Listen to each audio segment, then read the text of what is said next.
Trustees regular meeting of the El Monte Union High School District. At this time, Dr. Zuniga, if you'll take a roll call. Thank you, President Briones. Good afternoon, everyone. We'll start off with Member Isela Torres-Segrest. Present.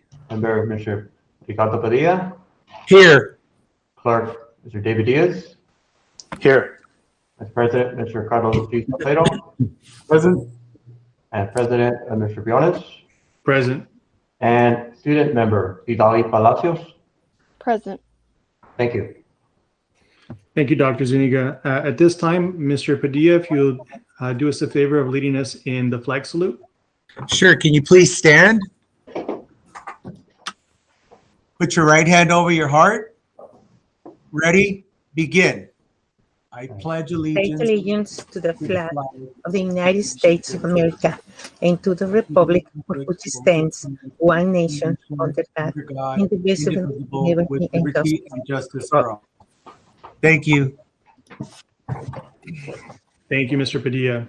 You're welcome. At this time, we'll move on to approval of the agenda. I'd like to offer, before we take a motion or a vote, I'd like to make a motion to amend the agenda to move item B1, recognition of Rio Hondo College Board Trustee member, to right after the approval of the minutes.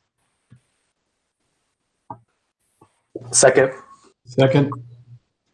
I heard seconded by Mr. Diaz. Any objections to that? If there are none, Dr. Zuniga, if you take a roll call vote. Certainly. Start off, Mrs. Torres-Segrest. Aye. Mr. Padilla. Aye. Mr. Diaz. Aye. Mr. Salcedo. Yes. And Mr. Briones. Aye. And count as 5-0. Thank you. So the agenda has been adopted for the evening. Moving on to item number 2, consider approval of Board of Trustees meeting minutes for March 3rd, 2021, regular meeting. Is there a motion to approve the minutes? Move to approve. Moved by Mrs. Torres-Segrest. Is that a second, Mr. Salcedo? Yes, sir. Seconded by Mr. Salcedo. Dr. Zuniga, if you take a roll call vote. Thank you. Ms. Torres-Segrest. Aye. Mr. Padilla. Aye. Mr. Diaz. Aye. Mr. Salcedo. Aye. Mr. Briones. Aye. Count 5-0. Thank you. Minutes for the March 3rd meeting are approved. Next item, consider approval of Board of Trustees meeting minutes for March 17, 2021, special meeting. Is there a motion to approve these minutes? Move to approve. Second.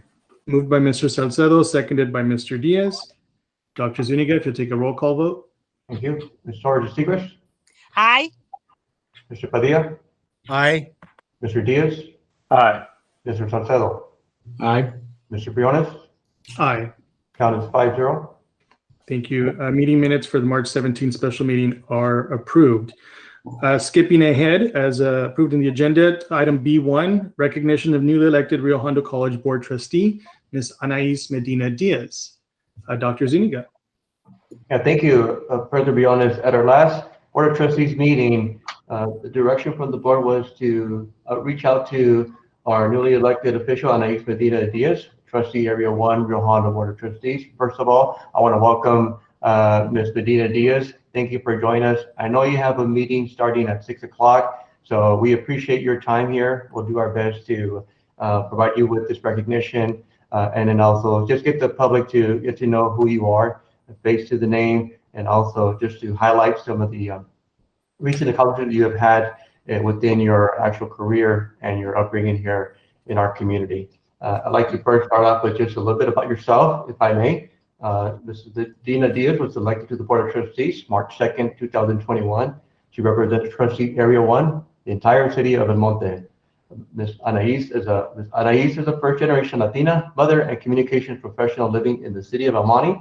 She was raised in the communities of El Monte and South El Monte, where she attended local schools, met her husband, Mr. David Diaz, and welcomed her first child. Anais graduated from the University of Laverne and supplemented her education by attending classes at Rio Hondo Community College to receive her bachelor's in communications in 2010. In 2018, she completed her master's program at the University of Southern California and received her master's of strategic public relations with a certificate in public policy advocacy. Anais also served on the executive board of the Los Angeles League of Conservation Voters and the Mosquito and Vector Control Association of California. Currently, she serves as the Public Information Officer for the Greater LA County Vector Control District and is dedicated to increasing awareness and education about the public health threats mosquitoes and mosquito-borne diseases pose to the 6 million residents the public health agency served through collaboration and partnerships with the nonprofit organizations, schools, neighborhood councils, and city electeds. Before her recent position, Anais worked on various environment campaigns focused on creating a more equitable, sustainable, and healthier LA County. As a coalition coordinator and communication specialist for Our Water LA, she helped form and advocate for the passage of the historic Safe Clean Water program, which invests in our infrastructure to secure safe, clean water for our most underserved communities, including the city of El Monte. And furthermore, Anais has partnered with organizations like Active Sangre Valley, Nature for All, Council for Watershed Health, and Day One to support multiple community advocacy programs such as the Puente Hills Landfill Parks Master Plan, safe routes to schools in El Monte, South El Monte, and 626 Golden Street. Anais recognizes that without the access to higher ed of her father's union job, she would not have the career or opportunities afforded to her. Anais is passionate about higher education and ensuring all folks, regardless of income, gender, immigration status, and ability, have access to higher education. Inspired by the lived experience of her immigrant parents and family, Anais has seen firsthand how an education can increase opportunities and positively impact quality of life. She's motivated to continue being an advocate for those folks in need and bring resources that help build a more equitable, inclusive El Monte community. Welcome, Anais Medina, to the El Monte High School District. Ms. Medina Diaz, we are excited not only to have you here in your presence, but also understanding that your advocacy will speak volumes on the diocese at Rio Hondo, starting with obviously with tonight's meeting as well. And please know that any support that we can provide to you from El Monte Union, the majority of our college-going students do venture off and they attend Rio Hondo College next door to us, and that's a great opportunity for us to have that pipeline, a clear pipeline for us to support our kids over there to ensure that they have success at Rio Hondo. So welcome. Now hand it over to our president, Mr. Briones. Thank you, Dr. Zuniga. So Ms. Medina Diaz, on behalf of the Board of Trustees of the El Monte Union High School District, I don't know if you had a chance to receive your certificate that was sent over today. Perfect. So I'd just like to read it. On behalf of the Board of Trustees, a certificate of recognition is presented to Anais Medina Diaz for your election to the Rio Hondo College Board of Trustees, Area 1. Your commitment and service to the El Monte community are to be commended. Congratulations from the El Monte Union High School District Board of Trustees, signed on behalf of myself and my colleagues today, April 14th, 2021. So I just want to congratulate you on your election. I look forward to working with you and your colleagues at Rio Hondo to continue to move our agenda forward for our students and on behalf of our students to ensure that they have that cradle to college pipeline that has been established and continues to grow and to thrive. I'm ecstatic to see you sitting on the dais there, and I was happy to see you at our function at Rosemead High School last month. So congratulations to you again. Looking forward to a very positive and a very fruitful relationship with Rio Hondo College. So congratulations. And with that, I'll open it up to my colleagues if anybody would like to say a few words. I'll start at, I'll just go through. I'll start up at top with Mr. Salcedo. Thank you, Mr. Briones. Again, Anais, congratulations. We've had an opportunity, I've had an opportunity to congratulate you personally. And I attended your virtual swearing in, and I could see in your face and in your husband's face just the pride, right? But again, I just want to extend my congratulations and offer of working with you in any way I can. Thank you. Okay. Thank you, Mr. Salcedo. Mr. Padilla, if you'd like to go next. Yes, I too would also like to extend my congratulations to Ms. Anais Medina Diaz. I know that it was a very close race, but at the end, there's got to be a winner. And so this time around, it turned out to be you. So congratulations on your hard work. And yes, we look forward to working with the Rio Hondo College Board. Being alumni of Rio Hondo College, it has a special place in my heart. So congratulations, and I wish you the best. Thank you, Mr. Padilla. Mrs. Torres de Segrist? Yes, thank you very much, Mr. President. Anais, I congratulate you because I know how hard you work, and it is very important that you feel very proud of all your work that you have been doing. We are waiting to work with you, with our high schools, and with you in Rio Hondo College. Congratulations and the best for you. Thank you. Thank you, Mrs. Torres de Segrist. And last but certainly not least, Mr. Diaz. Yeah, thank you, President Briones. Congratulations, Mrs. Anais Medina Diaz. I'm incredibly proud of you. And really, as someone who went from Rio Hondo and benefited immensely from that experience, I'm looking forward to working with you to make sure that our students in the El Monte High School District also have this opportunity to attend Rio Hondo and then transfer to a four-year degree or get a trade or certification. Because as Dr. Zuniga uplifted in your biography, right, education is a pathway to opportunity. And so, especially in these times, it's very important that we have an equity-minded approach to making sure that the most vulnerable have the services and resources they need. And I'm happy that Rio Hondo is going to have representation now, since it hasn't had representation for the last 8 or 9 months. So congratulations. And, you know, as the El Monte High School District, we look forward to working with you in Rio Hondo. Thank you, Mr. Diaz. And with that, Ms. Medina Diaz, if you'd like to say a few words. Yes, well, thank you, President Briones and the Board of Trustees for El Monte Union High School District. I really appreciate being invited to attend this meeting today. And I want to start off by thanking the voters of El Monte. I feel incredibly humbled to receive their vote and their confidence to represent the city of El Monte on the Rio Hondo College Board of Trustees. I also want to thank you again for inviting me and recognizing my election to the Rio Hondo College Board. I really look forward to, like you mentioned, fostering or continuing the partnerships between our high school district and Rio Hondo College. As you mentioned, it's very important that we continue to build on the cradle to college pathway. And I know that there's already a continued partnership and we can just expand on that. As David, my husband, mentioned, you know, in addition to building on that partnerships to improve our pathway, I also want to increase our programs and certifications in the environment, water, sciences, and communications, and build the partnerships that we need to ensure that our students are finding jobs and opportunities within their fields of study. I also want to make sure that we provide the resources to support the dreams of our students, and particularly the traditionally underserved groups, our students of color, returning older students, and low-income and shelterless students. So I hope that, you know, we can continue this conversation, and I look forward to working with all of you, every single one of you, and our feeder school districts in addition to the high school district. So thank you once again, and here's to a prosperous relationship. Thank you, Ms. Medina Diaz, and good luck on your meeting tonight, which is why we moved up your presentation to now so that you have time to get to your own meeting. So thank you so much for joining us today. It's a privilege having you. And again, congratulations on behalf of the board and myself.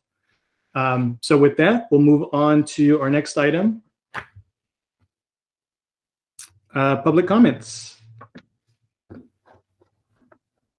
And Dr. Zuniga, I believe we have a very large amount of public comments that were submitted for tonight.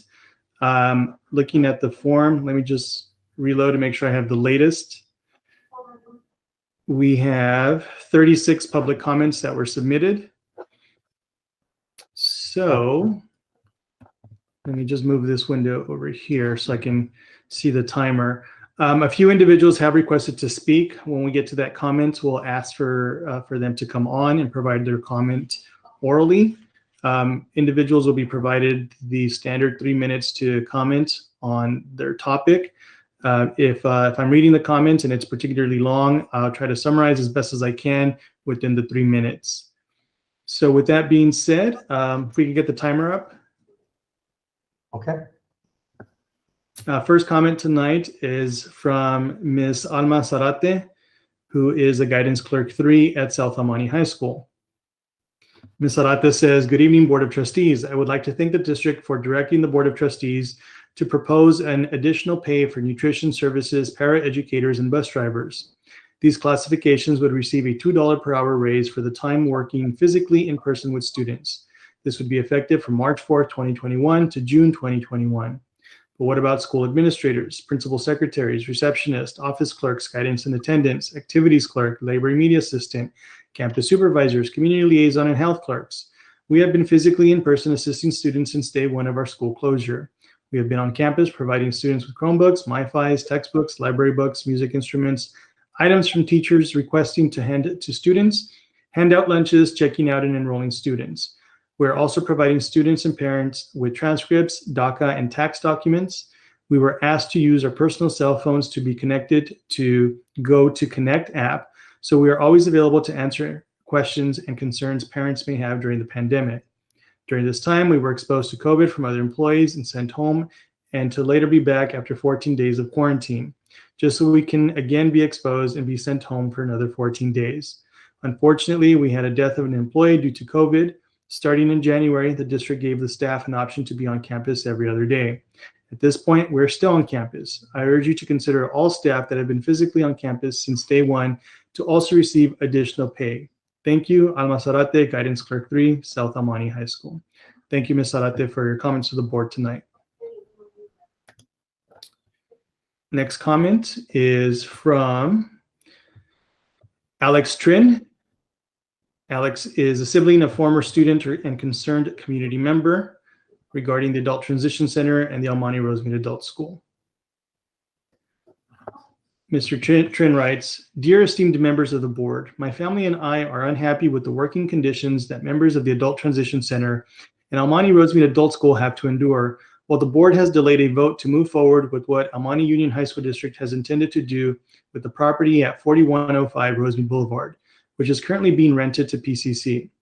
This building rightfully belongs to our special needs students who live in our district and our members who work so diligently to serve them. There should be no hesitation on your part in voting on the right side of this issue. There is only one choice. You must do what is right for our students and for the hardworking employees who teach and take care of them." Thank you for your time, and thank you, Alex Trin, for your comments to the board. Next up, we have Martha Herrera. Martha, community member, I believe. Ms. Herrera's comment states, "I hope you guys do move the students into a better setting as it would help them with their education, knowing that they are in a better environment." And this is in relation to the Almani Rosemead Adult School campus in Rosemead. Thank you, Ms. Herrera. Next comment from Drisana Coons, former student from Rosemead High School. Ms. Coons writes, "Hello, my name is Drisana, and I am a former student of Rosemead High School. I feel that the right thing to do for the adult transition program is giving them a space where they feel important and appreciated. Looking back as a teen, I realized how good I had it and took it for granted. I currently have a son with autism, and not only does he need a lot of my attention, but I was not taught by the district or the school how to respect or even interact with a child, a classmate, or even an adult with disabilities. I remember my time in Rosemead, how the special ed students had their classrooms in the back as if they were isolated. Everyone deserves a fair chance and a fair share on being treated good as a general ed student. I hope you make the right decision for these adults because they are important and they are appreciated, just like my son Gage is important and appreciated." Thank you, Ms. Coons, for your comments to the board. Next comment is from Angela Luke. She's a concerned community member from Rosemead. Ms. Luke writes, "On April 14th, you need to be on the right side of your community by voting to move the Adult Transition Center and Almani Rosemead Adult School to the location at 4105 Rosemead Boulevard that is owned by the Almani Union High School District. Our district is for our students, not those of PCC. Almani Union High School District property belongs to our students." Thank you, Ms. Luke, for your comments to the board tonight. Next up, we have Melissa Trin. Ms. Trin is a concerned resident and sibling to a former student with disabilities. Ms. Trin writes, to all the board members, I am a former student of the Almani Union High School District and current resident of Almani. My brother is also a former student with disabilities. He attended Rosemead High School and finished the rest of his education at the Adult Transition Center. I believe relocating the Adult Transition Center to 4105 Rosemead Boulevard would greatly benefit the students, staff, teachers, and community. The current facility they are at has been in decay. I ask you to please do right by our students with disabilities. Vote for the relocation of the Adult Transition Center to be at 4105 Rosemead Boulevard. And thank you, Ms. Trin, for your comments to the board. Next comment is from Elvia Anderson.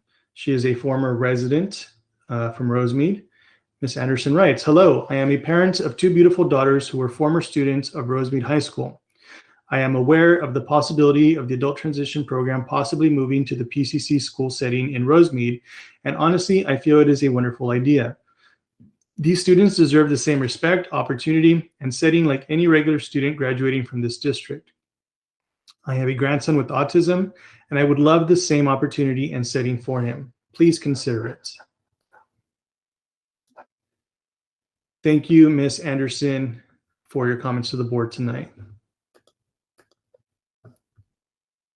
Next comment is from Annette Bush, former student from Rosemead High School. Ms. Bush writes, good evening, my name is Annette Bush, and I graduated from Rosemead. Like many, I was also told about the possibility of your students who happen to be adults with disabilities having a better school setting for them, and I feel it is an amazing idea. Please consider it. These adults deserve it. Thank you, Ms. Bush, for your comments tonight. Next comment is from Christina Estrada. Ms. Estrada writes, hello, my name is Christina, and I am a current resident of Rosemead. I have a few friends who attended Rosemead High School and graduated from your district. I am aware of your wonderful program for adults with disabilities, and I think it is truly wonderful and amazing. However, I feel they are well-deserved of a nice school setting instead of the one they are currently in. I feel that you will do the right thing and give these students what they truly deserve, which is the PCC setting. Thank you. Thank you, Ms. Estrada, for your comments tonight. Next up, we have Natalie Chavarria, and Natalie is a concerned resident from the district. She writes, as a former student of the Almani Union High School District and concerned resident, I believe in the importance of maintaining a suitable environment for students with disabilities. It is in the best interest of the students with disabilities, staff, teachers, and community to relocate the Adult Transition Center to the building at 4105 Rosemead Boulevard. I am asking the board members to please what's right. I think she meant to please do what's right for the students. Thank you, Ms. Chavarria, for your comments to the board tonight. Next up, we have William Hunter. Mr. Hunter writes, please approve the adult transition program movement to the Rosemead site, and thank you for doing your job to taking care of your students. Thank you, Mr. Hunter, for your comments. Next up, we have Eduardo Sandoval. He is an interpreter aide for the deaf and hard of hearing from the Adult Transition Center. Mr. Sandoval writes, good evening, board members. I work with our special ed students at the Adult Transition site in El Monte. I am aware there is an option to relocate from the Adult Transition site on Granada to the Pasadena City College Rosemead site. I am asking that you please vote to approve this relocation. Relocating to this new site would be a much safer and suitable site option for our special education students while construction is happening. It would also be a fair and right thing to do for our residents. I also want to thank you for your time and effort spent helping our students at the district and with our adult transition program. Thank you, Mr. Sandoval, for your comments to the board tonight. Next up, we have Jasmine Gonzalez. Ms. Gonzalez writes, good afternoon. As a concerned resident, I would like to state that it would be best to use the building 4105 Rosemead Boulevard as a relocated site for the Adult Transition Center. I believe that this building will be most useful to the community. Thank you. Thank you, Ms. Gonzalez, for your comments tonight.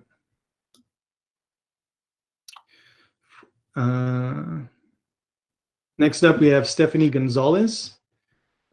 Ms. Gonzalez writes, I'm sorry, I think this might be a duplicate.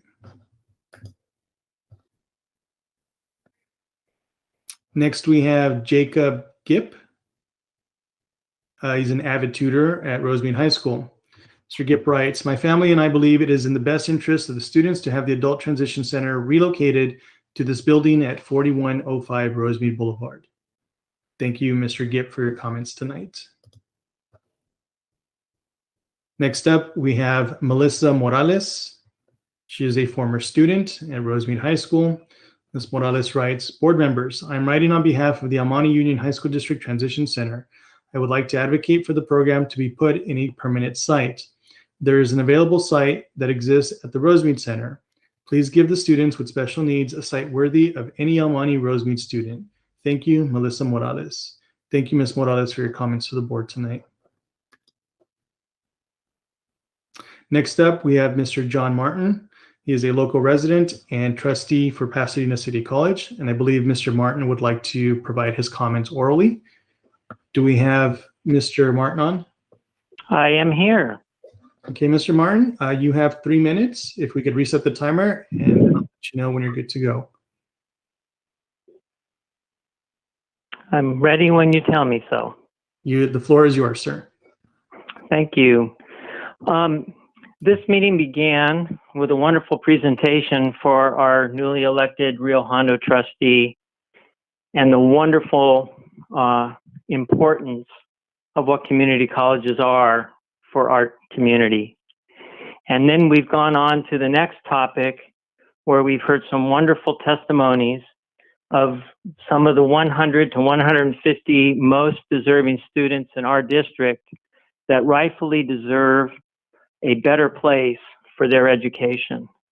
But this is not a question of or.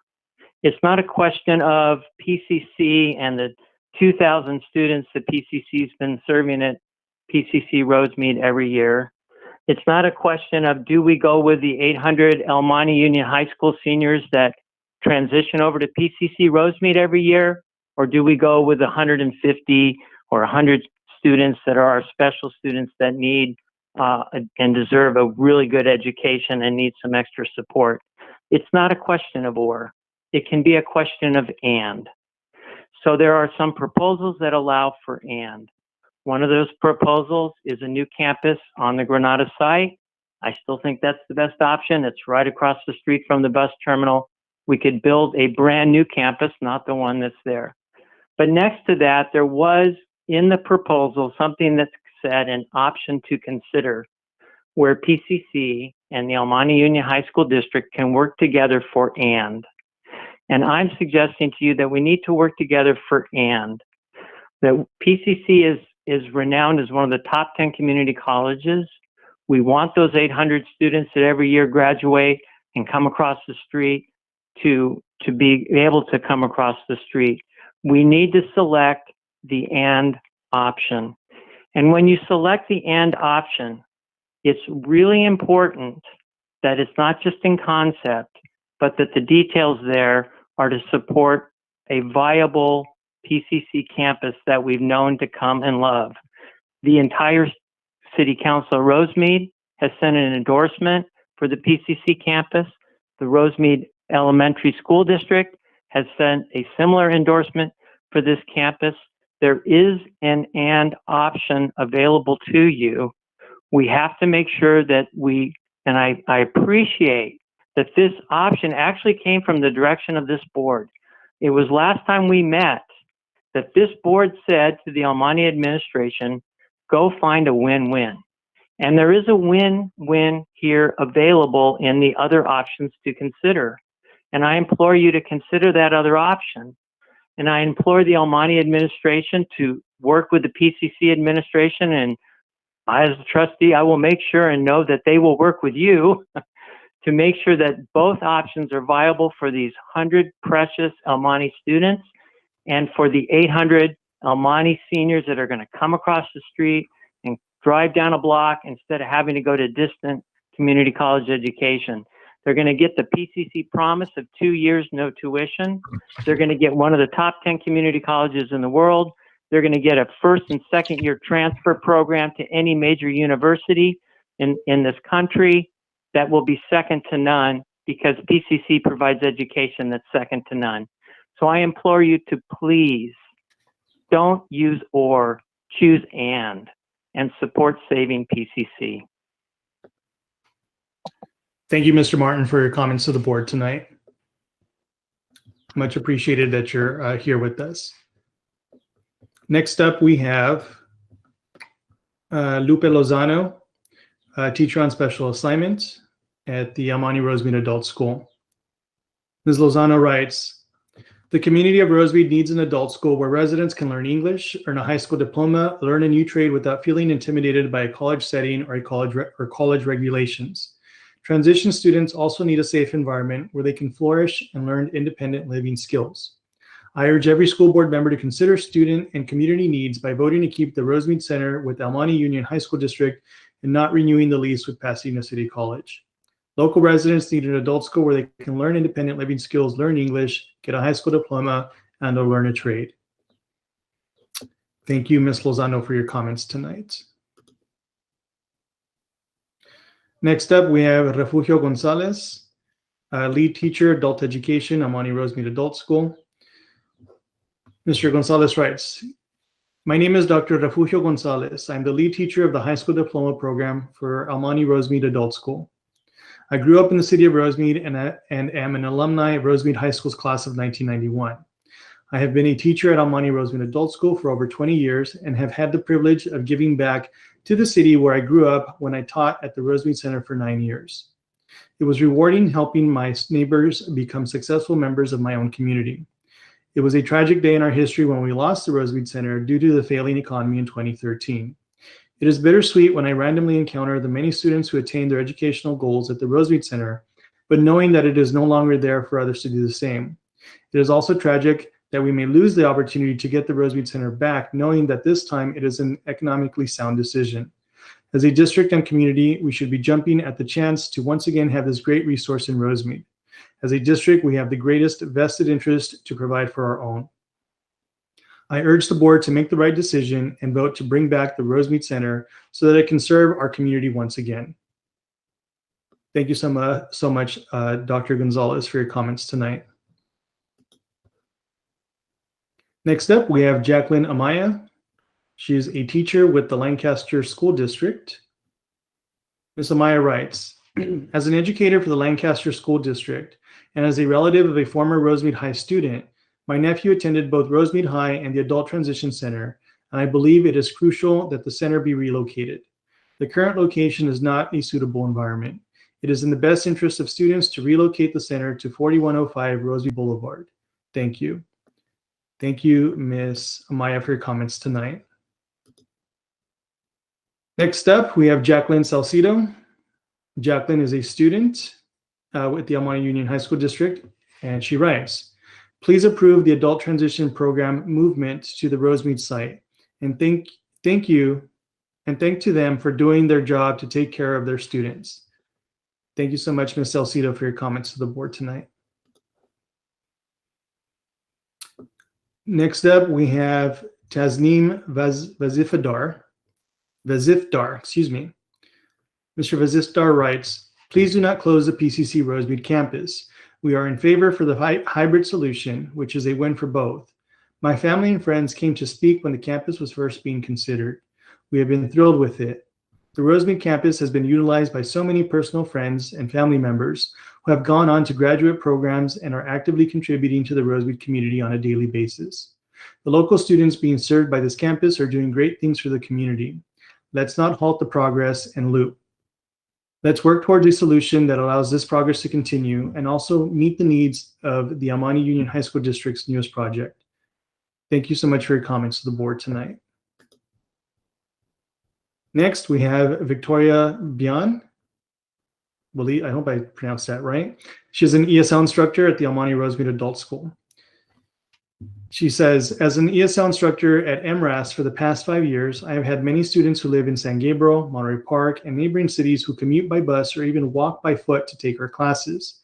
If they can have access to Rosemead Center, it would greatly benefit the retention rate and increase equity for our students. Thank you.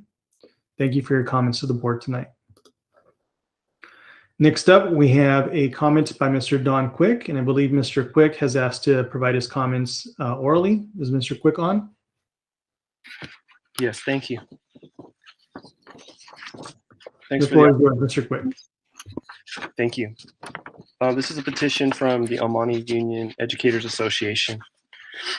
Dear school board members, we, the undersigned, ask you to keep your promise and relocate the EMUHSD transition program and the El Monte Rosemead Adult School to the Rosemead Center currently used by Pasadena City College. The safe and closed campus would benefit our adult transition program students by being close to many businesses that will enhance their employability skills.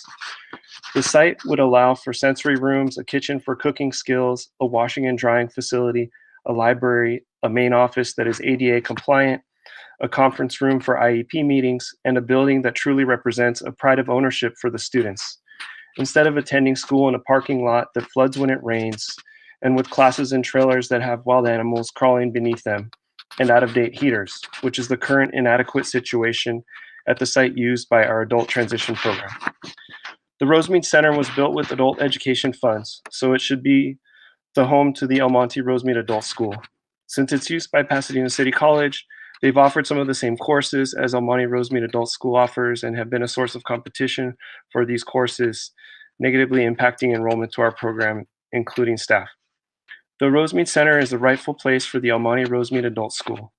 Do not renew the lease agreement with Pasadena City College and allow the Rosemead Center to be shared between Adult Transition Program and El Monte Rosemead Adult School. El Monte Union High School District can continue to be the role model for other districts by having a dedicated facility for adult students with disabilities and adult school, out of respect for equity and in recognition of the fact that when our most vulnerable students are served well, our whole community is lifted. Best, El Monte Union Educators Association. And we have myself and 106 other signers on and counting. Thank you. Thank you, Mr. Quick, for your comments tonight to the board.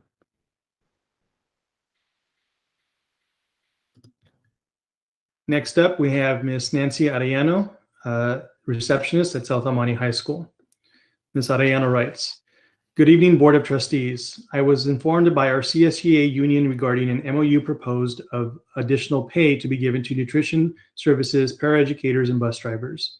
This MOU would give these classifications a $2 per hour raise for hours they work physically in person, taking effect from March 4, 2021 to June 4, 2021. My question is, why only these classifications? What about all the certificated and classified employees that have been on campus since COVID started back in March of 2020? We have been on campus taking care of all the needs of parents and students, giving textbooks, Chromebooks, MyFice, distributing lunches, library books, transcripts, records, and attendance. Why don't we matter? We have been in multiple occasions in contact with an employee with COVID and sent home for 14 days. Every time I was exposed, I feared for my life. Our government has given us stimulus to help with our financial situations and unemployment benefits to help our economy. Yes, we have not had any layoffs, but what about our spouses? Some of us don't have the luxury of having our spouse in the same district or as an essential worker. I hope you can see the need to give additional pay to all certificated and classified employees that have been physically on campus assisting students regardless of their health. Thank you, Ms. Arellano. It says, thank you, Nancy Arellano, South El Monte receptionist. Thank you, Ms. Arellano, for your comments to the board tonight. Next up, we have Olga Olivia Villanueva. She is an attendance clerk at South El Monte High School. Ms. Villanueva writes, good day, Board of Trustees. The proposal for the additional pay for nutrition services and paraeducators who will be receiving the $2 per hour pay raise due to the fact that they will be working physically with students effective March 4th, 2021 to June 2021. We have been on campus assisting students and parents in need of Chromebooks, MyFice, textbooks, music instruments, library books, helping hand out lunches to students and parents, printing DACA tax documents since we were notified of the COVID-19 pandemic, and even being sent home due to exposure to COVID on campus. We were asked to use our cell phones to be connected, with our parents, students, counselors, and teachers. I hope that receptionists, principal secretary, library clerks, community liaisons, health clerks, guidance and attendance clerks, maintenance campus supervisors, and bus drivers be considered for the additional pay. Thank you for your time. Olga Olivia Villanueva, attendance clerk 3, South El Monte High School. Thank you, Ms. Villanueva, for your comments tonight. Next up, we have Ms. Joyce Chan, teacher at the Almani Rosemead Adult School, Ramona campus. Ms. Chan writes, the Rosemead Center was constructed with monies from the adult school, and its purpose was to serve the Almani Rosemead Adult School. For the last 10 years, residents in Rosemead have been underserved as a result. In addition, the flooding of additional students to other Almani Rosemead Adult School class locations have caused unexpected parking problems. The proposal of adding another building at the current Adult Transition Center will only further worsen the parking problem. Not only is the new construction a drain on the budget, it will also inconvenience residents, students, and staff. Saving the Rosemead Center and allowing Almani Rosemead Adult School to access it is the most cost-efficient and environmental solution. Thank you. Thank you, Ms. Chan, for your comments tonight. Next up, we have Karen Martinez. She is an Almani Rosemead resident. And Ms. Martinez states, I am aware of the adult transition program, and I believe that the special education children should receive the same level of treatment as the rest. I support the change of location. Thank you, Ms. Martinez, for your comments to the board. Next up, we have Michael Ramirez, Almani Rosemead resident. Mr. Ramirez writes, I'm aware of the adult transition program and feel that they deserve to receive the same treatment as other special ed students, and I support the change of location. Thank you, Mr. Ramirez, for your comments. Next up, we have Bill Wagpike, Poet Laureate, Mountain View High School. In regards to Mr. Ricardo Padilla, this board would be better off without your incessant yammering. You say you're speaking for people who don't have their voices heard, but I am telling you now that you don't speak for us when you delay important matters, impugn your fellow board members, and otherwise squander valuable time and energy that could be used to further the issues that matter to the children whose education you are entrusted with. Use your platform for progress.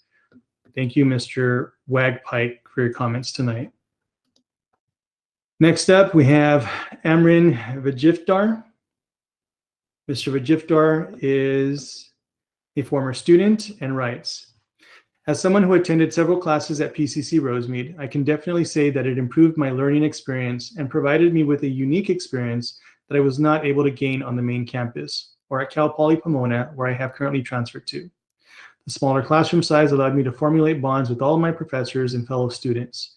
During my time between classes, I would be able to use the computer lab to complete work for other classes and study with my classmates. One of my favorite things about the PCC Rosemead campus was that my professors always had their office hours in the same building, so visiting them and asking questions was something I would do often. This easy access to my professors positively affected my grades and all of the classes I took at the Rosemead campus. And I think it's important to maintain this campus for its accessibility because of how beneficial it may be to students who have any sort of disability. Adequate accessibility in education is something that is extremely hard to achieve, let alone get right. But I believe that the Rosemead campus has done an exceptional job, and we should do everything we can to make sure this campus stays open. Thank you, Mr. Vajifdar, for your comments to the board tonight. Next up, we have a comment from Ms. Kathy Navarrete, Count Clerk at the District Office. Ms. Navarrete says, good evening, board. I just wanted to make a quick comment about the classified spring break trainings that took place last Monday. All the trainings were conducted by Almani Union High School District staff, and let me tell you, we have some talented staff. We shared, we learned, and we connected. I hope we can continue using our staff for more trainings. Thank you, HR, and all who helped out. Thank you, Ms. Navarrete, for your comments tonight. Next, we have Ms. Diane Benitez. Ms. Benitez is board president of the Rosemead School District, and Ms. Benitez writes, on behalf of the Rosemead School District Board of Trustees, we will submit via email an adopted Rosemead School District resolution with the request that it be read during public comment for the record. The resolution file has been emailed to Ms. Rigosa at 4:40 p.m., and I believe I have the resolution here.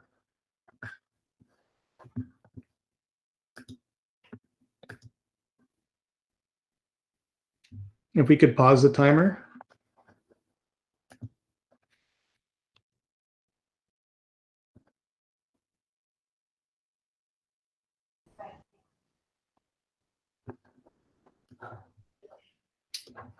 And okay, if we can resume the timer.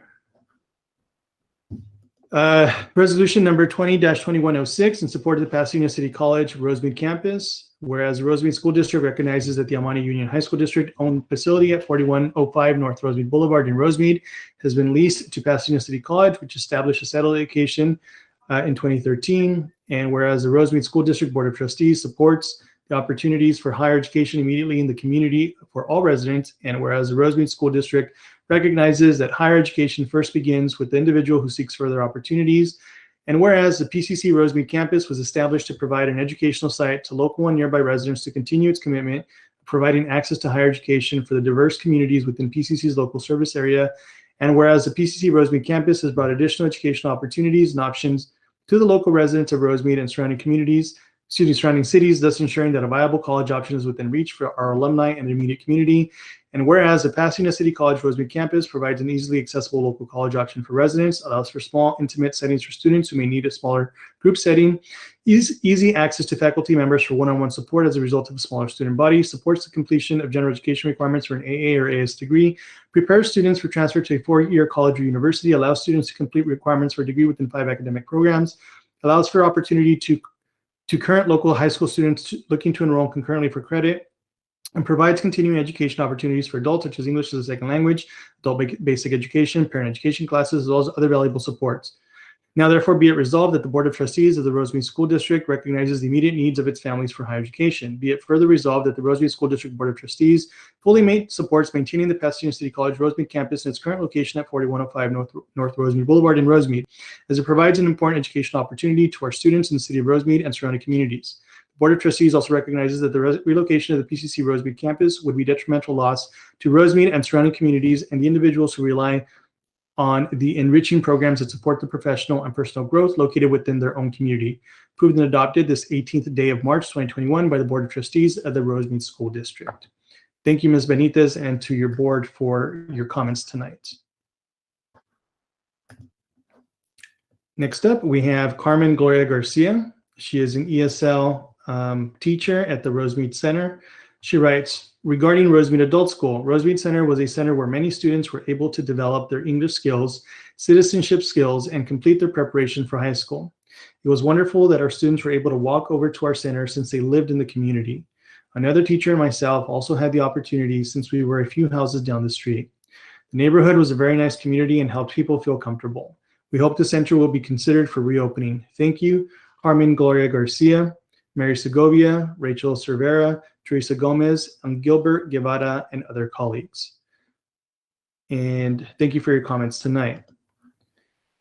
Next up, we have Janet Kershaw. I believe Ms. Kershaw would like to make her comments orally. Do we have Ms. Kershaw online? Yes, I'm here. Can Go you hear ahead me? whenever you're ready. Yes. Okay, great. Thank you. Okay. Good evening, Board of Trustees. My name is Janet Kershaw, and I'm a lead teacher at the El Monte Rosemead Adult School. I've been a teacher there for 30 years. This is my 30th year, so I know a lot of history about our district and about our school. 14 of those years I spent at the Rosemead Center, and it was there firsthand that I was able to see the needs of the students that we served. The residents in the community of Rosemead are some of the most vulnerable.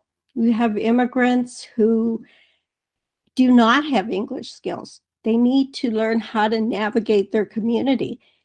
They're afraid. They're afraid to leave their houses. They need to learn that somewhere, and that's what they do at the El Monte Rosemead Adult School. They go to our classes, and we become successful in just joining our community and being a part of our community. They learn to speak English. They get a high school diploma.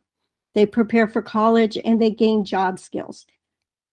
Our school serves as that stepping stone before college, and it's a valuable piece of Rosemead that Rosemead lost in 2013 when our school closed. I'd like to urge you to choose the Rosemead Center option for the adult transition program and for the adult school program. That option better serves the needs of current and future El Monte Union High School students. Building at Granada will be a very costly option. And the end product will be a facility that is still not large enough to provide the best environment for the adult transition students, nor will there be room for growth and expansion for their programs. The construction of the center at the Granada will cause extreme hardship for our transition students and seriously interfere with the existing programs at our adult school. Rosemead is a city of a large population of immigrants and residents who need high school diploma and job skills. Almani Rosemead Adult School provided these classes to these residents for many years, and we'd like to return to continue this long legacy of serving the most needy residents of our communities. And we need a facility to do that. Thank you. Thank you, Ms. Kershaw, for your comments to the board tonight. Next up, we have Dr. Erica Androjonis, President of Pasadena City College. Excuse me, President Superintendent of Pasadena City College. Dr. Androjonis writes, "Good evening. My name is Dr. Erica Androjonis, and I am Superintendent President of Pasadena City College. I write tonight in support of maintaining the incredibly successful partnership between PCC and the Monte Union High School District that is embodied in our PCC Rosemead campus. In just a few short years, PCC at Rosemead has found an incredible community of EMUHSD residents seeking to advance their education.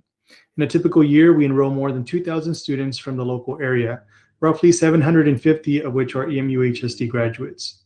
In studying at PCC, these students gain access to college transfer programs that are consistently ranked the best in the state, in addition to transformational academic support, outstanding counseling and coaching services, and career and job placement advice that sets them on track to success.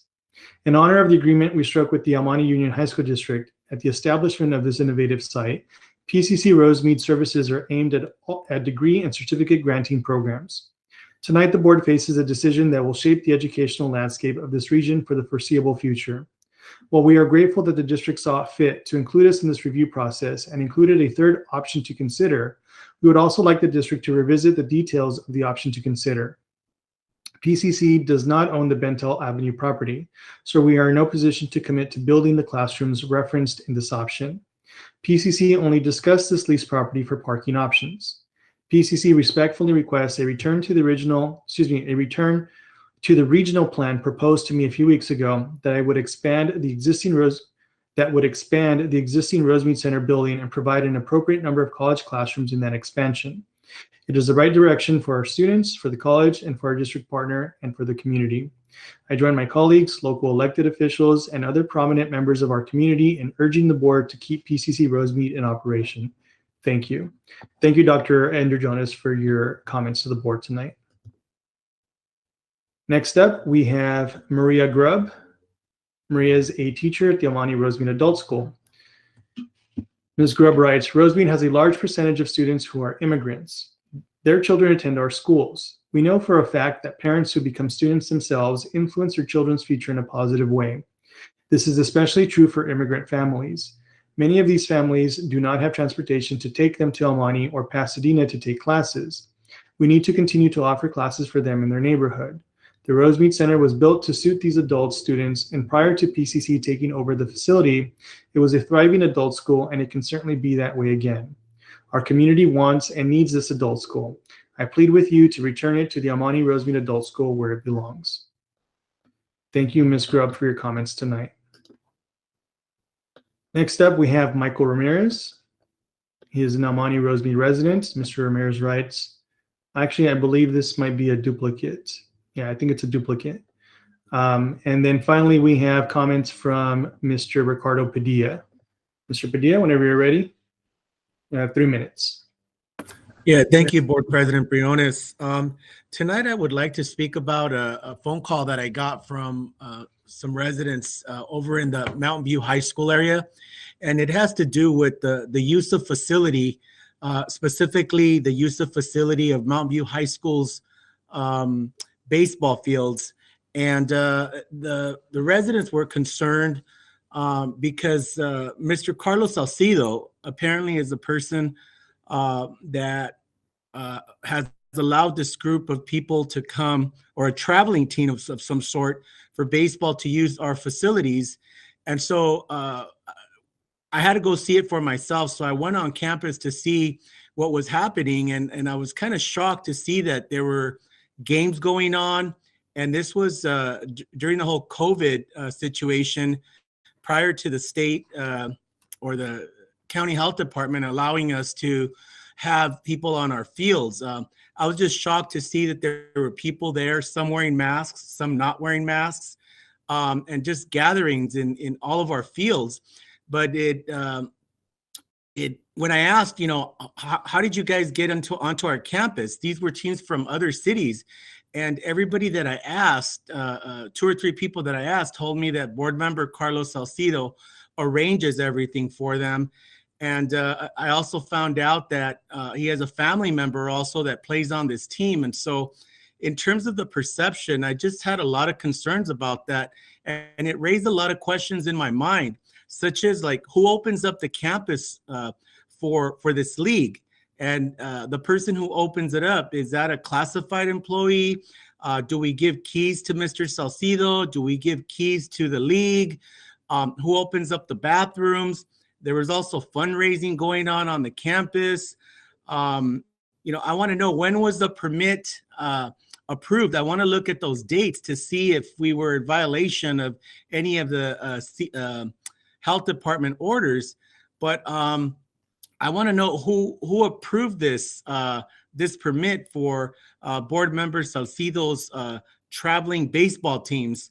And the reason that I say that is I want to know, like, are we getting paid for this? Is there a conflict of interest here? I know that the last time that as a board member, while I was on the board, I had an event and for the Young Men's Inspire, and I was asked to pay for the use of facilities. And so as a board member, I just feel like maybe Mr. Salcido thinks he's able to, use our facilities whenever he wants. And that just raises a lot of questions for the community, and it raises a lot of questions for me. And so I will be submitting a list of questions to Dr. Zuniga to answer and to look into this, to investigate exactly what is going on at Mountain View High School. And that is my public comment, Mr. Briones. Thank you for your time. Thank you, Mr. Padilla. Dr. Zuniga, I believe some of these questions may have been submitted to you in advance of today's meeting. If you could provide do you have a response, or is there something you'd like to follow up with? Mr. Briones, can I make a quick question, comment? Mr. Salcido? Yes, go ahead. Sure. While, so many of the comments are inaccurate, I do not run any baseball programs. I do not get involved in any of those micromanaging aspects. But if you will, I would like to see if Dr. Zuniga would kind of explain the process and how that came to be, just to clear things up. Dr. Zuniga? Mr. Briones, I do not have questions that were provided by Mr. Padilla at this point. Okay. Would you be able to provide a response to the process of requesting the fields, or is that something you'd like to follow up with in a Friday memo? I will briefly explain, then I can follow up in a memo. The process is like with any nonprofit organization that wishes to use the facilities within the community. They have to go through the process, starting with the site location that they wish to utilize. As a nonprofit, there are waivers for facilities by law, by California state law. To clarify also the date that Mr. Padilla had referring to, there was allowance from the California Department of Public Health, LA Department of Public Health, to have outside organizations outdoors that could play as long as they follow their youth protocols provided by the LA County Department of Public Health. So they are, as I mentioned to Mr. Padilla, they are responsible to ensure that it is followed. Yes, it's our facility, and if there's a complaint, we will follow up on it if there was something that was in violation of any type of COVID-19, because there is an addendum to our actual facility request form that provides information about COVID protocols that have to be followed per LA County. And when those protocols came into effect, we had individuals who already had submitted applications to provide the updated application with understanding of COVID protocols too. We treat the agencies like any other organizations. If they're nonprofit or if they're not, then that's when the cost would occur for the use of the facilities. So that's in a nutshell. I could provide you more details if there's any other specific questions that Mr. Padilla would like for me to respond later time. Thank you, Dr. Zuniga. So that concludes our public comment period. At this time, we'll move on to the next item, which is communication from union representatives of the Almani Union Educators Association and CSEA Chapter 11. Do we have representatives from either of the bargaining units with us? Yes, I'm Catherine Alamio. I'm here representing the Almani Union Educators Association. Welcome. Thank you.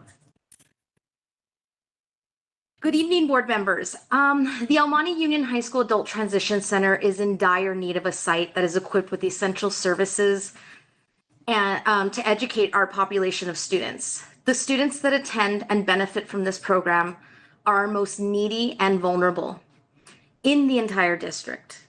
I am a teacher at that site, and I'm in the Severe Disabilities Department. As a whole, we teach and expose our students to what many of us take for granted. We teach life skills, vocational skills, independent living skills, community access skills, and can you believe it? We even need to teach some recreation and leisure skills to some of our students as well.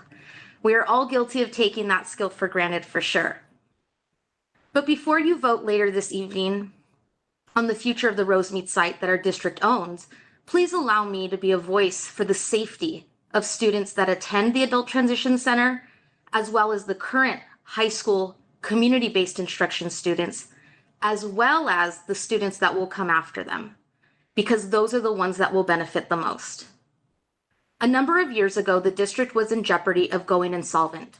As a means to build revenue, the Rosemead Adult School site was leased to PCC. The district now only has one adult school site. The adult school was reassured they would be able to get their site back, which is why the lease agreements were short-term with PCC. It is important to note that the constituents voted for the bond measure D and measure HS. The transition center was supposed to get a new site with measure D monies, and that didn't happen. When measure HS was passed, the transition center was made a priority. A couple of school years back, the district formed a committee and they specified the Adult Transition Center will get a new site that meets the needs essential to our students' education. This past fall, a feasibility study was conducted to look at all properties and school sites the district has to offer. During that study, all pros and cons were evaluated and considered. In fact, the study was presented at the October board meeting, where the results showed the Rosemead Center was the most feasible and the current transition center was number 4. Not most perfect for everyone, but a most feasible compromise given the resources the district has. It is my understanding that some board members have visited our current transition center and some have chosen not to. It is also my understanding that some board members are either uninformed, misinformed, or both. As a teacher, a parent of a student in our district, and a product of this district, I am invested in the best interest of all students. The background of the transition center's location has varied. The program has moved around several times during its existence, with the reassurance that students will get what they need to be successful at the next site. Now, don't get me wrong, our students are successful, but it's due to their resilience, their determination, and their hard work. Students, teachers, and support staff have all graciously made do with what we have been given, but we all deserve more. Unfortunately, those essentials that were promised have not materialized. Essentials like a sensory room, a changing room to tend to hygiene, a proper teaching kitchen, a space to build vocational skills for students that are limited in community access. More importantly, having a safe campus, a campus that is ADA compliant, Americans with Disability Act compliant, because the current one is not. A campus that has warm running water in the students' bathroom, as well as bathrooms that adult diapers are being changed in. There is no warm water. A classroom that doesn't have critters living under it or shakes like an earthquake when a big truck drives by. A lunch area that doesn't smell because the septic tank is acting up again. Don't you think every student deserves to be able to access the front office? Ours can't. But why? It's a special education site. Every student on that campus has a disability. Every student. Don't you think every student deserves to have access to warm water to wash their hands? Don't you think every student deserves to feel safe in their classroom, regardless of the vehicle that drives by or the smells of the critters that are living and dying beneath it? Don't you think every student deserves to eat their meals without the stench of feces? Don't you think every student deserves the same priority and value? Why are these students being dismissed yet again, being put on the back burner yet again? The population may be small, but we sure are mighty. The district has done what the board has asked and created a committee with stakeholders. The committee has met, the committee has been informed, the committee has expressed its opinions. The committee has spoken. So please be on the right side of the vote. Do what is best for the students that we serve in our district first. Let's get this rolling. Let us start front-loading our students of the change that is inevitable. The only constant in life is change. Let's embrace that change and build a better environment for our students' success. Thank you. Thank you, Ms. Alamillo, for your comments tonight on behalf of EMUEA. Dr. Zuniga, do we have a representative from CSEA? I'm not sure if Mrs. Chambers has joined us this evening. Mrs. Chambers, are you here? I don't believe she has contacted me. I do want to note that we have one individual that was attempting to do a public comment. I believe she called in. I know she was having trouble. I'd like to honor her request if we can add her. She's here still with us. Her name is Rachel Severa. Oh, yes, please. I apologize. I did see your note and I completely missed it here in my handwritten notes. Yeah, so we can have the timer back up and allow her the opportunity to speak. Okay. Ms. Severa, if you're there, I believe you may be joining us at this point. If you can unmute yourself and when you're ready, you can speak.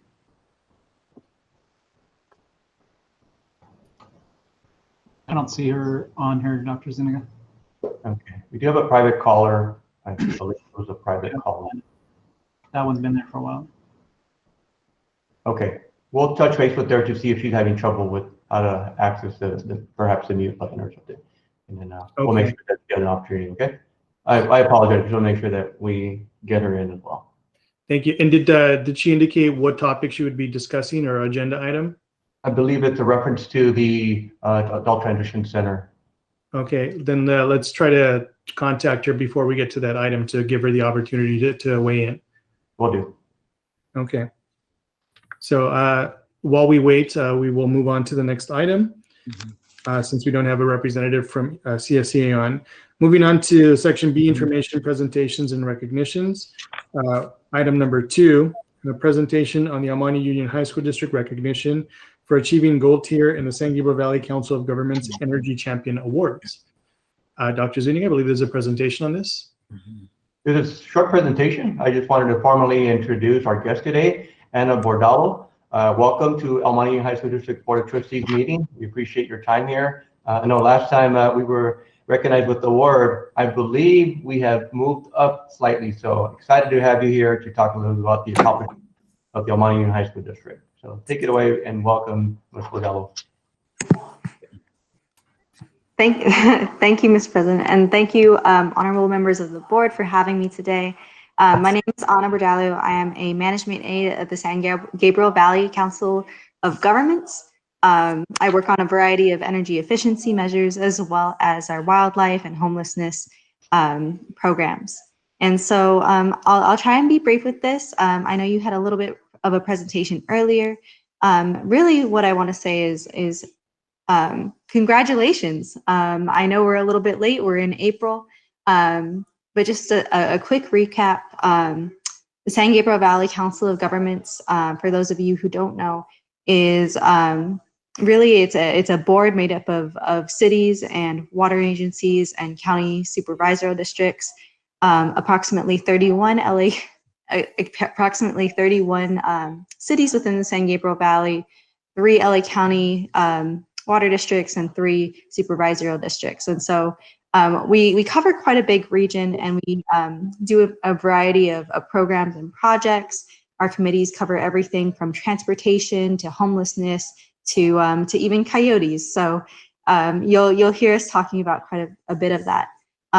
Anyway, one of our primary partnerships is our San Gabriel Energy Wise partnerships, which we host with the Southern California Gas Company.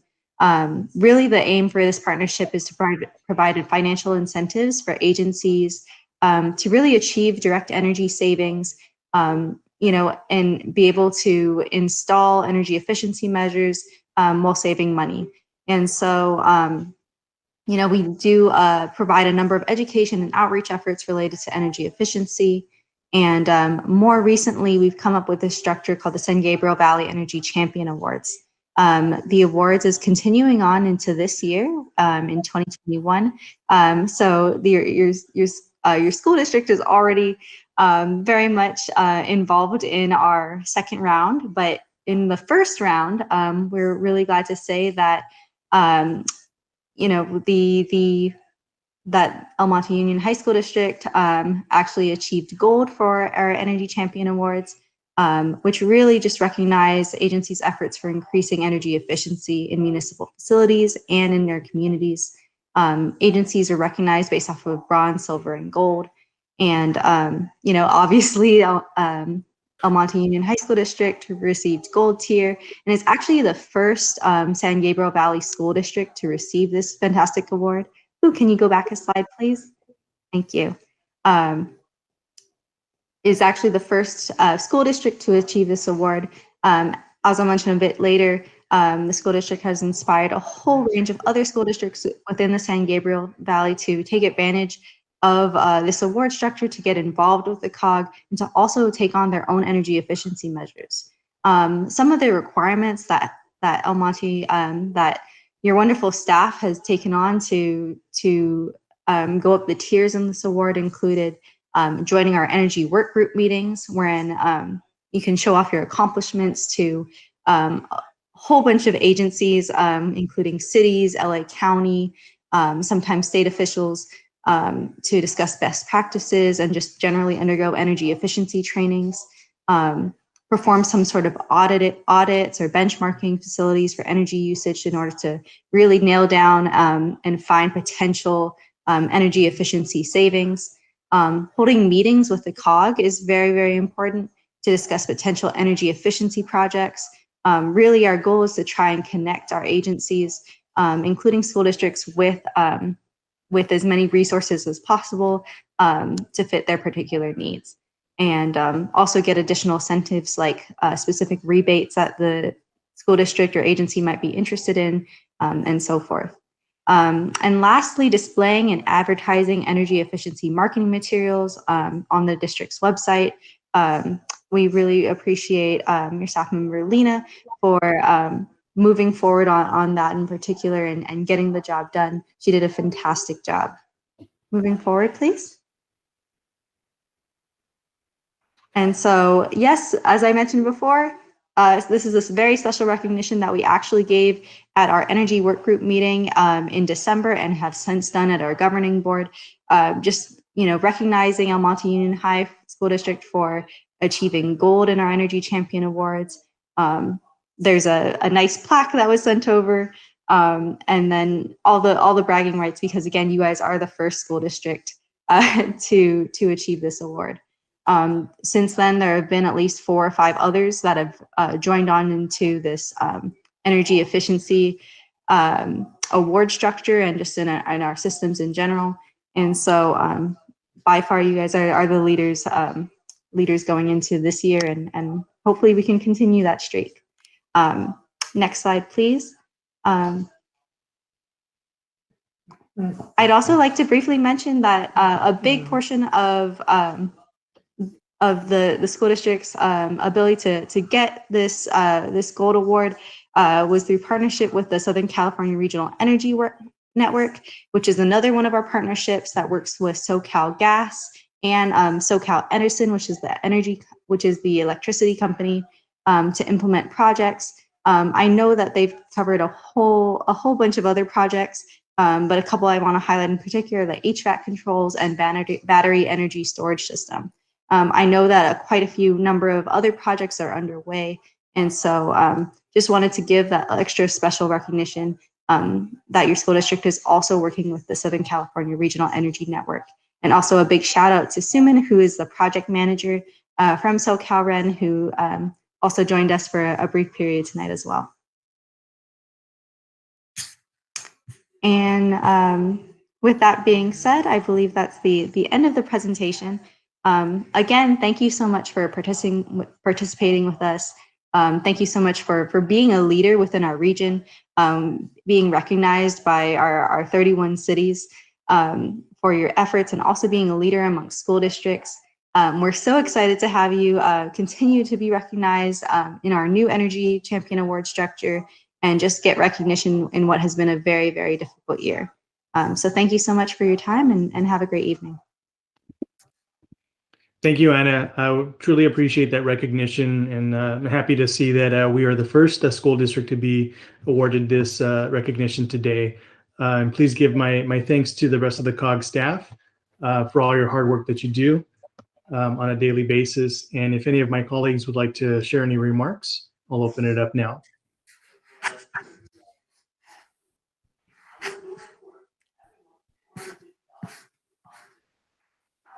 To be honest, if I may, I do want to give a shout out to Lena Luna. I know her name was mentioned by Ms. Bordello. She's spearheading these projects, and she's looking out for our district's interest when it comes to energy savings, and she advocates through grants, through applications, through recognitions. And I just want to make sure that she is recognized for the work that she's done to make this happen.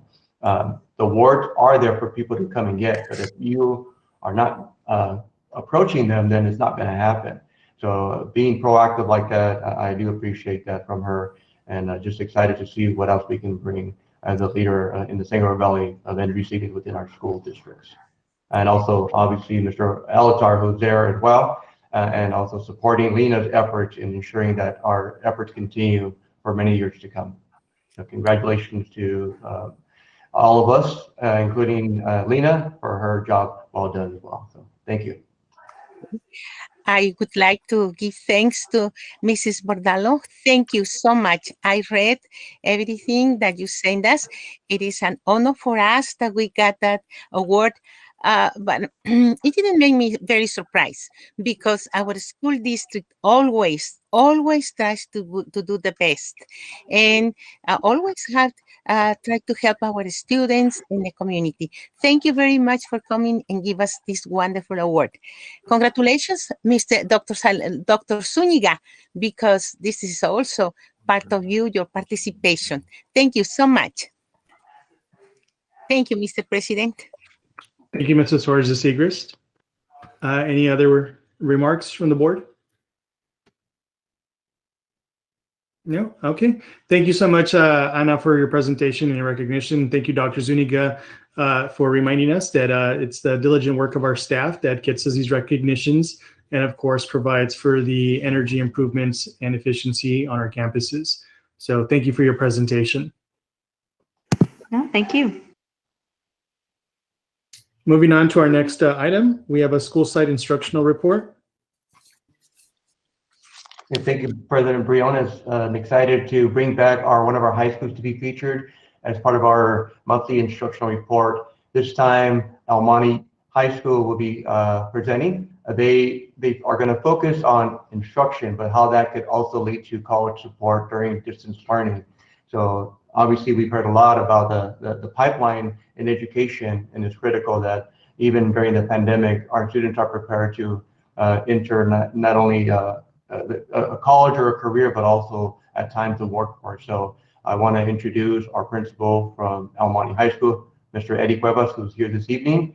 And also he will be taking over from here. And I believe he has a presentation for the board.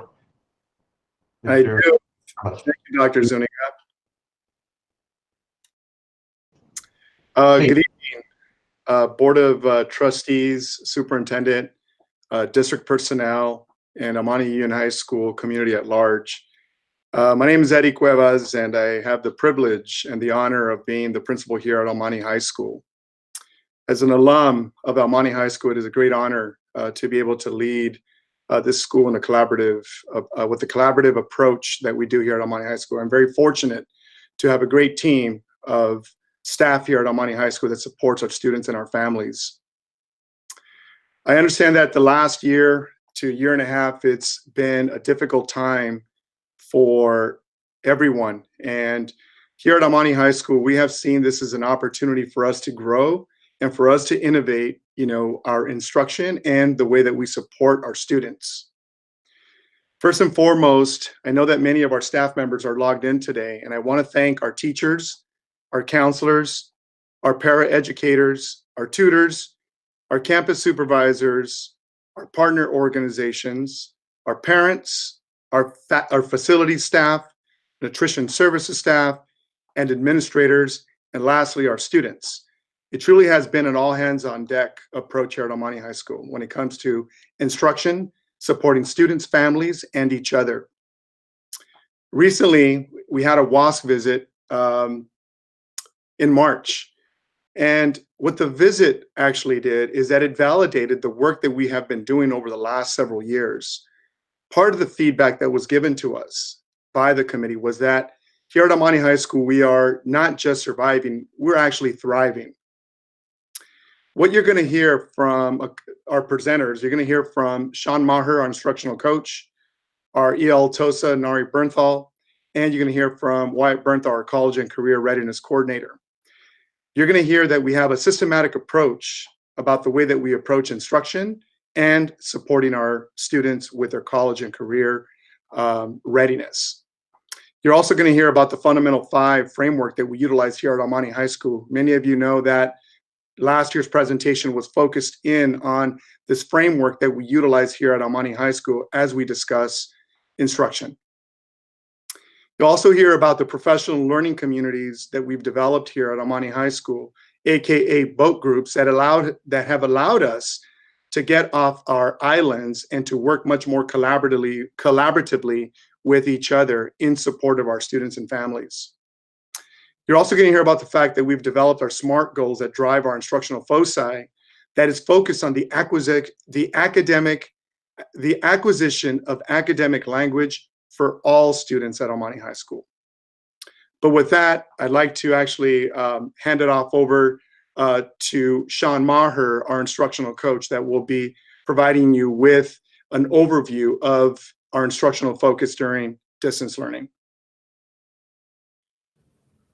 Good evening. My name is Sean Maher, and I'm the instructional coach at Almani High School. In the year since we left campus, EMHS teachers, REL TOSA, and our TTL, the students and I have worked together to navigate the sometimes choppy waters to continue to educate and to be educated in these stormy seas. Understanding that every crisis is also an opportunity, these unprecedented times have also allowed us, the students and the teachers, to interact as never before, from former students visiting to help with lessons to students digitally demonstrating their work to the rest of the class. We have a wealth of talented educators, but until a few years ago, many were working on their own isolated islands. Since our last WASC visit, we've made a concerted effort to get off our islands, to collaborate in what we call our professional development boat groups.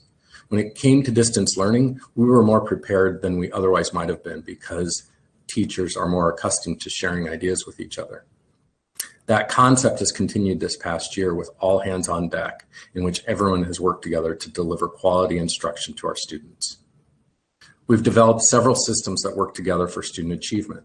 The PD boat groups mentioned before are our professional learning communities, which are interdepartmental groups of around 15 that work together on specific educational needs.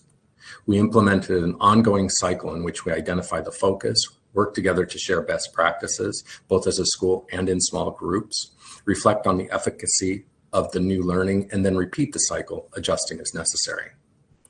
We use multiple sources of information in order to determine our needs, from staff and student surveys to performance data related to grades and test scores.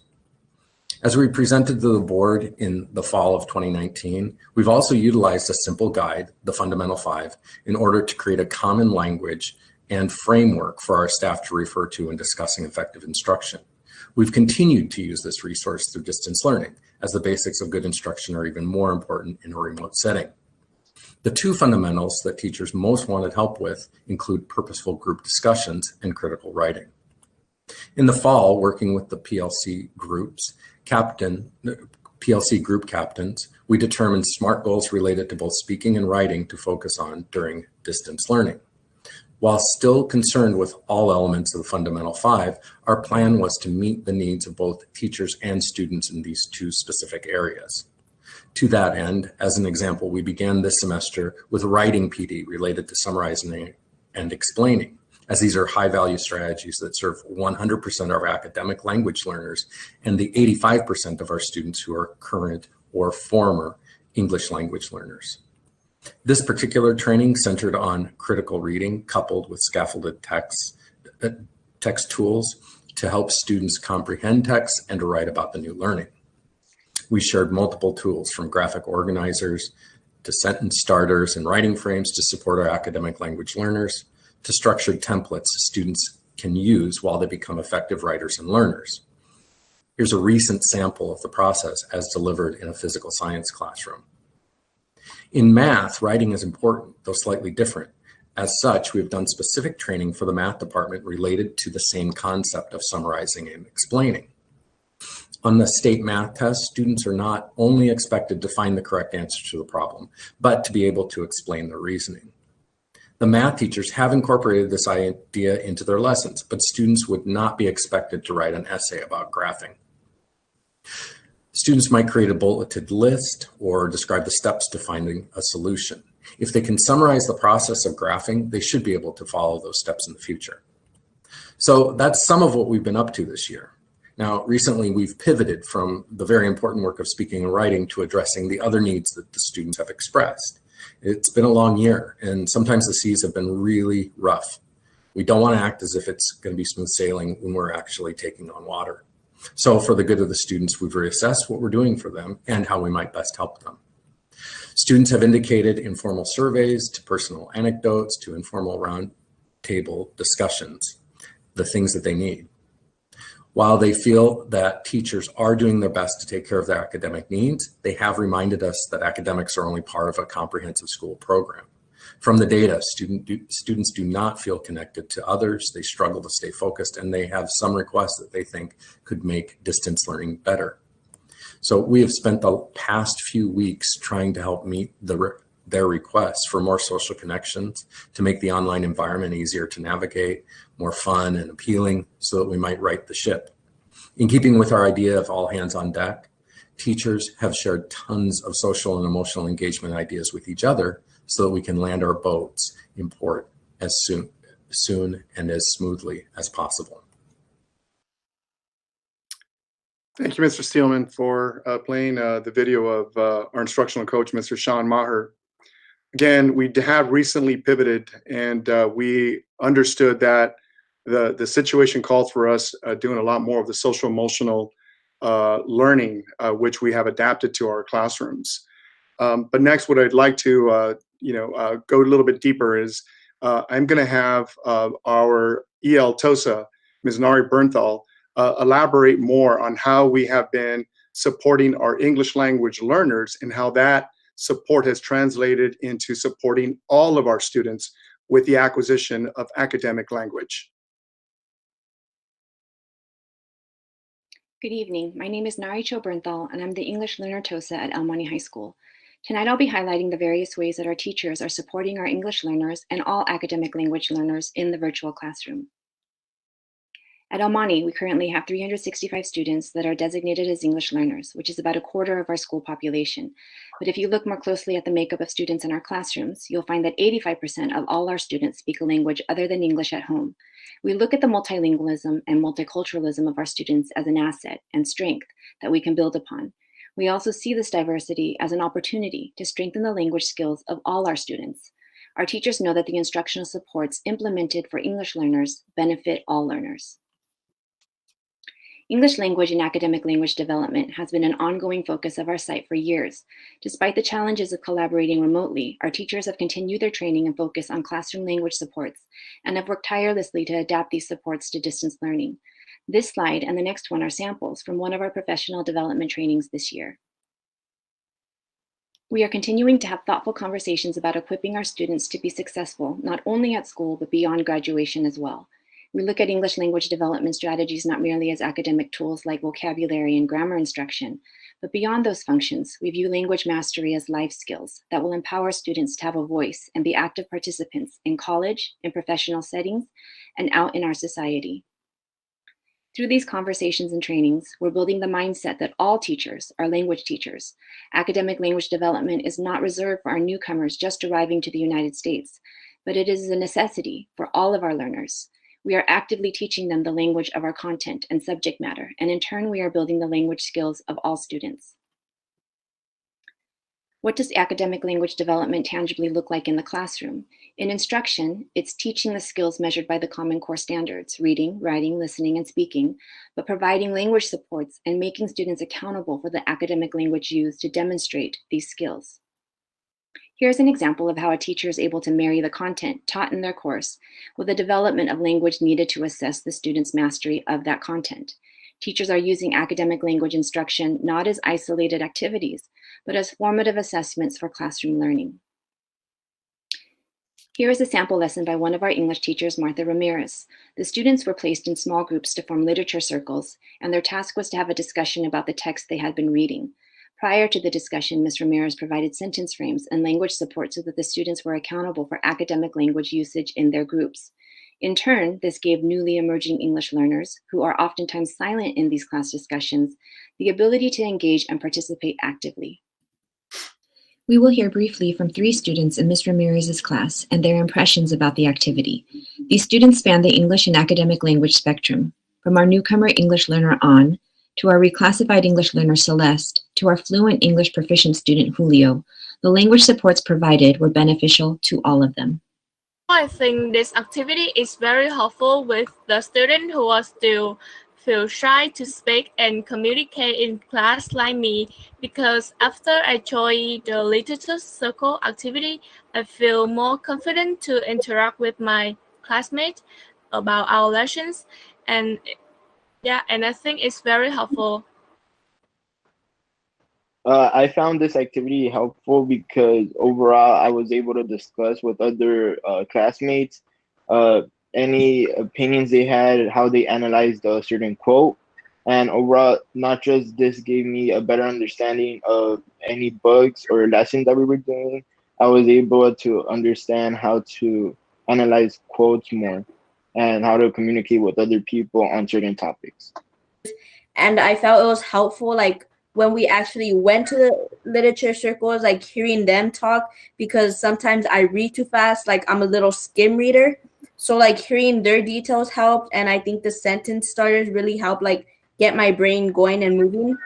During distance learning, I think the activity I enjoy the most is the breakout room activity, especially in the literature circle activity in my English 2 class. And I think that's very helpful for me to practice my skill for speaking, and that helped me to share and talk to my classmates, and I very enjoy it. Lastly, as a little side note, I'd like to also emphasize the social emotional learning that is taking place in our classrooms, most importantly during this challenging school year. Early on, we surveyed all of our students about how they felt about their distance learning experience. One of the questions we asked was which assignments and activities they enjoyed the most. Overwhelmingly, many students responded that the assignments they were most engaged with were the ones that allowed them to process and understand these extraordinary events and times that we are currently living through. So many of our teachers have embedded time within their instruction to merge their teaching of content with the students' needs to process, express, and attribute meaning to these experiences. I'd like to end my time with a poem written by one of our academic language learners, Jason. The assignment was to create a poem utilizing the academic vocabulary word list provided by his teacher, Ms. Kelly Hamilton. Despite the overwhelming challenges and losses of this year, we have so many students continuing to grow and to learn and to thrive. And we have teachers growing their instructional skill sets and stretching themselves to meet the students where they are and provide continuous opportunities for content and language learning. Here's Jason. I still haven't been able to acknowledge the online school transition. Even extenuating my missing assignments has become a mission. My grades are so low, it's making me lose all hope and ambition. I just wish I had exemplary parents to help me in this rough condition. I'm stressing so much, my mental health isn't in the right position. Sometimes I feel floored and ugly, maybe I should talk to a pediatrician. I promise to be frugal so I can pay my own college tuition. Don't know how to speak about it, maybe I should start a petition. Hopefully I'm fortuitous and get a message out with the right ignition. Thank you for your attention and time. I don't know about you all, but every time that I hear a student, just demonstrate their knowledge and their skills, it makes me smile. So that's part of the work that we're doing with academic language, acquisition. We know that, all of our students need to acquire academic language in order to be successful, both in college and career. With that, I'd like to also, now present to you all Mr. Bernthal, our college and career coordinator, who's going to be talking to you about what we have done to support our students through the college application process during these uncertain times, right? I know that it's been very challenging. However, we have put in many supports for our students as they apply through college through the pandemic.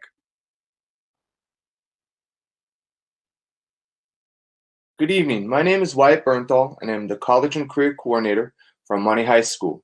Over the years, I've learned that it takes a community of support, a team, to help our young folks reach their college dreams, particularly during these tough times. From our students and parents to all our staff and admin, plus great programs like AVID under the stewardship of Mr. Maher, along with our wonderful partners such as TRIO programs and CalSoap, plus our invaluable college partners. We are a community of college and career support at Monte High School. At the EMHS College and Career Center, it is of the utmost importance to our team that we provide the best possible support to our students. Thus far, we've hosted 23 virtual college and financial aid workshops, plus we've conducted over 250 individual online student advisement meetings. We are pleased to offer a variety of support specifically through our site and in collaboration with excellent district-led college and career initiatives such as College Kickoff and UC Night. Although it goes without saying that 2020 was a challenging year, our Lions rose, thrived, and succeeded, evident in this UC admissions data. I've observed that our district has often been compared with the Whittier Union High School district. Our 2020 EMHS UC enrollment data, including applications submitted, students admitted, and UC enrollment, compares favorably to the schools in that district. All our sites do an excellent job on supporting our students on their college path. In the face of this pandemic, our EMHS class of 2020 was a true standout, evident in the access many of them earned to one of the most competitive institutions of higher learning in the U.S., the University of California College System. We want our community, and most importantly, our students to know, at Monte High School, our students achieve whatever they set their minds to. The sky's the limit when you're a mighty lion. Here are some of those mighty lions now. Thank you so much. My name is Harvey Scudder, and I'm a current senior at Monte High School. The College and Career Center has helped me tremendously. Without their support and guidance, I would have not been able to complete my college and FAFSA applications. Mr. Bernthal has guided me through this process and has helped me open up pathways for my future as a college student. With this help, I've been able to get accepted to 3 out of the 4 colleges I've applied to, which are Cal Poly Pomona, Cal State LA, Cal State Northridge, and I'm currently waiting for Cal State Fullerton, UC Santa Barbara, UC Irvine, UC Riverside, and UC San Diego. Hi, my name is Van Tech, and I'm a 2020 graduate from Almani High School. Today, I would like to share some of the things that the College and Career Center has provided me that I thought was really helpful. One of the things that they really helped me with was FAFSA, as well as the college apps, where they instructed me to make sure that I got everything correct. I thought it was overall super easy to work with them too, because they were so kind, they reached out, and they made sure that I was okay. And thanks to their help, I was able to make it to UCI. Thank you. My name is Serena Hernandez, and I'm currently a senior enrolled at Almani High School, and I would like to speak on behalf of my experience throughout my college application process. I want to start off by saying how, although this journey was pretty difficult for me in particular, it resulted in such an amazing accomplishment, especially with the assistance of some of the most supportive instructors at my school. Us seniors were provided with many workshops to guide our way through these strenuous times. I myself attended these workshops and was able to work one-on-one with instructors such as. In doing so, I was able to put forth my best work toward the colleges I applied to, such as UCLA, UC Santa Barbara, UC San Diego, UC Santa Cruz, UC Irvine, Cal State LA, Cal State San Bernardino, and Cal Poly Pomona. Of these colleges, I've been provisionally accepted to Cal State LA, Cal Poly Pomona, and Cal State San Bernardino, and have yet to hear from the remaining schools. By taking advantage of these countless amount of opportunities for assistance, these instructors helped me to submit my application with confidence.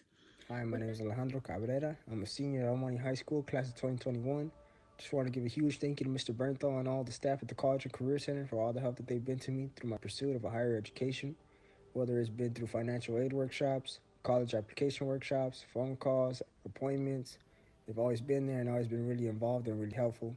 And it's meant a lot to me because as a first-generation student, no one else in my family has applied themselves to a higher education. So I don't really have anyone to guide me. And that's where they came in and, they did guide me, and it's shown because I've been accepted to Cal State LA and Cal Poly Pomona so far.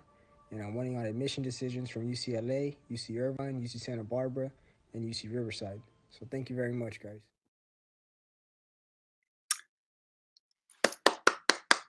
That's right, Mr. Padilla, right? That's right. Every single time that I hear the students speak, again, here at Almani High, it brings joy. Brings joy to hear them the same way that every time I hear, our board member Palacios speak and how she, is so eloquent and so thoughtful. It really is amazing, that our youngsters have this capacity. Here at Almani High School, we want to be able to make sure that our students know that, sky's the limit, that there are no limitations and they can do it. Si se puede, right? And so, we are extremely proud of the work that we're doing here at Almani High School. And again, we didn't need the WAS committee to tell us that we are thriving. We know that we are thriving. We hold ourselves accountable, here at Almani High School. We hold each other accountable. We do have a tiered system of support. I know that you recently heard a presentation from Mount View High School, and I just want you to know that we do have a very similar approach to supporting our students. We are looking forward to the fall of 2021, and we know that fall of 2021, we will have a new normal. And we know that things are going to come back, that we're going to come back in a very different way, and that our students are going to require support. And so we are currently working together as a team to identify the system that we are going to embed into the processes that we have here in order to make sure that we are supporting our students, our families, and each other as a staff. So please know that we are looking forward. We hope that you've enjoyed this presentation, and I'd like to open it up to any questions that you all may have. Thank you, Mr. Cuevas, and to your staff for your presentation tonight. At this time, I'll open it up to my colleagues if you have any questions or comments you'd like to make. I'll start with Mrs. Torres de Segrist. Yes, thank you very much, Mr. President. Mr. Cuevas, thank you so much for this great presentation. Made me feel so happy to see that our students keep working hard, even when the situation is not as we would like them to have, but the students are getting the way, the path to progress and to keep it up with the study. One of my questions that I would like to ask you is that it really impressed me a lot. The first part, when they were talking about the student letter. What was the idea of the student letter? First of all, if a student writes a letter, needs first of all to organize the things that he has in his brain or her brain, write it, and bring it to the reality. What success did you have with that part of the program? I'm not sure I'm understanding your question, Board Member DeSiegler. The first person who presented, he talked about that. The student, unfortunately, I didn't write his name, but he said that one of the things that they had was the student letter.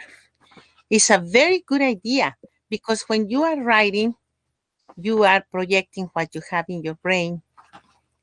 And as you said, they need to learn how to write correctly, how to use the grammatical structures correctly. And then that's a very good way of working with the student.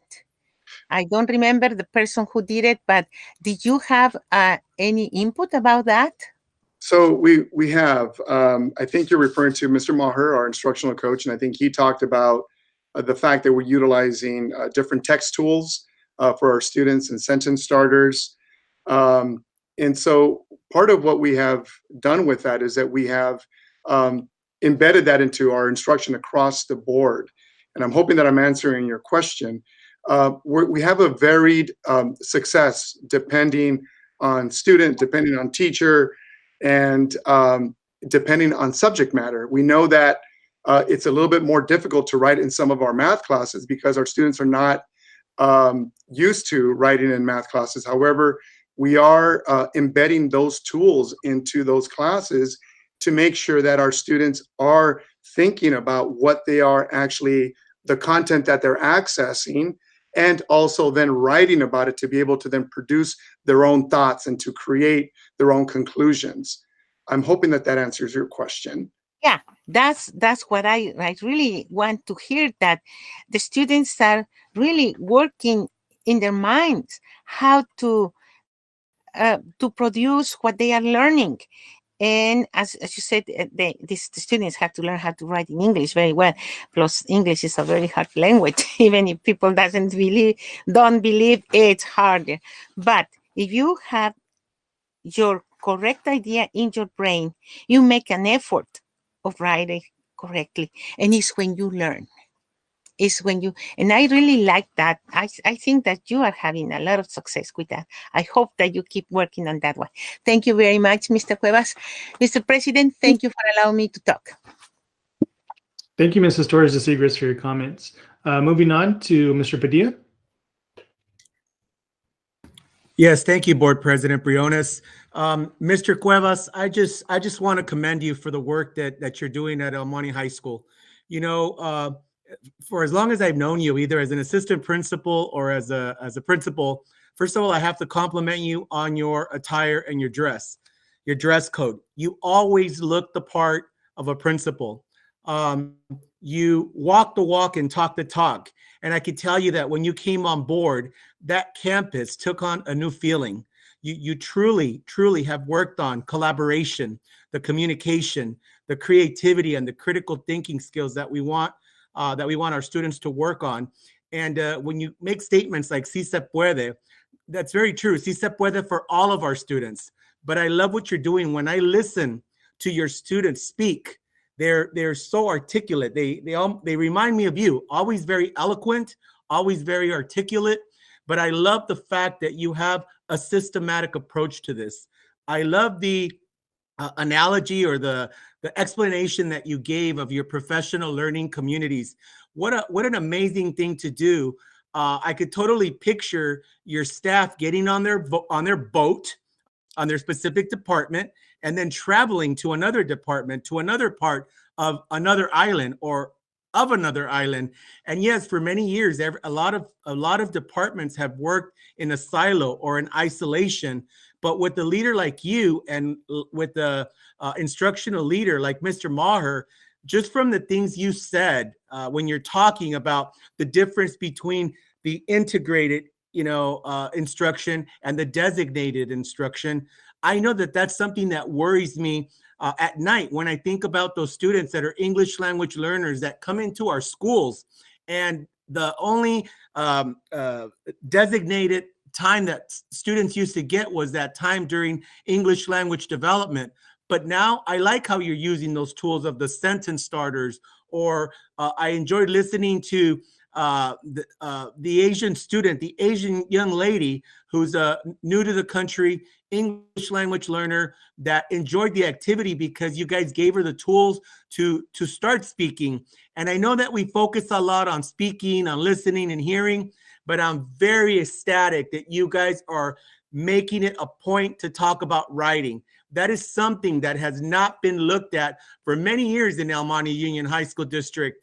And I'm glad that you guys are paying such detailed and close attention to that. And I say that because when I went to Rio Hondo College after I left the El Monte Union High School District, I was shocked to find out that my writing was not very good, and I was stuck in a remedial English class with the lab. So the fact that you're doing that and that you're paying so much attention to our English language learners, and we know through data and through best practices that all of those interventions and best practices that you use for English language learners are also excellent practices for students that are EO or your reclassified students. So thank you so much for the work that you're doing through the PLCs, and also for creating some SMART goals. You're not just working hard, but you have a specific goal that you're trying to meet, and for sticking to the 5 fundamentals. I know when the last principal left, that was something that you guys were starting the 5 fundamental frameworks. I'm glad that you're sticking with it, because sometimes in education, you get one principal in, you're trying one thing, that principal leaves, and now you're jumping on another ship. So kudos to you, kudos to El Monte High School and to the entire staff for working together and working together for the benefit of the students. Because at the end of the day, the thing that we must remember is that our students are our number one priority. Without students, without parents, we don't need superintendents, we don't need board members, we don't need anybody. They are our number one consumer and our number one customer. Keep up the great work. I can't wait till we're back in person so I can come check all that stuff out in person. Amazing, amazing, amazing. Thank you, Mr. Padilla. We welcome you. Thank you, Mr. Padilla, for your very excited comments tonight. Mr. Salcedo? Thank you, President Briones. Mr. Cuevas, thank you so much for that presentation. It's always nice to get a really nice picture, right? Not only of, one particular type of student, but you really gave us a great snapshot of kind of students who are English learners, students who are, from all over the spectrum, right?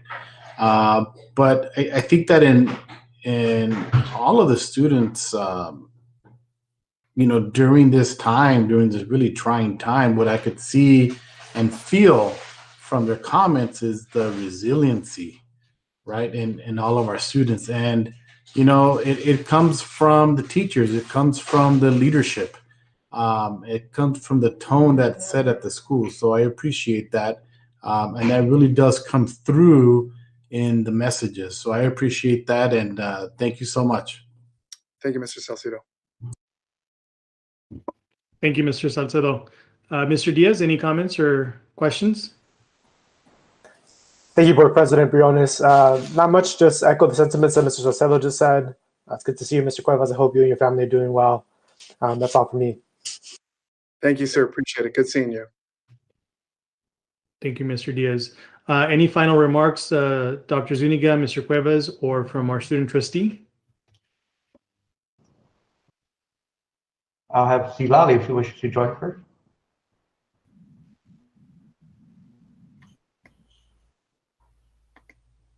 Well, I will certainly close it up if, I'm not sure if she's with us Hello? now. There you Hello? are. Sorry, Yes. my Sorry, Ms. Severa, microphone was you hold on activated. to- we're almost I was done. waiting. I was waiting for your last comment, and thank you. I'm very patient. Yeah. I'm We'll close it up right now, and then we'll go ahead and have you, and thank you for your patience. So we're gonna close it up in a couple seconds. We just want to have our board member, our student board member, say a few words if she'd like, and then if you could honor that, we appreciate it, and we apologize for the wait. Ms. Lally? You're on mute.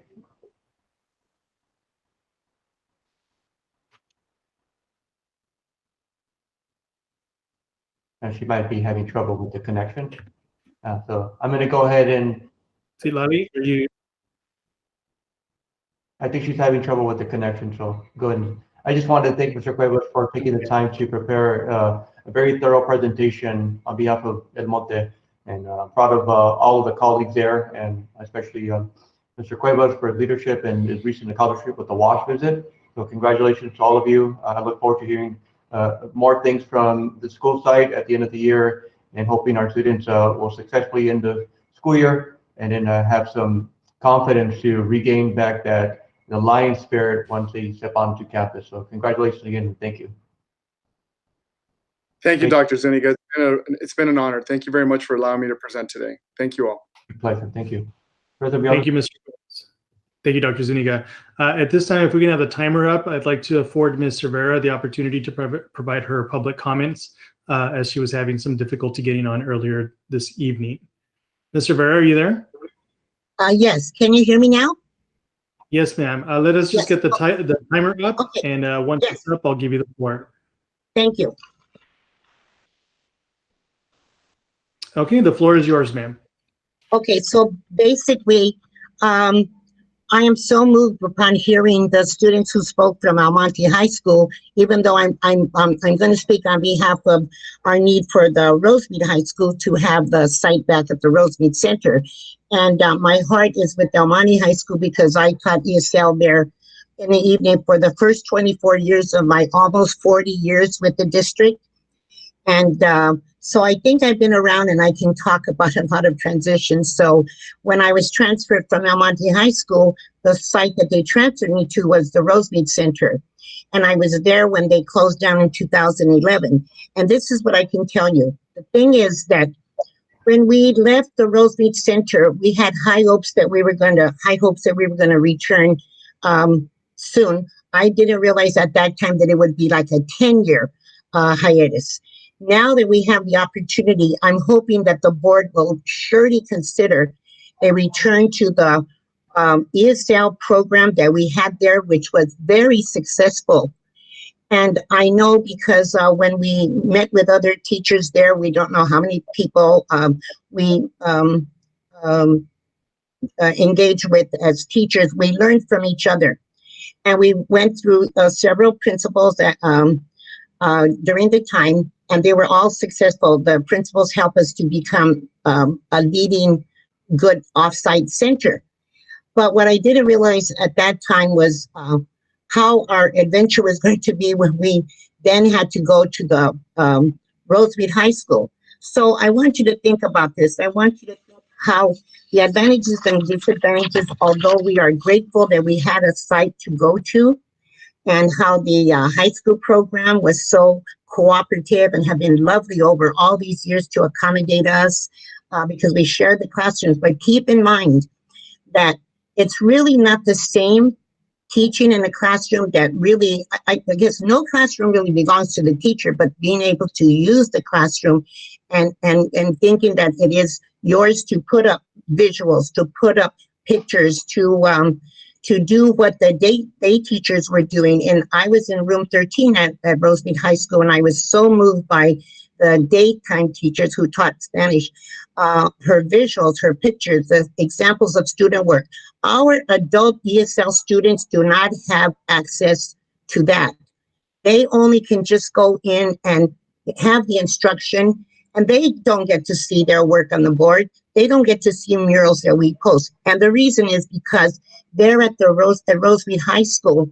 Although we ran a successful program, we have never complained, but now we've had a year to think about it on how things can be better. And if there's an opportunity, we certainly want to take advantage of it. So I implore the board to please consider returning the program to Rosemead High School to have our ESL full program there as it was back in 2011, because we can make it bigger, better now with the high-tech materials that we have at our availability. The students will improve, and not only that, talk about creating an environment for them. They have been coming steadily and are so dedicated to the program. Many of these adult school students are disenfranchised themselves because of their financial situation. Yes. Is that the time up now? Yes, ma'am. So, okay, thank you very much for listening to me today, and I hope the board votes in good conscience. They're all good reasons that everybody presented tonight, but please give us a chance to return there. We started off there. We would love to go back there. Thank you very much. Thank you, Ms. Rivera, for your comments to the board tonight. Yes. Yes. And thank you so much for your patience. Yes, thank you. Okay, moving on to item number 4, update on construction projects. Dr. Zuniga? Thank you, President Briones. I know we have a series of presentations, but this is a comprehensive report to you, which is a quarterly report for construction updates. As you know, with Measure HS, we've been very busy. We've also are concluding some of the projects, one specific project, which is also funded through Measure D funds. And I am pleased to have an abundance of folks that are going to help us out through this comprehensive presentation. We hope it's helpful.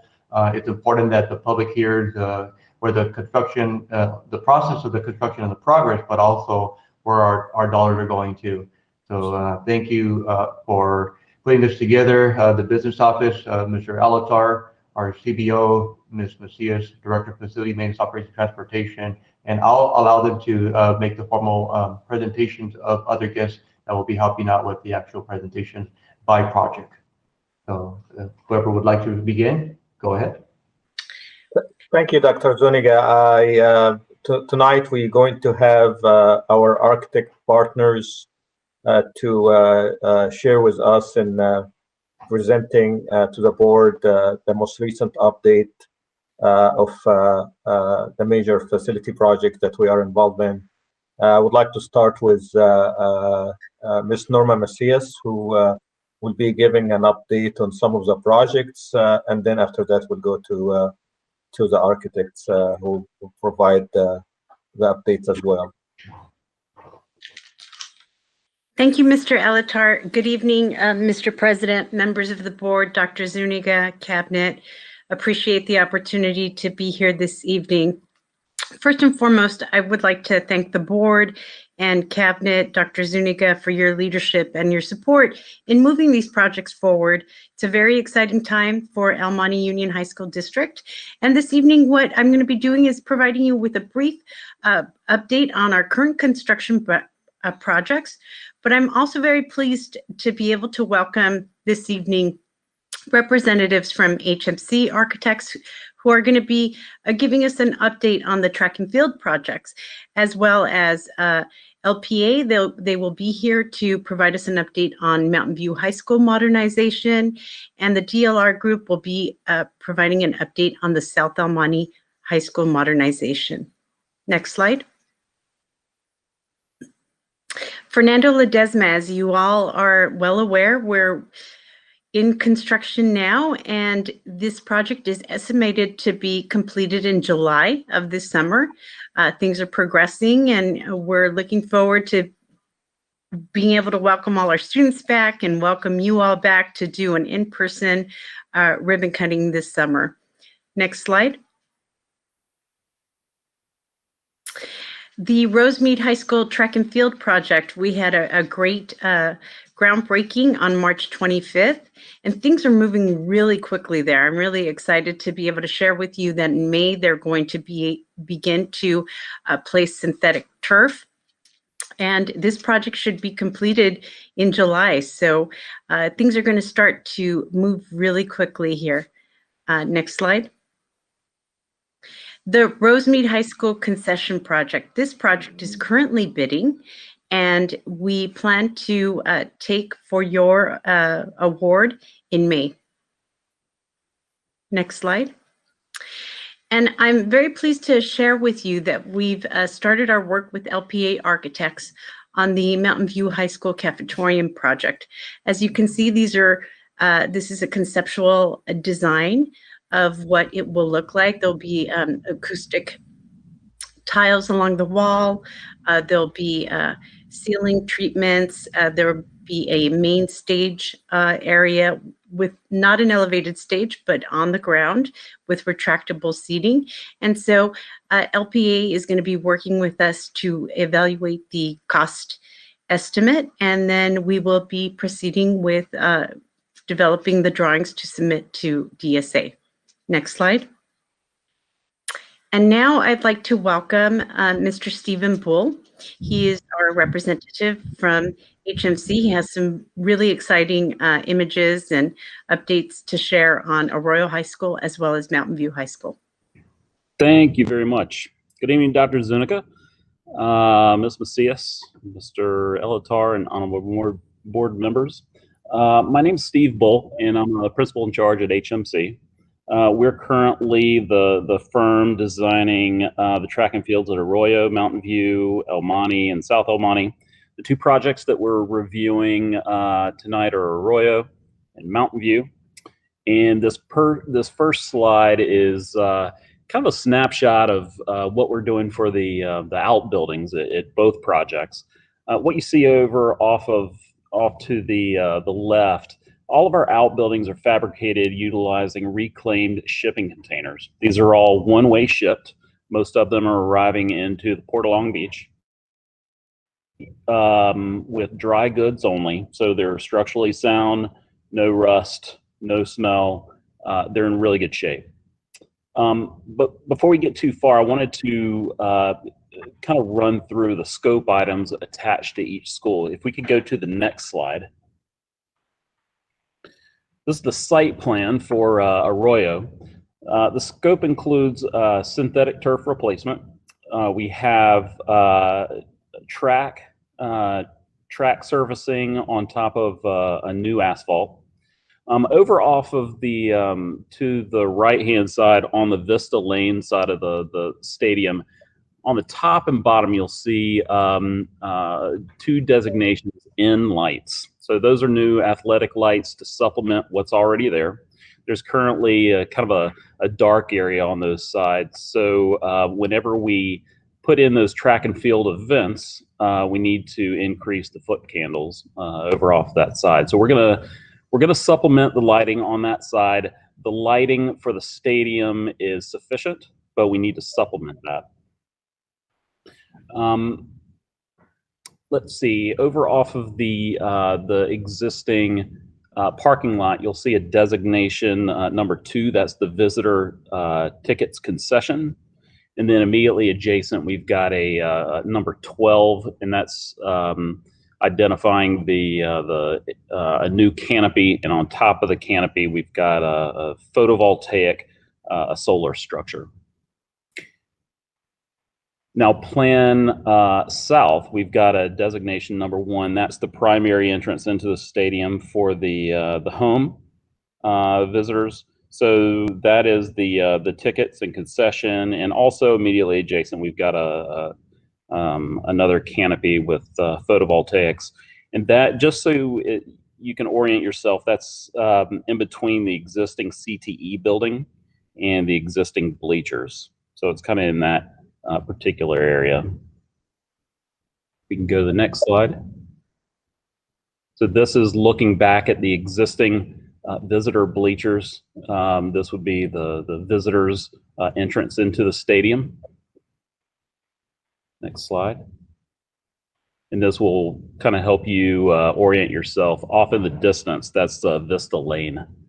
You'll see the existing photovoltaic structures in the existing parking lot, and then you're kind of looking on top of that CTE building that's already in place. So we've got existing bleachers in between the CTE and the bleachers. You've got new home tickets and concessions with the canopy, and then the same thing on the opposite side for the visitors. Next slide. And then looking back on the other side, on the far right-hand side, you'll see a roof that's sort of cut off. That's the existing restrooms and team room to kind of help you orient yourself. And then the existing bleachers. So we'll have a canopy there as well for any of the students entering the stadium. Next slide. And then Mountain View. Mr. Board President, may I ask a question before we move on to Mountain View? Yes, go ahead. Mr. Bull, with respect to the design here, what, if any, considerations are there for the band at Arroyo High School that you could speak to, if any? Sure. We're currently, it's my understanding that the band enters from that student entrance. So that is, there's going to be gates along that ornamental fence area, and that'll be the main entrance into the stadium for the students and the band. And Ms. Macias, will we be consulting with the band director and his colleagues to make sure that we're getting input from them? Because I know that they've, in the past expressed some specific considerations for us. Sure. Thank you, Mr. Diaz. We have been obviously meeting with the site, with the athletic director and various administrators there, but you're right. I haven't spoken directly to Mr. Mazzaro, but I will reach out and share this. Although, as Mr. Bull shared, some of the feedback we had received was that they wanted to designate this entrance, which hadn't necessarily been a part of the original design, but which we ended up ultimately considering because of the band and their needs and their desire to access in this area. Okay. Yeah, thank you for that update. I just want to make sure that we're also consulting with them, as they're going to be using the space, and there are considerations that I'm not aware of that they may need. So as long as we're communicating with them, thank you. Sure thing. And then any other questions for Arroyo? Okay. Mountain View. This is just kind of running through the scope for this project. This is a little bit larger project. This is synthetic turf. If we could go to the next slide. We're showing synthetic turf, track surfacing on top of new asphalt, very similar to Arroyo. We have, but in addition, we have home bleachers and press box, and then also visitor bleachers. Similar to Arroyo, we also have home concessions and tickets, but we also have home toilets as well. We have visitor concessions and tickets, and then we also have visitor toilets as well. The toilet buildings are also fabricated out of the shipping containers. Similar, we've got the canopies at the main entrances with photovoltaic solar panels. And then we also have an area, you'll see the softball field to the bottom right-hand side.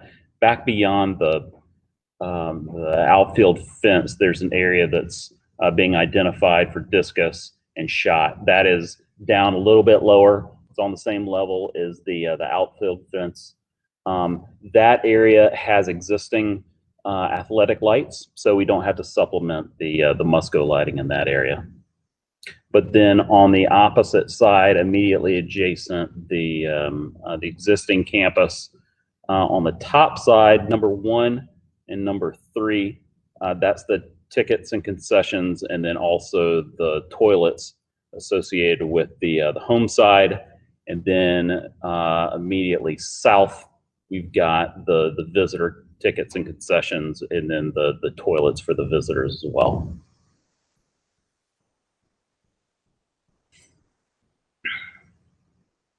There's some topographic changes that we're making. This is not a flat site by any means, so we have to introduce some retaining walls and steps. We've got an entry platform, as you walk across from the main campus, we've got kind of a crosswalk that we're putting in. Still trying to figure out what that looks like topographically. Might be a traffic table or something like that, but it's to slow traffic down. But then it's on the main axis of that sidewalk going into campus, and then that progresses up the stairs and then through the main entry canopy. Looking back the other way at the visitors. And then kind of giving you an idea of, we're looking back towards Valley Boulevard.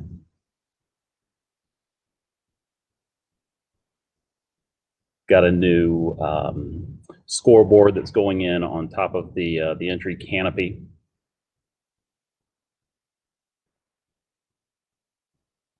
And that's pretty much it for Mountain View. Any questions? I also, if I could just say and add, I really appreciate HMC's effort in providing that connectivity between the main site and the football stadium. It's going to be a much nicer, enhanced entryway. They've addressed a lot of site and landscaping issues in the area. So I think it's going to be a really exciting project. I'm sorry, but please, any questions? Yes, with respect to the color scheme for this particular project at Mountain View, although I can appreciate the incorporation of the school's colors of purple and gold, the surrounding environment is all natural because we are up against, or Mountain View is up against a river. And so the original design language incorporated natural colors, natural stone, green color for some of the softscape. So I'm kind of, I don't want to say concerned, but I have my considerations for continuing to use such bold colors in a natural environment such as where Mountain View is situated. And so I was just kind of curious if the color scheme has been finalized or if that's something that's still in consideration.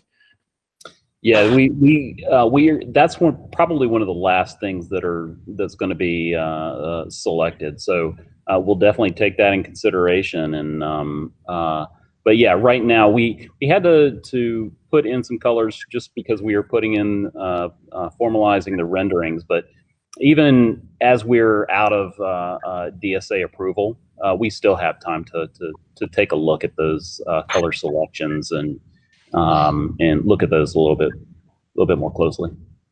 Thank you. And I just wanted to share also that we have been shying away from, continuing using the purple color. I mean, there are some challenges with that color in that regard with the elements and the heat, and so we're definitely take that in consideration.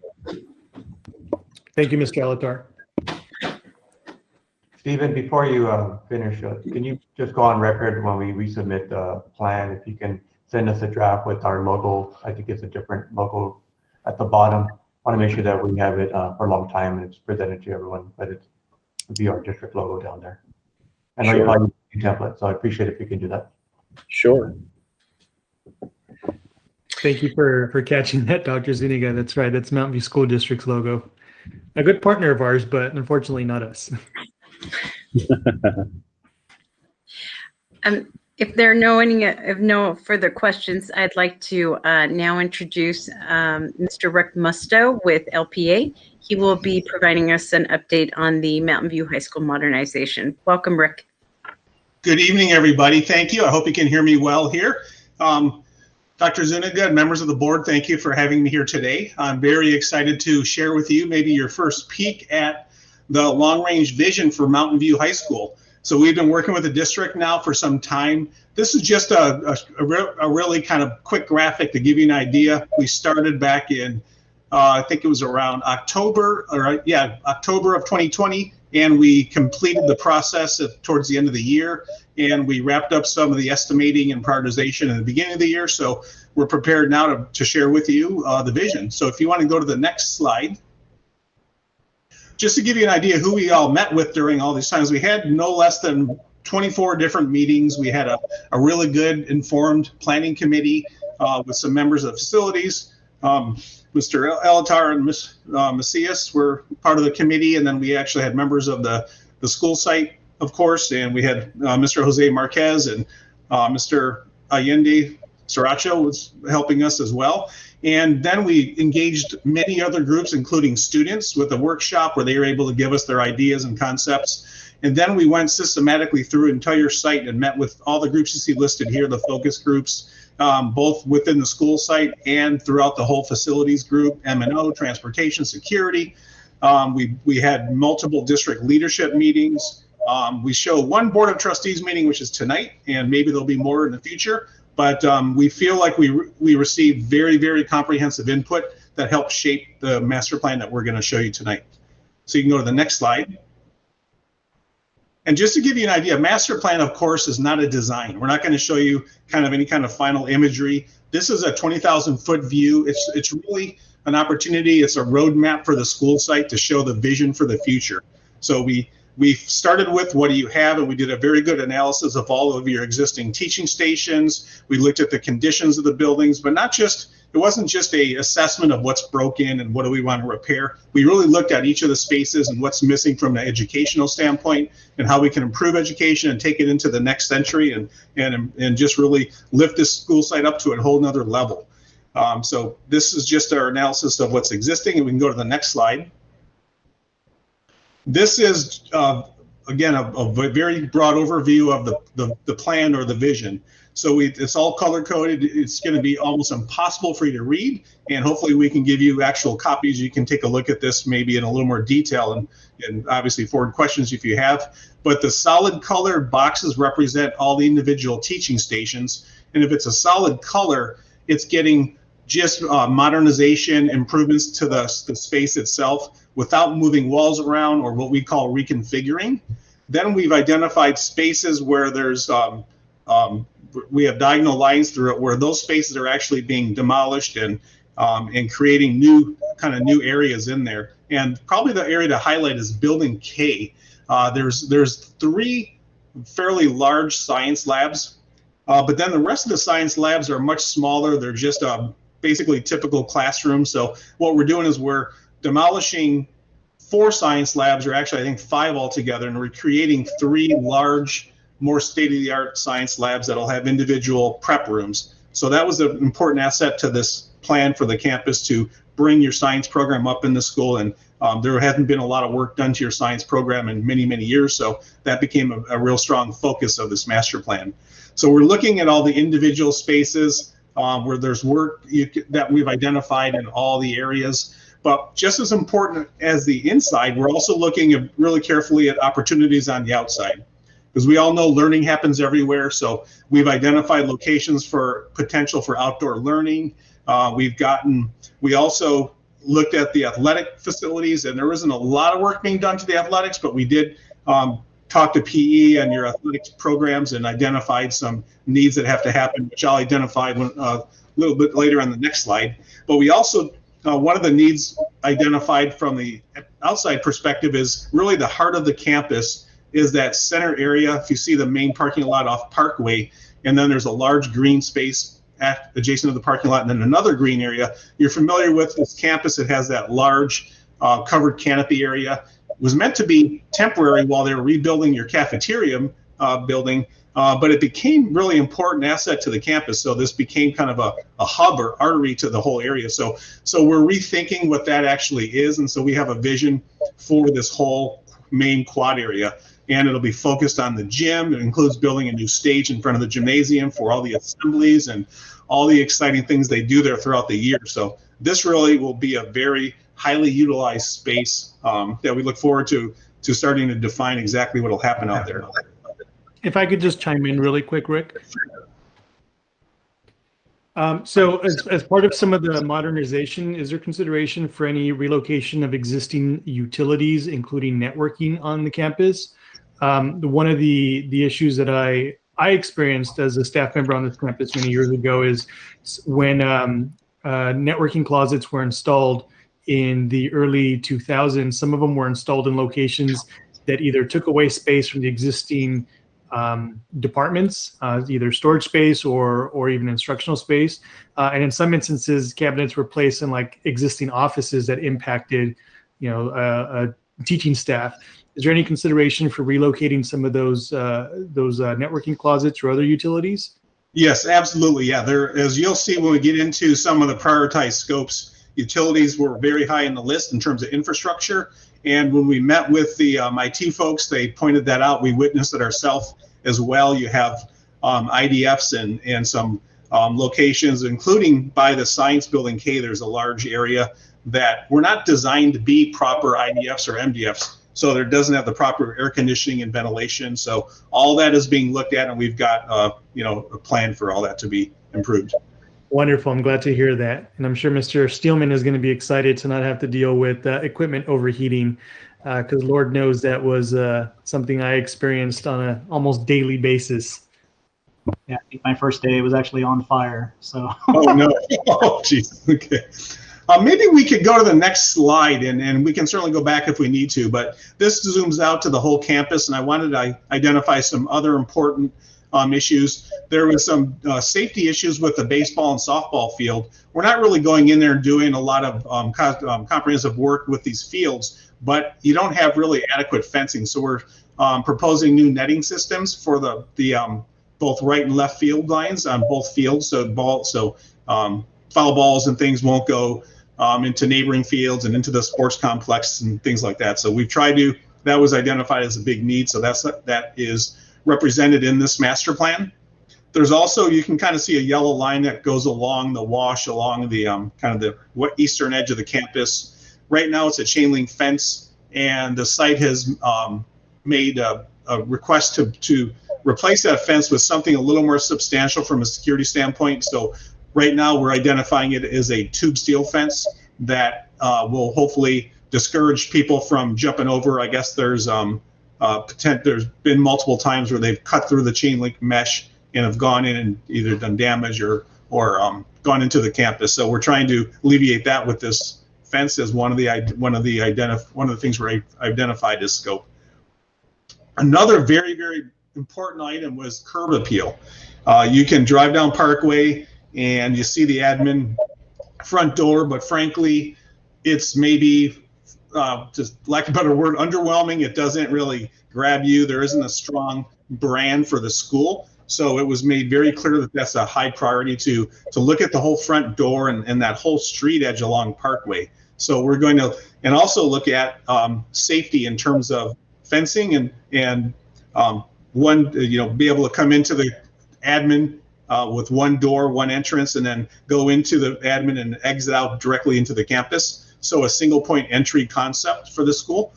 So that's going to be identified into this. With along with that, there might be a little reconfiguring within the administrative building itself, and some cosmetic work on the outside of that building to allow for maybe some signage, and along with the landscape and planting, hopefully present a new front door to this campus.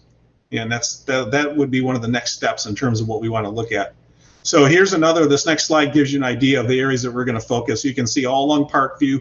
This is the kind of the curb appeal that we're going to be looking at. And then was mentioned earlier, Ms. Macias mentioned the important link between the stadium and the campus. So you can see that represented with this gold artery. This is actually going to be just an enhanced walkway. It'll be brought up to code compliance with ADA and things like that. But also we're going to enhance it visually, maybe introduce some seating elements, and just provide kind of a central link between the athletics piece and then have it continue all the way through the campus. And then a cross link that takes you up. So then the next areas we wanted to point out a few sustainable features. So the buildings, as you know, a lot of those classrooms have no windows. So we're looking at bringing in some daylighting with solo tubes, which are very good, strong elements to bring into each classroom, so you can provide daylighting without really having to structurally tear down into your block walls. Where we have paving, we're going to look at permeable pavement for stormwater treatment to allow you to address the always important stormwater issues. And of course, all the way throughout the landscaping, we're going to be looking at drought tolerant planting for all the areas that we do enhancements from a site standpoint. So you can go to the next slide.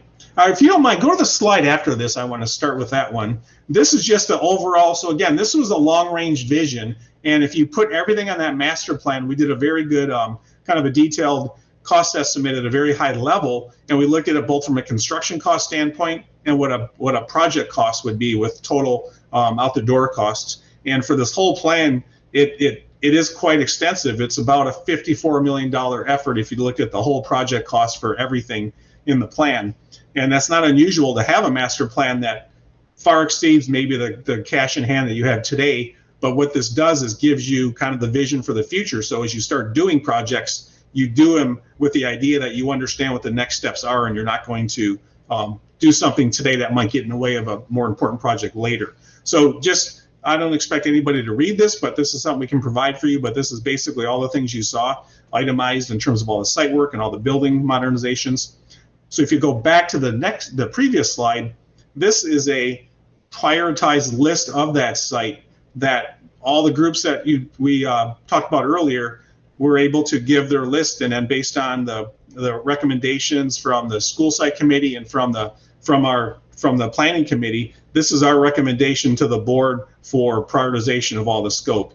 And just to tell you the total cost for this whole thing, and it's in 2020 dollars, is about $26 million of total project cost, and it's just under 20 or a little over 19 million for actual hard construction cost.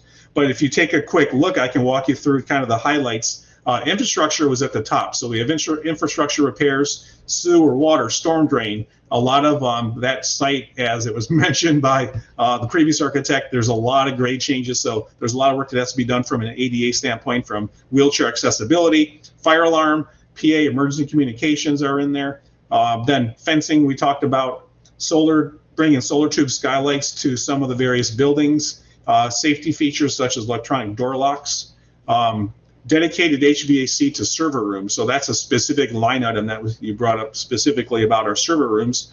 Curb appeal in general, the girls' PE locker rooms hadn't really been touched a whole lot. The boys received a really substantial upgrade. Now we're going to try to bring the girls up to the same level. And then we talked about the netting systems in the baseball, softball fields. Then we're looking at some of the classroom buildings have these operable walls that aren't really being useful, and acoustics are really bad, so we're going to replace those walls. A lot of work going down to the main quad and the learning courts. And we talked about the walkways and ADA and pavement improvements on item number 12, administration improvements and reconfiguring that will allow for the single point of entry and some of the curb appeal. The wellness center will get relocated, and then the science modernization was prioritized. So that's a very important piece that we were able to do. And then some of the other type of miscellaneous work, finishing some projects that they just want to get done, roofing and gutter replacements in buildings M and J. So we're really touching just about the whole campus. We're not doing everything, but it's a really solid list of projects that we believe we can accomplish for just under $19 million, or just over 19 million. So I went over a lot really quickly. Oh, just to give you an idea of the funding sources for the project, of course, Measure HS, and there are a little bit of state school matching funds. Not as much as I think people would have liked, but there's about $1.6 million. You have a state share of just under $1 million, plus a district match of $652,000. So between Measure H and the state, that'll be the sources for funding for the project. If I may add, Rick, here, I obviously we anticipated that this site will draw more modernization dollar from the state. However, we identified or found out that in the early 2000s, the district actually utilized most of the modernization eligibility and ended up actually building some of the most recent new buildings in the campus and did not modernize the rest of the campus with these dollars. So that kind of put pressure on this project, and actually because of this project we're actually trying to sell the second series of the bond so we can actually be able to utilize more dollars to cover this most of these items in the project. But that it's a challenging site when it comes to modernization, because most of the site have not been modernized at all from the start from 1970s.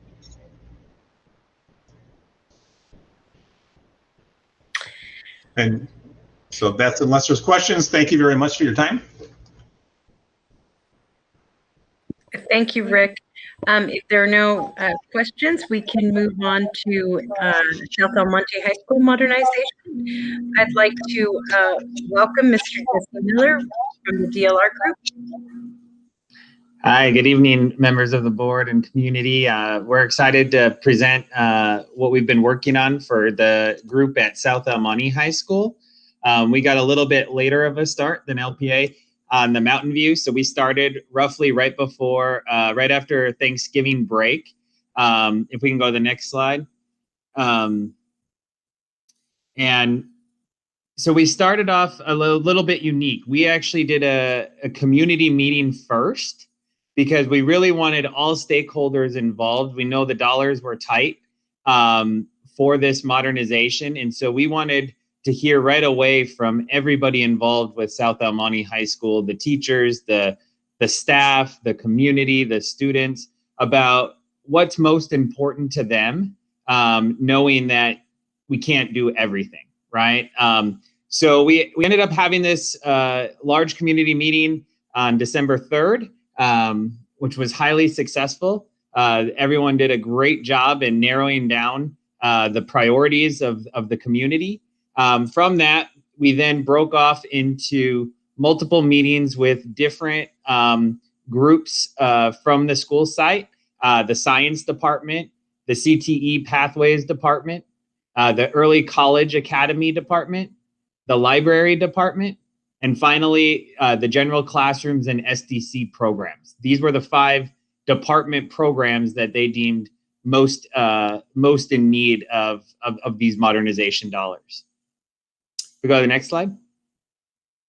So we just wanted to take a minute to, thank everyone. You can see everyone involved. The school site has been incredible to work with, and every single teacher from these groups for science and CTE have been available multiple times throughout this pre-design process, offering lots of insight and information, and everyone is extremely excited. Next slide.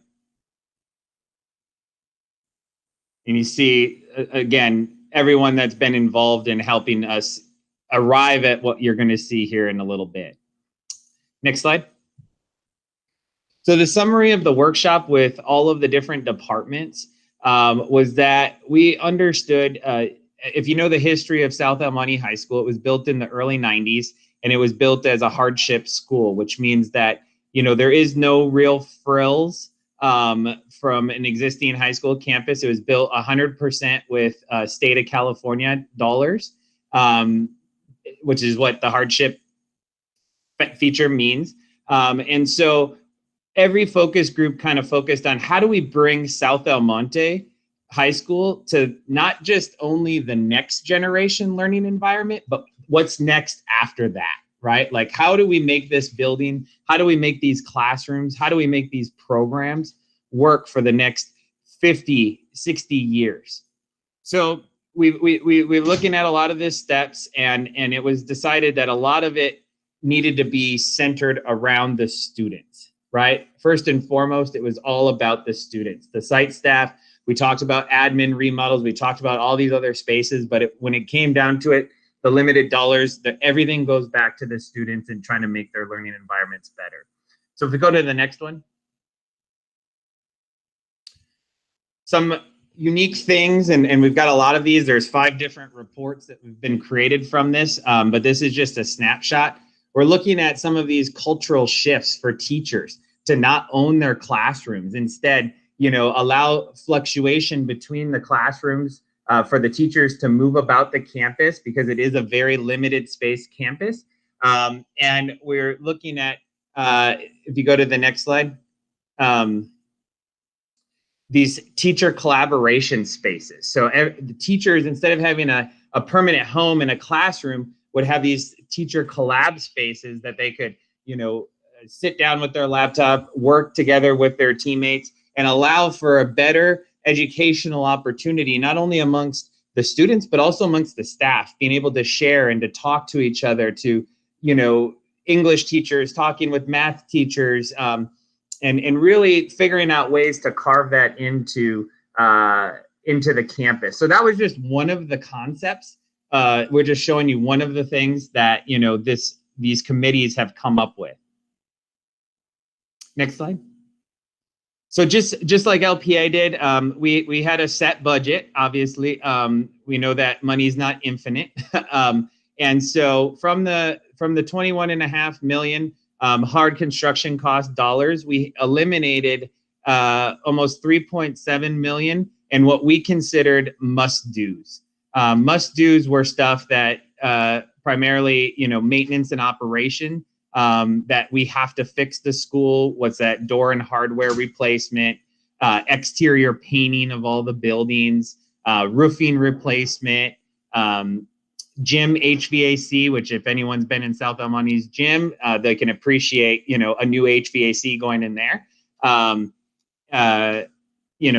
code upgrades, etc. So then we were left with $17.8 million for the actual transformative campus projects. So next slide.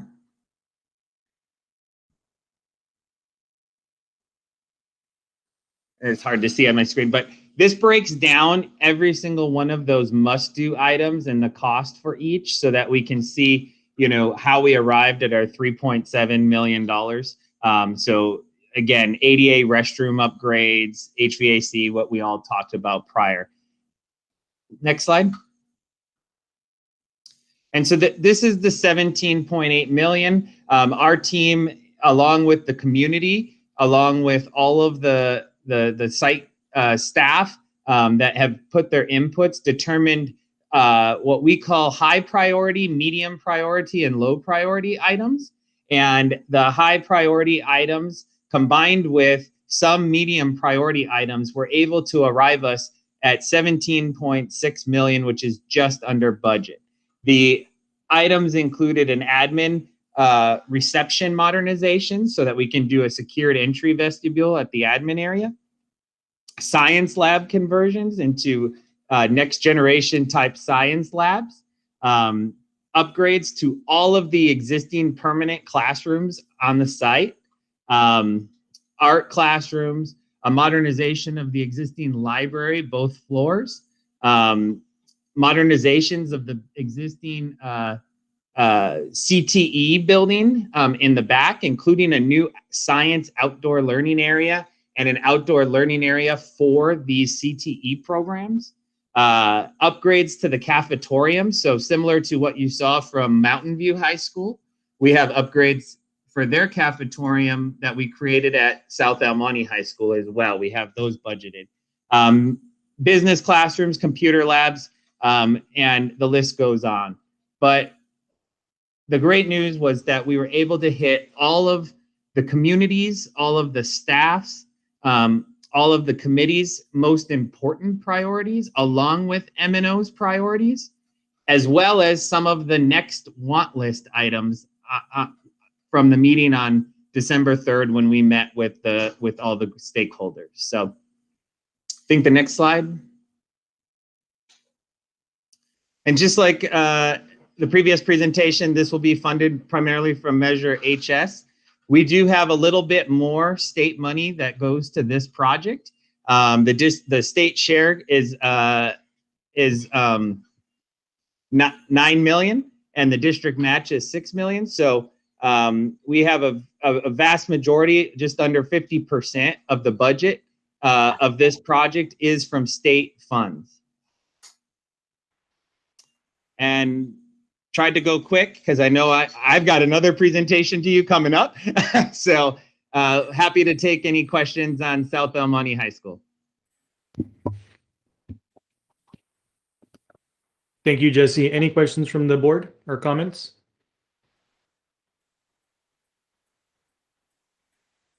No? Okay. Thank you so much for your presentation. Thank you, Ms. Macias, Mr. Elatar.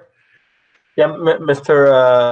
Briones, I want to thank all the architects for coming tonight and presenting this here. I mean, the next step actually would be for all these architects to move from the conceptual design that you presented to you right now to actual the actual design mode, and hopefully we can be able to submit to DSA and start construction within the next 12 to 18 months.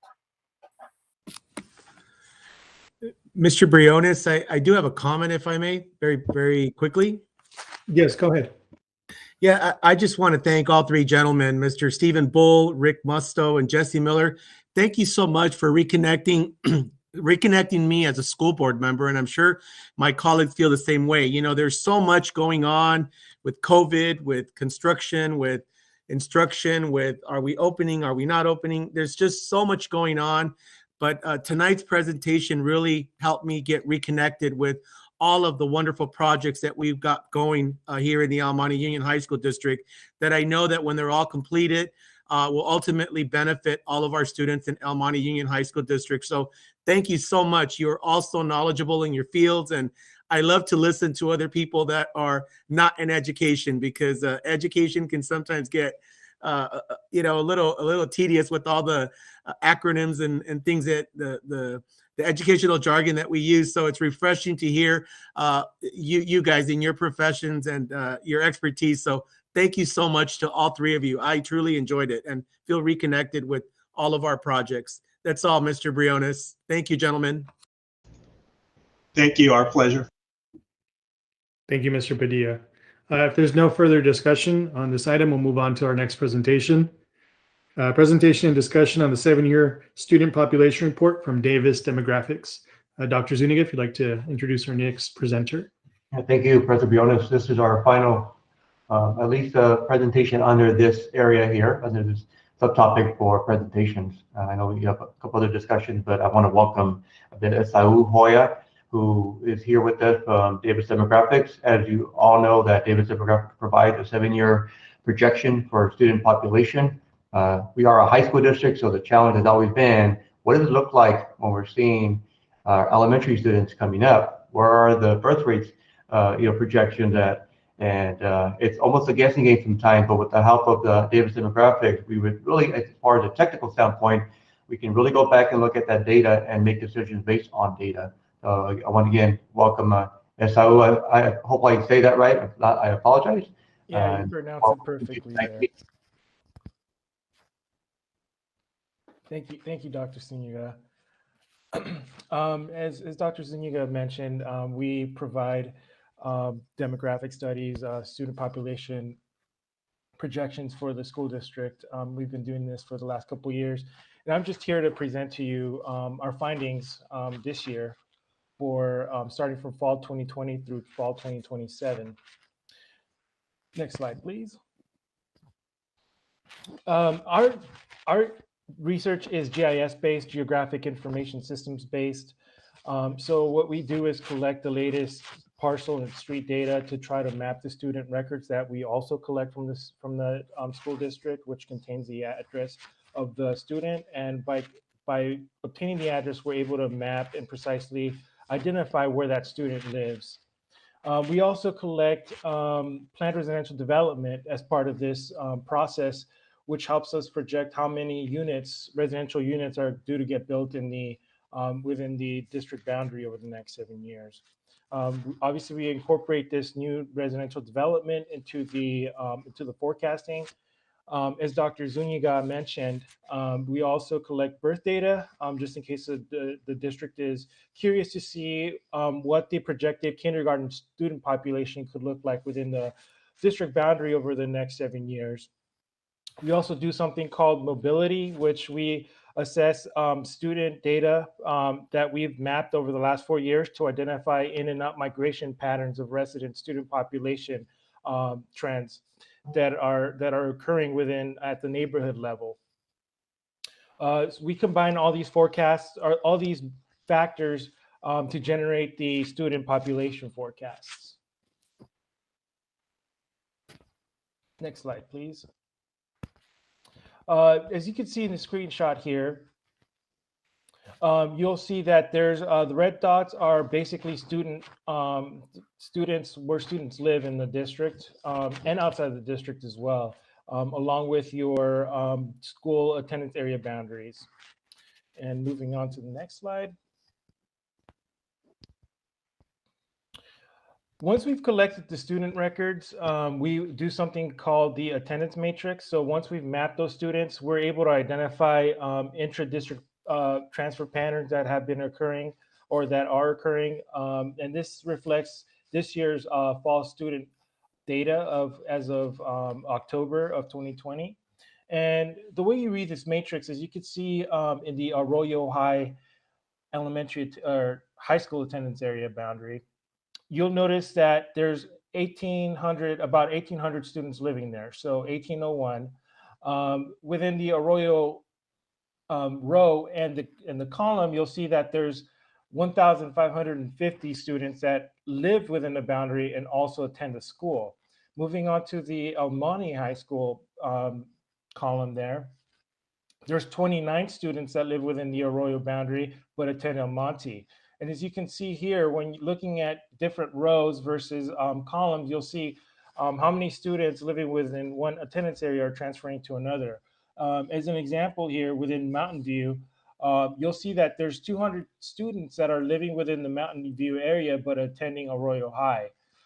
While there's 194 students down at the bottom there living within South El Monte and attend El Monte High School, El Monte High School. The totals at the bottom is your total enrollment. So total enrollment roll just represents your total enrollment at the high school when taking into consideration both the resident student population and the out of district student population, meaning students that are attending your schools from outside the district boundary. As an example, you can see that the total enrollment within Arroyo High School is 1,924. The table at the bottom there is basically intra-district transfer patterns of students coming into each of these attendance areas versus students going out of the attendance areas to attend other schools within the district boundary. So you could see here, Arroyo High School has about, again, a population of 1,800. There's 1,924 students enrolled at the high school. When comparing the utilization percentage, we compare the campus capacity of 2306 versus the resident student population. And if every resident student were to attend that school, it'd be at about 78%, regardless without any other students attending there from outside of that attendance area. Actual enrollment shows that the school is actually at 106% capacity. Resident student transfers means that students that are living outside of the Arroyo High School attendance area but live within the boundary adds up to 314. While out of district students attending the school, or 251 students are actually going outside of the school to attend another school within the district boundary. Non-resident students in is basically out of district students attending the school. Net total transfers in is both students that don't live in Arroyo and live outside of the boundary as well that are attending the school as well. Next slide, please. Here's a quick methodology chart of what our methodology consists of. Again, it's birth data that we collect from the state of California Department of Health Statistics, which I'll show you in the next slide. But we also have mobility factors, again, which are in and out migration pattern trends that have been occurring amongst your resident student populations, which is analyzed at the neighborhood attendance area level. We also take assessor parcel data and we assess how many students or how many school-age children are being generated within each of different types of development. So single family, condominium, townhomes, and apartments. And we apply these factors to the planned residential development, which we collect from each of the local jurisdictions. When combining all these factors together, that's what generates our student forecasts. Birth data. So as you can see here, birth data we use to project or forecast incoming kindergarten student population. Even though it doesn't affect your enrollment or it doesn't affect your student population over the next 7 years, in case you're curious, this is what helps you assess what the kindergarten population might look like over the next 7 years. Again, this is collected from the California Department of Health Statistics. It's provided to us at a zip code, summarized by the zip code level, geographic region level. And so, as you can see here, in the early 2000s, around 2004, the births hovered around 4,000 students. It's been going down to 3,000. As you can see, the latest numbers that we were able to collect show the births hovering around 2,900. The way we traditionally project kindergarten population for K-12 school districts or elementary school districts is we assume that the kindergarten class of 2020 was born 5 years prior. And so we compare 2016's births to 2015's births to project 2021's births. So as an example here, a factor of 100% means that the class will not experience any growth next year. For 2022, when comparing the 2017 births to the 2015's births, it shows a 92% birth factor, which means that the class might decrease about 8%. And as you can see here, you can see that the birth rates are dropping significantly here, down to even 87% towards the later years as of fall of 2024. And moving on to the next slide, you'll see that there's, this is a map of your planned residential development, most of which consist of condominiums. So there's either single family detached homes that are due to get built, single family attached homes, which means that these essentially represent townhomes, condominiums, which are more of an apartment type structure that people have the opportunity to own, and apartments themselves as well.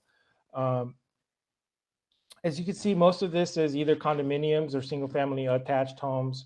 The biggest one being the Gateway Parcel 4, which is currently on hold, but we just put it on there. It's not taking into consideration the projections. It's just on there as a reference. Most of these other units are less than 100 units which have estimate completion dates of around 2021 or 2022. As you can see here, you see the student yield factors that are applied to each of these developments. So as a sample of single family detached homes, or SFD, yield factor of 226 means that out of 1,000 homes, single family detached homes that may get built, there may be a total of 226 grade 9-12 students be generated from those homes. Next slide, please. Sir, really quick on these developments, like for example, the El Monte Metro TOD, is that specifically housing for any certain population? Yeah, these are all housing projects geared towards all age groups. So families with school age children. So we don't include any senior housing projects for seniors. And we don't include any age-restricted projects. Okay, so none of these are veteran developments either? No. Okay, thank you. Yeah.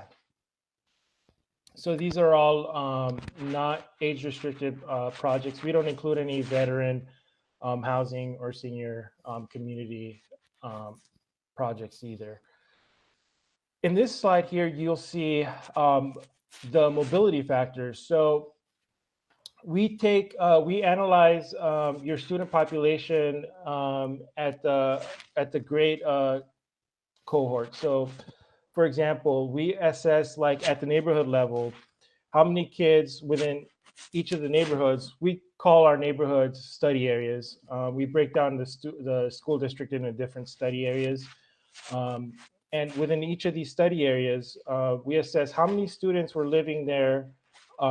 In fall 2017, how many 8th graders moved on to 9th grade the next year? How many 9th graders moved on to 10th grade the following year? And we use this assessing the last 4 years of student data from fall 2017 through fall 2020. And so as you can see here as an example, let's just take a look at El Monte City as an example here. A mobility factor of 8 to 9, and these are summarized. These factors that you're looking here are summarized by the school at the school district level, at the feeder school district level.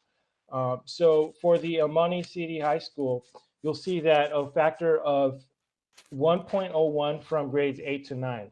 That means that out of 100 students living within this boundary that might have started in 8th grade, 101 showed up the next year. A mobility factor of 0.99 from 9 to 10 means that out of 100 students living in that area that were 9th graders show up to 10th grade the next, 99 show up to 10th grade the next year. So it's a loss of 1 student based on recent trends over the last 4 years. You can see that, interestingly enough, you'll have growth factors from grades 11 to 12 here for 3 of the 4 feeder school districts. As you see the 8 to 9 mobility factor here, you'll notice that there is a decline as students transition from grades 8 and move on to high school the next year for most of the feeder school districts, except for Amani City School District. As an example here, within the Mountain View feeder school district, you'll see that a mobility factor of 0.95.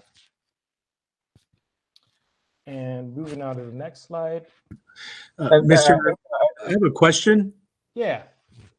Go ahead. Somebody else has a question? No, Mr. Padilla, I was going to make a comment, but go ahead. No, go ahead. I'll go after your comment. Okay, I just wanted to mention that the slide before, the mobility slide, is probably the most important and telling slide of anyone you see, because it actually gives you a map of what is happening from the kinder grade all the way till the graduation of the students. And you can see a school district like us, which we were declining, you'll see more red in that table. And it also gives you an example of the difference, let's say, between 2 feeder schools like Mountain View School comparing to Rosemead School District.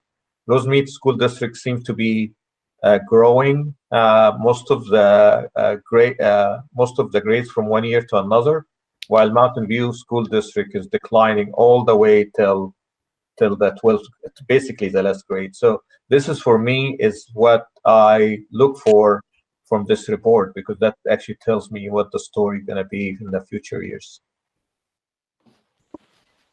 Thank you, Mr. Elator. Mr. Padilla, did you have a question or comment? Yes, I have a question. If we could turn back to page 7, I'm still fixated on page 7 where we were looking at the gateway parcel, the Grapevine development.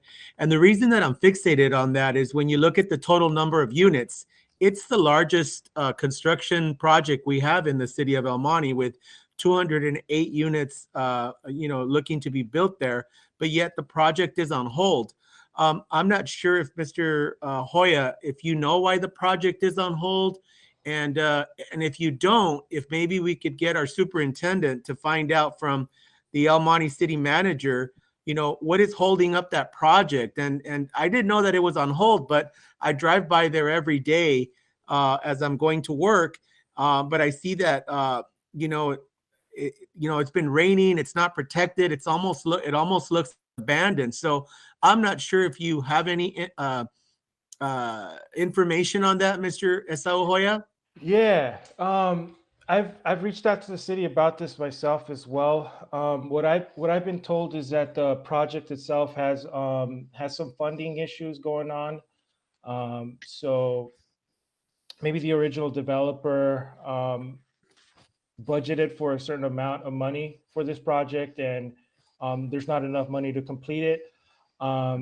That's what I've been told. That's what I was told as of fall of this past year. Maybe if the school district would like to get in touch with the city, maybe they might be able to provide more information. But I think it's all has to do with funding issues. And as soon as maybe a new developer might come in and be able to take over the project, maybe they could continue on that project once the funding issues have been resolved. When you say that it's a funding issue, I mean, what does that mean? Does that mean like, what does that mean?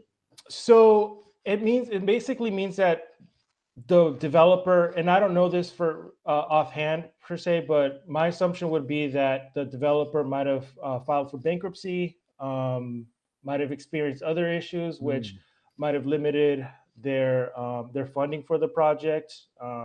It could be a number of issues there. Okay, so I guess my next question would be to Dr. Zuniga and my colleagues. Is this something that we could talk to the city manager about, or El Monte City Council, since we do have such a great working relationship with them and they're great partners? Is it possible to get answers as to why the project has been halted? Because this affects our enrollment, and as Mr. Elatar just alluded to, there's a lot of red in the mobility report, or not the mobility report. Oh yeah, the mobility report. And it shows that, you know, we're going to be suffering from some serious declining enrollment. So I would like to hear from my colleagues if we could get some consensus to direct our superintendent to get an explanation about what's going on with that project, because it really concerns me. I mean, 208 units, I mean, that could be, you know, some kids there for us to generate some enrollment, not only for the K-8 district, but also for the high school district. But to hear that there's funding problems and all that, but like you said, Mr. Hoya, you're not quite sure what happened there, correct? Yeah, it's been as you might know, it's been on halt for a couple years because when I visit these sites as well, I drive by them as well personally. So I've been able to see firsthand that the project hasn't continued. It's been idle for the last couple of years there. So. Yeah, so I would like to get some answers to that. Is that something that you can find out, Dr. Zuniga, and get an answer back to us and put it on our Friday memo about what is holding up 208, you know, units there? Yeah, that's something that I can do. Definitely, it affects the school district and impact. I'm certain that the city manager would be able to provide me a response. Okay, so we don't need to get consensus from my colleagues for you to do that, Mr. Zuniga? Dr. Zuniga, excuse me? If it's information related to school setting and you'd like information, I'm more than happy to share with you, unless it's something outside the normalcy of finding information that pertains to the school district. Right, Okay, all right. I'm just going based on our past practice that, you know, we're always trying to get consensus to get you to do something. And you'll usually ask the question like, is this something that the board is requesting of me? So that's why I wanted to ask my colleagues if they wanted to know why the project is halted also. And if it's at the direction of the board for me to support that, I'm perfectly fine with that. Okay, so I guess that's my question then. So you're okay to go do that then? I have the capability of doing it. If that's what the board direction would like me to do, I'm doing it. Okay, yeah. Sorry, I just jump in really quick. Yeah, I mean, we're just requesting information from the city. I don't think there should be any problem. Okay, all right. Sounds good. That's it. Mr. Hoya, please continue. I'm loving this report. Yeah, thank you. And just for clarification, typically these apartment units, they'll generate students, but they'll generate much less students than like single family detached homes, townhomes or condominiums as well. So we'll keep in touch and see when this project starts building again. Let's move on to the next slide here.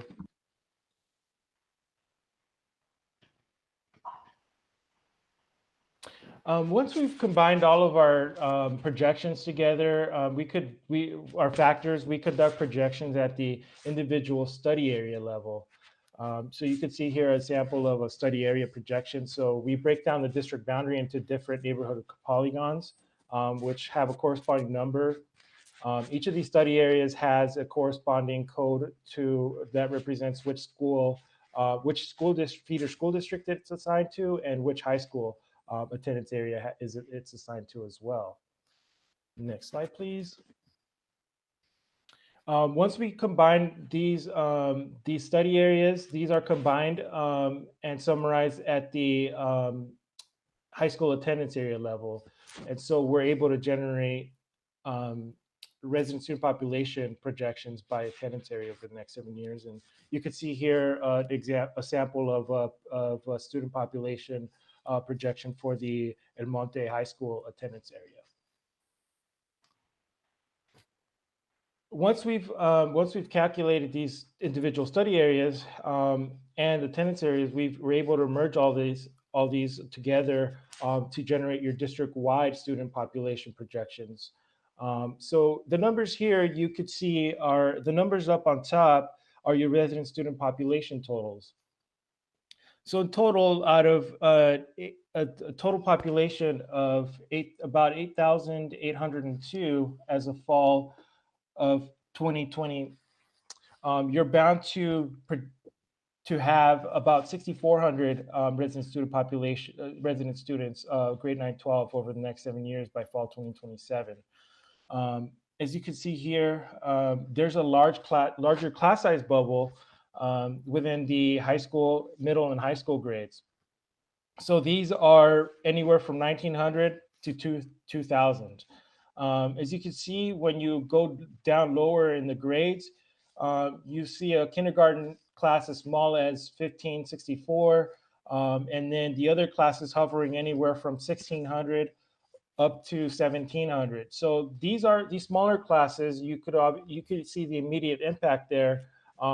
With all factors aside, these are due to hover into the high school grades and enter your school system and replace these 1,900 class sizes amongst the high school grades that currently exist right now. When you take a look at the historical class sizes, you'll notice that there were more 2,000 class sizes that hovered around 2,000 that are now that have slowly been diminishing or declining down to 1,900. When you take a look at, when you take into consideration out of district student population, then you're able to tell roughly what your enrollment could be over the next 7 years. So when taking into consideration out of district students attending your school district, it was around 254. It's stayed around that number over the last 4 years.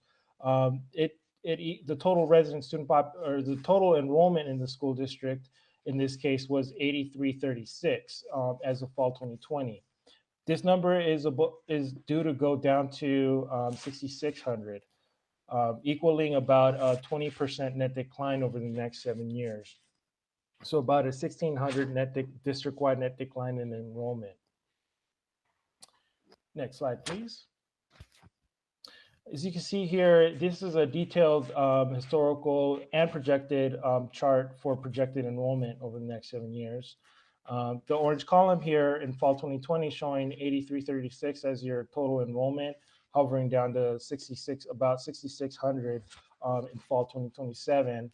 Historically, you could see from last year to this year, it stayed pretty much identical. There was a decline from 2018 through 19 of about 200 students. And so there was another decline from 2017 to 18 in enrollment of about another 200 students or so. Next slide, please.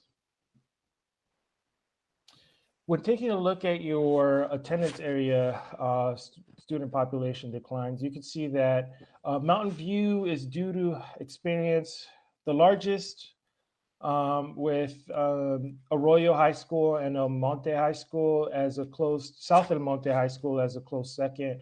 Mountain View is due to experience a resident student population net decline of about 24%. It adds up to 423 students over the next 7 years. And again, this is resident student population. So this is student population that lives within each of these attendance areas. Most of these attendance areas are due to a decline of around 300 students. Arroyo High School, as an example, is due to decline about 398 resident students, grade 9-12 resident students through fall 2027. Rosemead is due to decline by 244, which is the lowest in the school district, along with in terms of both actual student count, projected student counts, and net decline. Next slide, please. In conclusion, as Will indicated, there's overall outmigration pattern occurring as different class cohorts graduate on through the grades. This is represented through the mobility factors, and you could see that happening within most of the feeder school districts, with the exception being Rosemead. There's a positive in-migration pattern occurring as resident student population classes transition from grades 11 to 12. And I also pointed out that large class size bubble that's currently exists within the middle and high school grade levels that are due to graduate on to college. So these are around 1,900 students are due to be replaced by class sizes that are anywhere from 1,800 down to 1,564, which was your kindergarten student population in the school district as of fall 2020. Declines of over 200 students are expected for all the high school attendance areas in terms of the resident student population through 2027. And it's overall net decline that's projected in the school district over the next 7 years in terms of TK-12 and grade 9-12 student population. And I'll open it up for questions in case anybody has any questions. Thank you, Mr. Hoya. Any questions from the board? Mr. Briones, Go ahead, Mr. Diaz. Mr. Hoya, is this pretty consistent with what you're seeing across LA County? Absolutely. It's basically decline in most of LA County in terms of resident student population. Specifically within if students are able to stick around, if families with high school age students, if families stick around by the time they're in high school, they're more likely to stick around through high school. So the high school population usually is the one that stays fairly consistent. And although, by me saying fairly consistent, it means that it experiences the least amount of decline, but it's still decline in terms of population within the whole Southern California, Maine. Yeah, and I know you mentioned low birth rates is one of the factors, but what would you say? I know housing is one of the things that comes to mind. It's incredibly expensive to live in Southern California and especially LA County. What are some things like maybe that you can share from your professional experience as like things that mitigate this level of declining enrollment, whether it's more tenant protections, rent control, more development of affordable housing? I know you mentioned that apartments don't get you as many students as single family homes, but what are some things that school districts or maybe things that you could offer for us to start thinking about or considering? I think that obviously higher housing costs is the biggest driving factor in this case for families, especially young families with kindergarten age students that maybe want some home ownership opportunities. They may look to move out of the county, LA County, or move out of the state altogether.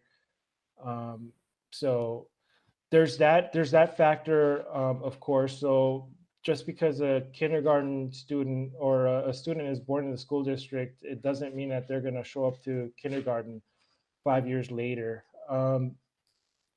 Another factor, I'm not sure whether this may be the case or not in your school district, but depending on how many private schools or magnet schools or charter schools are in your school districts, that might be affecting enrollment as well. So it might mean that there's school age population living within your district boundary, but that may be attending a non-district school. Again, I'm not sure how many magnet schools are in your vicinity, but that's also a factor that you may take into consideration.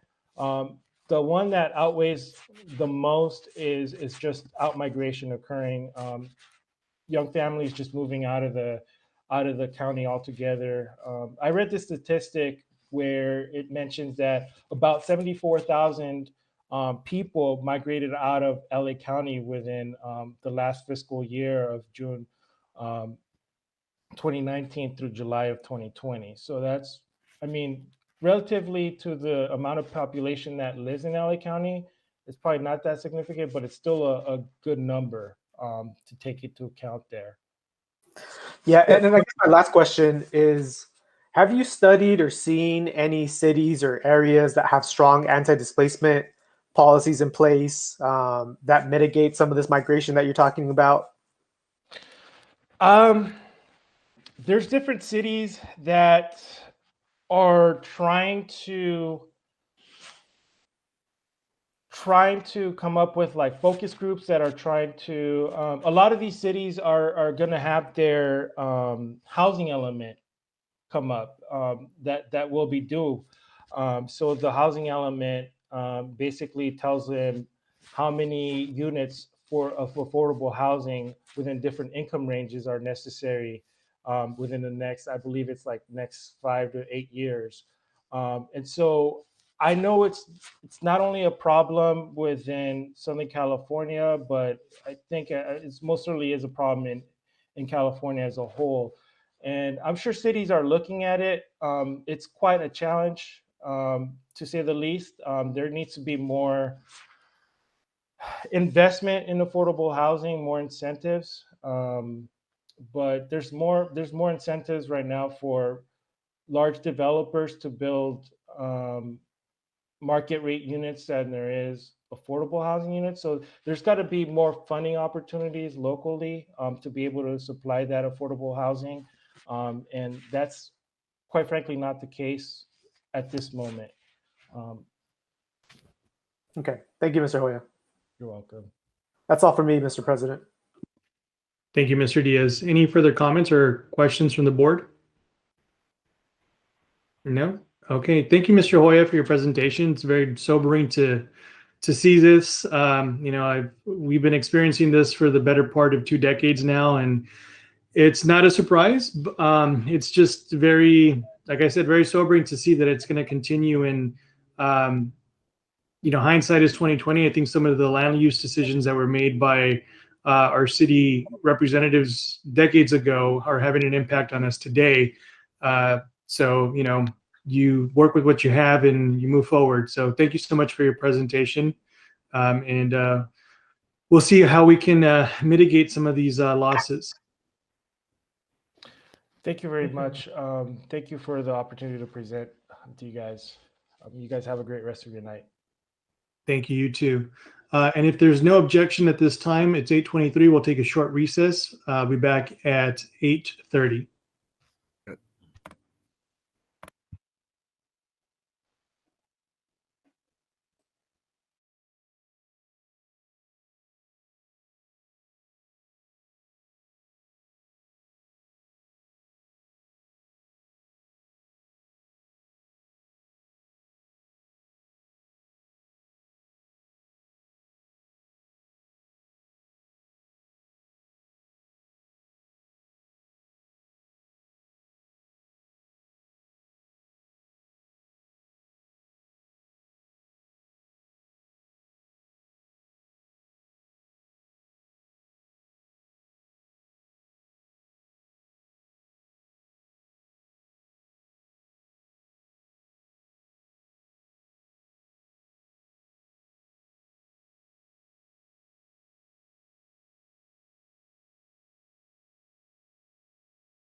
respective computers or devices.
Do we have everyone back?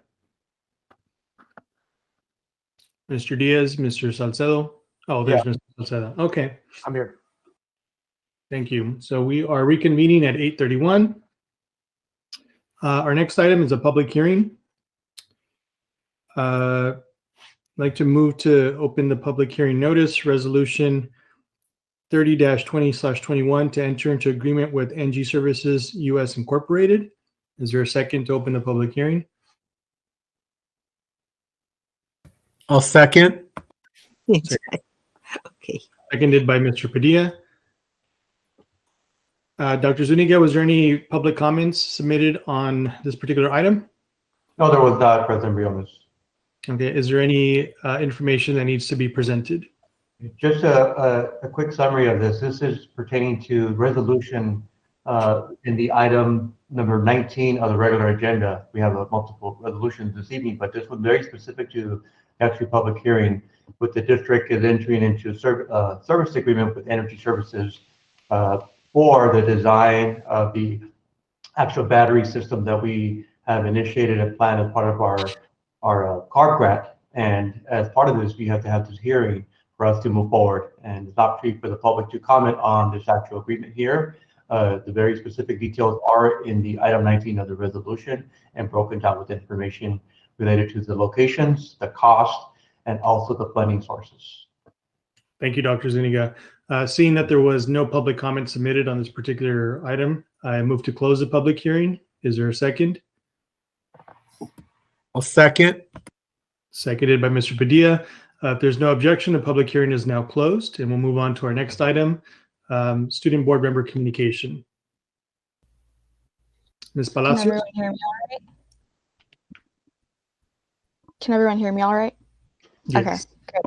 Thank you. Good evening, everyone. Happy to be in attendance and excited to update you on the progress we've been making. First and foremost, with the help of CASC, I was able to generate a virtual EMUHSD leadership conference for our leadership students across all of our 6 high schools. This conference happened on April 2nd from 8:30 to 2:45. This conference consisted of various elective workshops that focused on topics like presentation skills, project planning, mental health, and so much more. Additionally, we were able to listen to a keynote speaker, Mike Smith, who told us a bit about his life and how he got into community organizing. Mr. Smith urged our students to be guides for other students in their respective schools so that those students can grow to become heroes within their own communities. Students were also divided into breakout rooms that acted like their homeroom after every workshop, where they did bonding activities and got to know one another. I was able to experience this conference for myself, and in my breakout room got to bond and befriend students from Mountain View High School and South El Monte High School. Overall, when reviewing the evaluation forms, students commented that the conference was, and I quote, very fun, the breakout rooms felt comfortable, and a student even mentioned that a workshop inspired them to start a club at one of our respective schools. I know we would have liked to give our students this experience in person, but I am eternally grateful to our district for providing myself and the CASC team with the support to organize this virtual conference. This Monday, we had our April Student Advisory Council meeting. It is our second to last meeting for the school year. we took up nominations for student board member for next year. Your nominees are myself and Jillian De La Cruz, a junior from South El Monte High School. Next month, we will be having elections. Our SAC steering committee will be leading elections, and our nominees will be filling out a student board member biography so that our students can familiarize themselves with their nominees and who they will be voting for. To say the least, as my term comes close to an end, I can't help but reflect and thank you all for providing me the support and trust to grow into this role and being so patient with me amidst this pandemic that has so heavily impacted our community. Additionally, I wanted to make you all aware of something that I had the opportunity to do that was extremely exciting. As your student board member, I was able to sign on to the Supreme Court case, Mahanoy Area School District versus BL, in support of student free speech rights. This amicus brief is the first of its kind to have former and current student board members sign on and join together to advocate on behalf of students. This marks a historic step forward in the student voice movement, and I wanted to share this with you all because it was very exciting for me, and I hope I can share it with you. I'll be forwarding you the brief. I'll move on to how our Student Advisory Council dealt with our March resolutions of Women's History Month and National Nutrition Month. So starting off, Mountain View High School, they were unable to communicate with their ASB or SAC representatives. I don't want to go into too much detail because this information was just shared with me, but some of our representatives have dealt with some personal losses these last few months. So they've had issues communicating with their ASBs. I myself am going to be reaching out personally to their APSA as well as their ASB just to help with that because I know it must be extremely difficult on their end. So I just wanted to make you all aware. With regard to South El Monte High School for Women's History Month, they made some posts on social media that highlighted notable women in STEM throughout history and major events that formed the feminist movement. Some deltas that they felt that they could have worked on was that the education stayed on social media and efforts weren't taken to encourage these teachings in the classroom. In the future, they hope that teachers can incorporate these events into lessons and also focus on highlighting women in the present and not just in history. For National Nutrition Month, they did some informative posts that were made on social media using reliable websites such as USDA's nutrition.gov. They promoted how to prioritize nutrition and the importance of a balanced diet. Deltas were that this initiative wasn't pushed very far because of sensitivity of the topic of health. In the future, more steps can be taken with the nutrition department on campus. For Royal High School, they did a spirit day and some infographics about important women in history. This included Monday being Mother Figure Monday, Tuesday being New Heights Tuesday, Wednesday being Bombshell Wednesday, Thursday being Play Like a Girl Thursday, which is supposed to be a play on words. It's not, doesn't have a negative connotation. And Friday, Femme Friday. And on all these respective days, students had a task to fill out. So for Mother Figure Monday, send someone that a woman in your life that you look up to. And they also played tribute to some strong women in media, in STEM, in politics. Furthermore, for National Nutrition Month, they also did a Spirit Week and partnered with Vidicane, where students could get a 20% discount on their order. And with that, they kind of did like a, like a duo. So they killed two birds with one stone, integrating Vidicane, but also doing a Spirit Week. Furthermore, they also did a this or that on healthy meals. So like, what meal do you prefer? What fruit do you prefer? What vegetable do you prefer? They mentioned the importance of eating healthy, giving some fun facts. One such one was how in eating healthy, your memory and brain health improve. You have strong immune system and bones. It boosts a person's mood, reduces the risk of health issues. Another one was banana lowers your blood pressure. They also did an infographic on how to meal prep.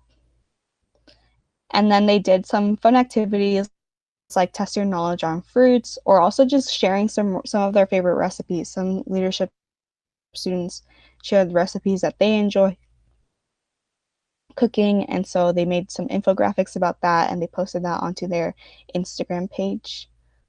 For El Monte High School, for Women's History Month, the clubs created posters/flyers empowering young girls, inspirational social media posts from different clubs about past women role models. And for National Nutrition Month, They also had an issue with the sensitivity topic because obviously with nutrition, you want to be aware of eating disorders and how you word everything, just because we don't want to trigger any of our students. So they said that they hope that next time they can actually create something out of this resolution, because they found it really difficult to. For Fernando Ledesma, for Women's History Month, they did some presentations for students on the misrepresentation of women in media. They had numerous assignments with primary sources on feminism, and they furthermore educated students on the suffrage movement. For National Nutrition Month, they were also unable to work on this resolution. For Rosemead High School, for Women's History Month, they highlighted impactful women. A diverse set of women were highlighted, like Dolores Huerta, AOC, Ruth Bader Ginsburg. For National Nutrition Month, they did different easy and healthy recipes that they shared with their students. They also did some healthy tips like staying hydrated, the importance of vegetables, and the positives of protein. So those are all my updates for now.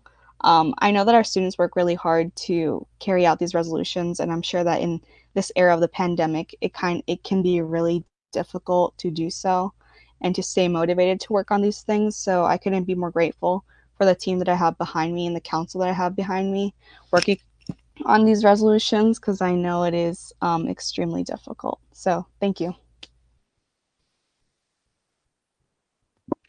Thank you, Ms. Palacios, for your update today. With that, we will move on to superintendent announcements and communication. Dr. Zuniga.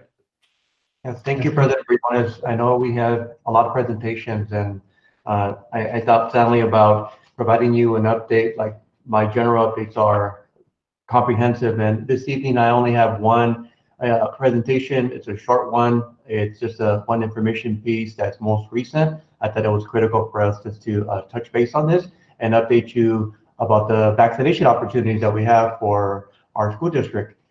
We entered into a partnership with the Children's Hospital of Los Angeles, along with the support of the public health from Los Angeles County. And we're very grateful, number one, for being selected in the area that's densely not only populated, but also in desperate need of having a resource in our local community to be comfortable with, to come and to arrive and to get vaccinated. So we're very excited to get started. It's a very fluid, fast situation since last week when we returned from spring break. We have 2 sites that are going to be provided with vaccination sites distribution for our community. And I provided just 2 simple slides for you in essence of time. And the first one is to let you know that the sites that were selected for Mount View High School and South El Monte High School. Originally, you heard that Mount View High School was the site that was contacted. I spoke to Mr. Marquez. We looked at this opportunity. We engaged district administration staff, as well as obviously Mr. Marquez. And then later on, Dr. Jorge Morales. We batted for the second site because we knew that having 2 is just doubling up obviously the speed of folks getting vaccinated in our community. And we hope that we can continue this over the next couple of months. Saturday would be the first day, the 24th of April. That is going to be at South El Monte High School. The way it was coordinated between the school sites, this was the best opportunity for us to have this start date here. And obviously, as you know, that with the Pfizer vaccination, you have a second dose, so that's scheduled for May 15th. Mount View High School will follow up with that following Saturday for the first group, and that would be May 1st, and then 3 weeks later, we'll have our second dose for May 22nd. This does not mean that these are the only dates that we have at this point. We want to get a feel for how many vaccination we can obviously provide. Our goal is for 500. If we get 500, and the Children's Hospital of Los Angeles is really supportive of us, continues to do it, then we'll add additional days. We'll maybe increase the actual vaccinations that can be provided per day, and even only multi-days during the week. So right now it's just Saturdays, but our goal is to look at this experience, learn from it, since it's our first run as a school district, along with this partnership, to have these vaccination sites. And if they are successful, which I know that they will be, we have wonderful staff on campus ready for the vaccinations to come forward, along with the Children's Hospital of Los Angeles. I do want to commend not only the principals, but also Mrs. Torres, who has spearheaded representing the district to communicate, ensure that everything is followed accordingly. She has already communicated with the Department of Public Health and also the Children's Hospital of Los Angeles for specific information and needs on their end. And we'll be doing it all day from 8 to 3 p.m. Again, it's a Pfizer vaccine, 500 vaccinations per day. We're excited that it is the Pfizer, that we can have our student population 16 plus eligible starting, I believe, April 15th, tomorrow, that all ages of 16 and up can get vaccinated. And then this will be an on-campus drive-through event. First time that Children's Hospital Los Angeles is actually conducting a drive-through. We felt that it was the best opportunity based on our facilities spread out, and also that the location that we selected, South El Monte High School student lot, that's a large one in front of the actual campus. I think that's our best opportunity to have folks come in and spread out.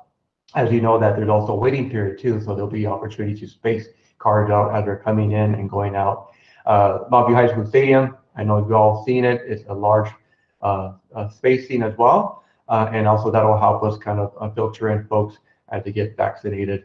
The staff will be provided by the Children's Hospital Los Angeles, but also the El Monte Union High School District staff that we will support as well. And I'll explain on the next slide what it engages. So if you go to the next slide, please. Now, related to the actual logistics, there's no formal registration like we are used to, kind of getting on My Turn, and also other resources that we have had to go through the process, even with the COVID-19 process and the vaccinations from the City of Hope partnership that was all online, knowing that it was difficult for a lot of folks. So we batted and we encouraged to do an on-site registration to help our families get registered on site. They will be staffed by the Children's Hospital to assist cars and anyone who's eligible in the vehicle to get registered there as they go through the actual process. We will have an informal registration on behalf of our district just to monitor the count per day, as we know that there's been a lot of cancellation from the experience of already online registration. So we want to have some direct connection to these individuals to guide them, to encourage them, to remind them, and that also helps us to make sure that we're not overloading ourselves with the counts too. And then it's going to be open to all eligible participants, not only in our local community, but also for everyone within our, within the San Gabriel Valley, or whoever has feels it's closer to anywhere else where they would like to go get vaccinated. 4 vaccination lines, 2 stations per line, and I'm certain that they have the experience to go through this and set up and know what they're doing. So we're going to rely heavily on CHLA to conduct that process. Registration and vaccinations provided by staff, for our Chila staff.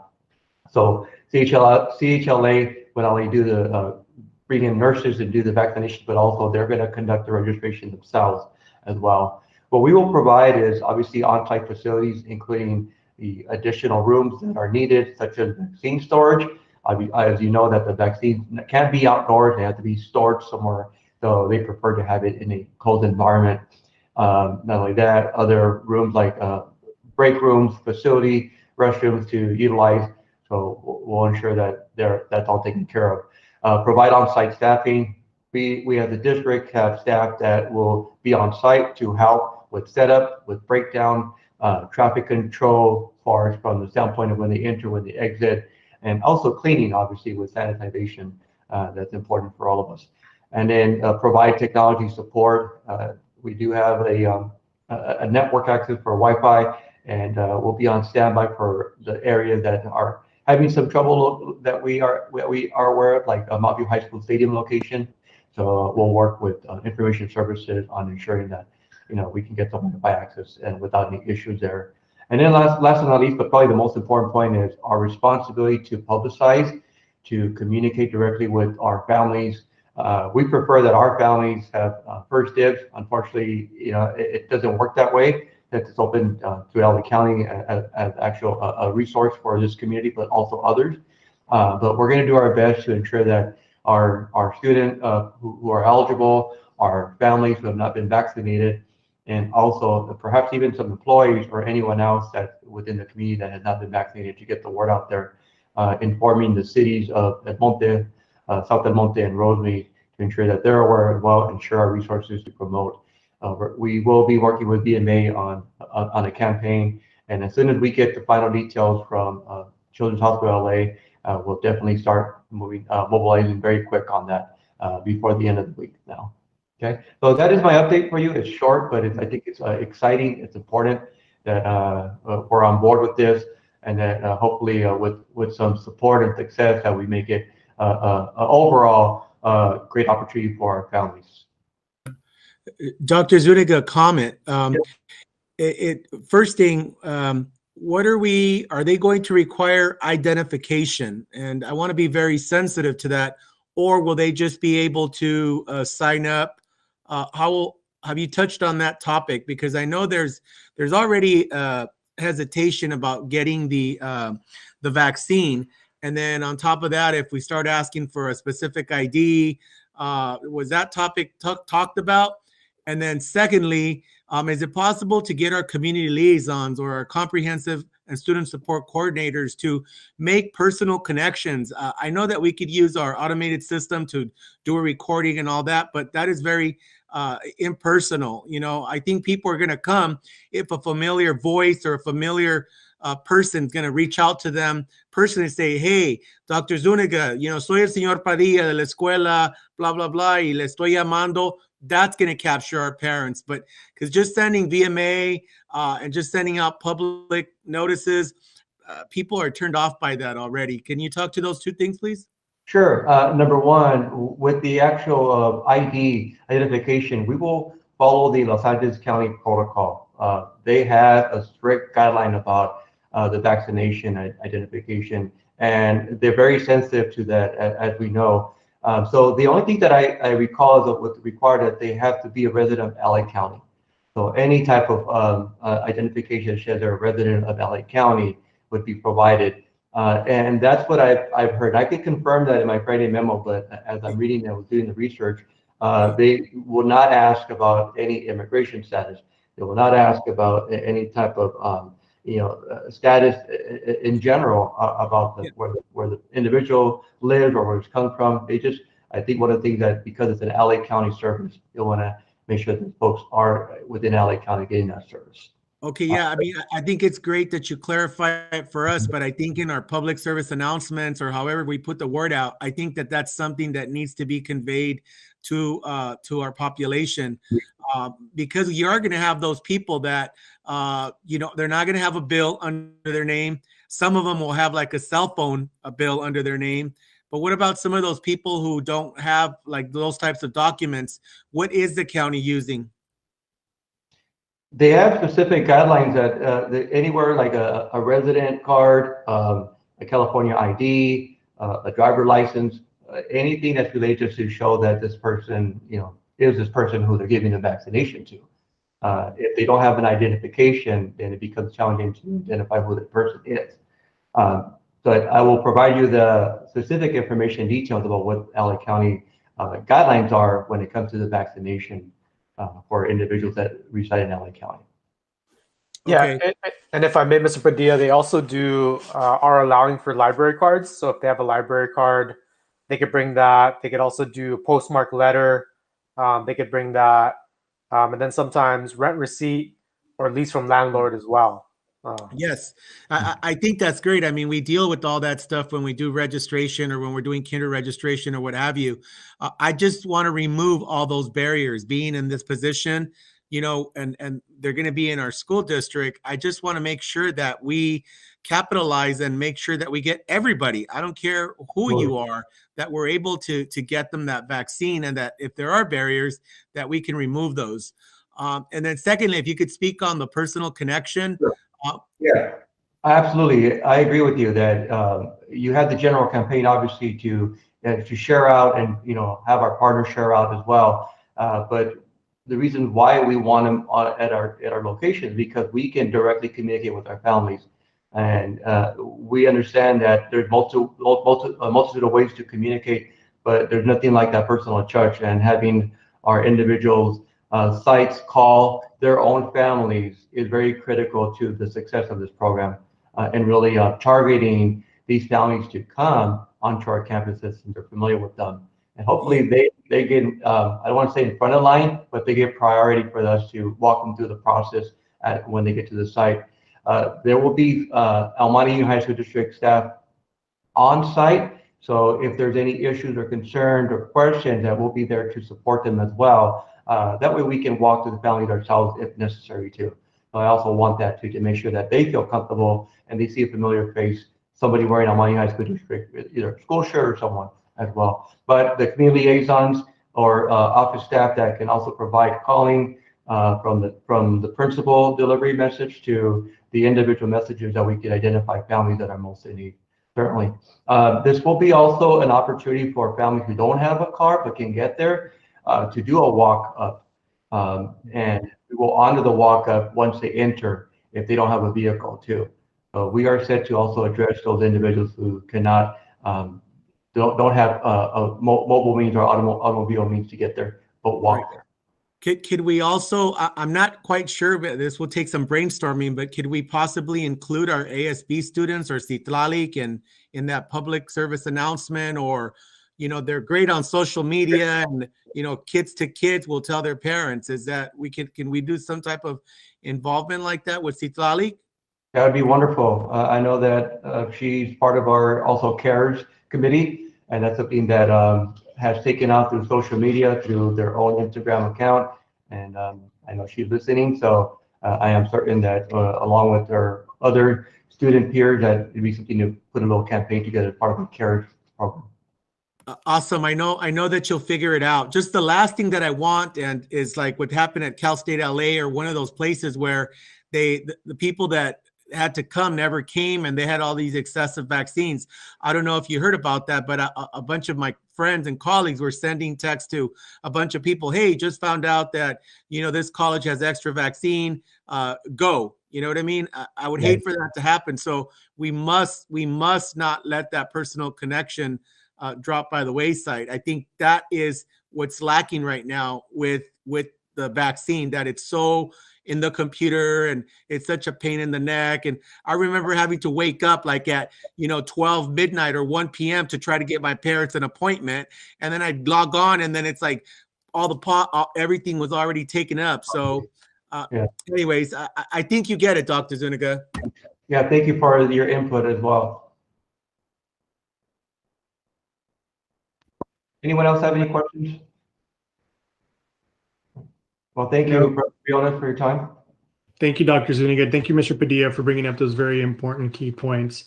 So if there's no further discussion on communication today, we'll move on to our consent agenda. At this time, I'll take any items that a trustee would like to hold for discussion. For those of you watching at home, consent agenda is approved by single motion and second, and vote on all the items on consent. So Mrs. Torres de Seigres, any items that you would like to hold? Yes, please, Mr. President. Number 8. Consent agenda number 8, please. Number 8 and number 19. 8 and 19. Got it. Mr. Salcedo? Sure. Number 17. Thank you. Mr. Padilla? Yeah, number 6 and number 11. Mr. Diaz? None for me, sir. Okay. So at this time, I'll accept a motion to approve the consent agenda, excluding items number 6, 8, 11, 17, and 19. I'll move to approve. I got a move to approve or motion to approve by Mr. Padilla. Is there a second? I'll second. Some of that one item is on the general regular, right? Regular? This is all consent. President Briones? Yes, Dr. Zuniga?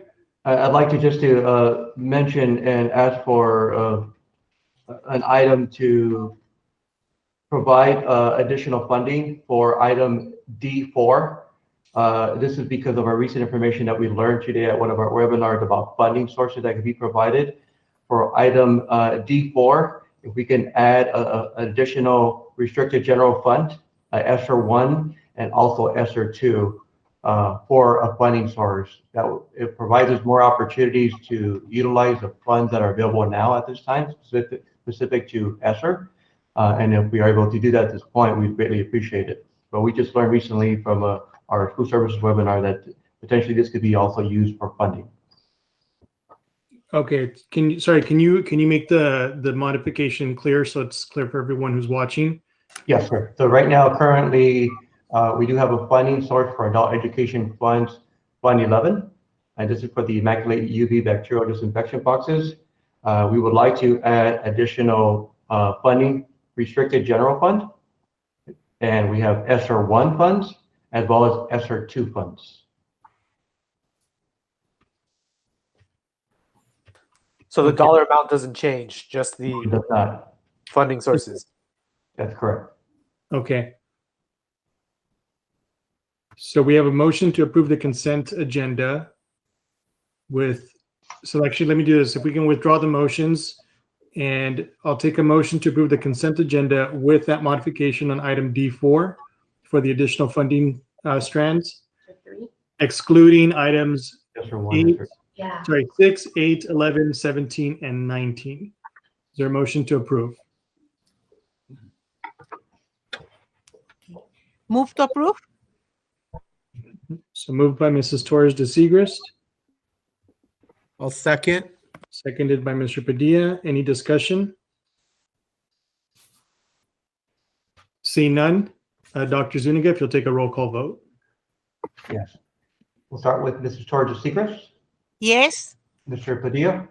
Aye. Mr. Diaz. Aye. Mr. Salcedo. Yes. Mr. Briones. Aye. And the count 5-0. Thank you. Consent agenda is adopted, excluding those items that were previously pulled. So now we'll go back to item number 6. Mr. Padilla, you had some questions on this item? Yes, just a comment. I know that for a while now, for a number of years, we've had a social worker that works out at South Del Monte High School and does services to foster youth and homeless and so forth. And I think that that's great. My only issue is that, is it possible to get some quantitative data, quantitative data on the name of this person? Who is this person? What do they do? That's basically it. Like, what types of services is she providing for our foster youth and homeless? I just would like to know more. I know we've had this person, whoever that is, and the fact that I don't know her name tells me that I don't, or his name or her name, I don't know a whole lot about it. Like, where is his or her office? What do they do? What does a day in the life of that social worker that comes? What do they do on our campus? What are they doing now when it's virtual? How many days a week does that person come? I like a little more information in terms of just for my own knowledge. It's my understanding that this is paid for through the county. I don't believe that this costs us any money and that the county is providing this, but as a board member, I think I should know, or we should be able to know more about what services and what this person does. Right now, I'm sad to say that I'm a little bit clueless on what she's doing for our foster youth and homeless. So I would like to request more information on that. And not just like a little blurb. I want like detail, like what does this person do? I'll, Mr. Padilla, I'll put that in my board memo for you. I'll start digging into that and give you a detailed information for you. Yeah, with quantitative data in terms of our foster youth, like who's being serviced, how many students from Mount View High School, how many students from South Del Monte? Does she only work for South Del Monte High School students? I know she's housed, or he's housed out of South Del Monte, but give me some meat and potatoes. Don't just give me bare bones, please. Thank you. Thank you. Any further discussion on item number 6? Seeing none, at this time it would be appropriate to accept a motion to approve this item. I'll second. I need a motion. Oh, I'll move. Moved by Mr. Padilla. Is there a second? I second. Seconded by Mrs. Torres de Segrist. If there's no further discussion, Dr. Zuniga, if you'll take a roll call vote. Thank you. Ms. Torres de Segrist. Aye. Mr. Padilla. Aye. Mr. Diaz. Aye. Mr. Salcedo. Yes. Mr. Briones. Aye. Count 5-0. Thank you. The item is approved unanimously. Item number 8, Mrs. Torres de Segrist. Yes. It's number 8. Consider approval of renewal of 1-year license for Klein Educational System. My question about this is what kind of evaluation do we follow in order to get effectiveness in this with this program? What kind of evaluation do we give to them? Miss Torres de Segres, what we end up doing is comes out of Miss Hillary's office with CTE, working with the CT instructors. This one is at South Amani High School for the manufacturing. This is a software that helps the students out and gives them resources, especially with an online version, but gives them the technical skills to be able to do their programs. So the teachers come up with the recommendations, what they want to use in their classroom. Again, this is a CT program for manufacturing South Amani. Oh, that's the way they do it. And we only use it for South El Monte? They have the manufacturing pathway there. Oh, That's where the manufacturing pathway is. Now I understand. Thank you. Thank you, Mr. President. Mr. Cecil, but you can explain, I mean, where did the teachers come up? Where did they get this from? Did they see it at another high school? I get what Mrs. Torres de Segres is asking. Is this like a software that they use? It's like for best practices. It's highly regarded. Where did this? How did that come to our school district? Who saw it? Where did they see it? You know, why did they decide to use it? How effective is that software? What other neighboring school districts are using it? That's what she's alluding to. I understand what that. Yeah. As the teachers, they go out, they do their research, what software they want to use and how they want to use it. Ms. Dory Wolf works closely. It could be in multiple sources. It could be a software vendor, comes with the machines. So it all varies by teacher and where they get the information from. I can give you further information by talking to the teacher exactly where he found that information from or the software from. Sometimes they do a lot of research in themselves. So it could be a variable sources that they're getting this information from. It could be one of the machines, the CNC machine, the vendor of those machines, and they recommend that. So there's various ways our teachers find these softwares, and we're just out there supporting them and making sure that they have all the resources they need to make their classes, meaningful and effective. Of course, it says that it was considered approval of renewal. It means that we have already used it. Yeah, they're already using this. This is a renewal contract. Yes. So several of these, it's in the consent agenda, they've already been using this, and they're renewing these contracts. Okay. Well, thank you. I understood that. Okay. Thank you. Is there any further discussion on this item? Seeing none, it would be appropriate to accept a motion to approve. I move to approve. Moved by Mr. Padilla. Is there a second? Second. Seconded by Mrs. Torres de Segres. There's no further discussion. Dr. Zuniga, if you'll take a roll call vote. Thank you. Ms. Torres de Segres? Aye. Mr. Padilla? Aye. Mr. Diaz? Aye. Mr. Salcedo? Aye. Mr. Briones? Aye. Count 5-0. Thank you. The item is approved unanimously. Moving on to item number 11, consider approval of memorandum of understanding for the Amani Union High School District to be a part of the Amani City Migrant Education Consortium through June 30th, 2023. Mr. Padilla, you had this item held. Yeah, in terms of services that we get from this consortium, I know that it's part of the El Monte City School District or El Monte City Migrant Consortium. Can you also give me some quantitative data on what services our students are receiving, those students that have been classified as migrant education students? I know that when we do enrollment for the young kids early on, that's when we find out if a student can qualify for the services that come through the migrant education program. But I want to know specifically for El Monte Union High School District, what are these numbers and what are the services that migrant education students are getting at each of our specific high schools? I know that at one point they used to take kids to Washington, D.C. They would have the summer school program. I know there's a number of things. What are they specifically getting in our school district? And I know that we continue to be a part of that consortium.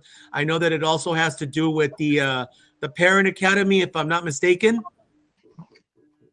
Yeah, I'll go ahead and do the same thing I'm going to do with the county social workers. I'll do the same thing for you with this area also, Mr. Padilla. With the Fair enough.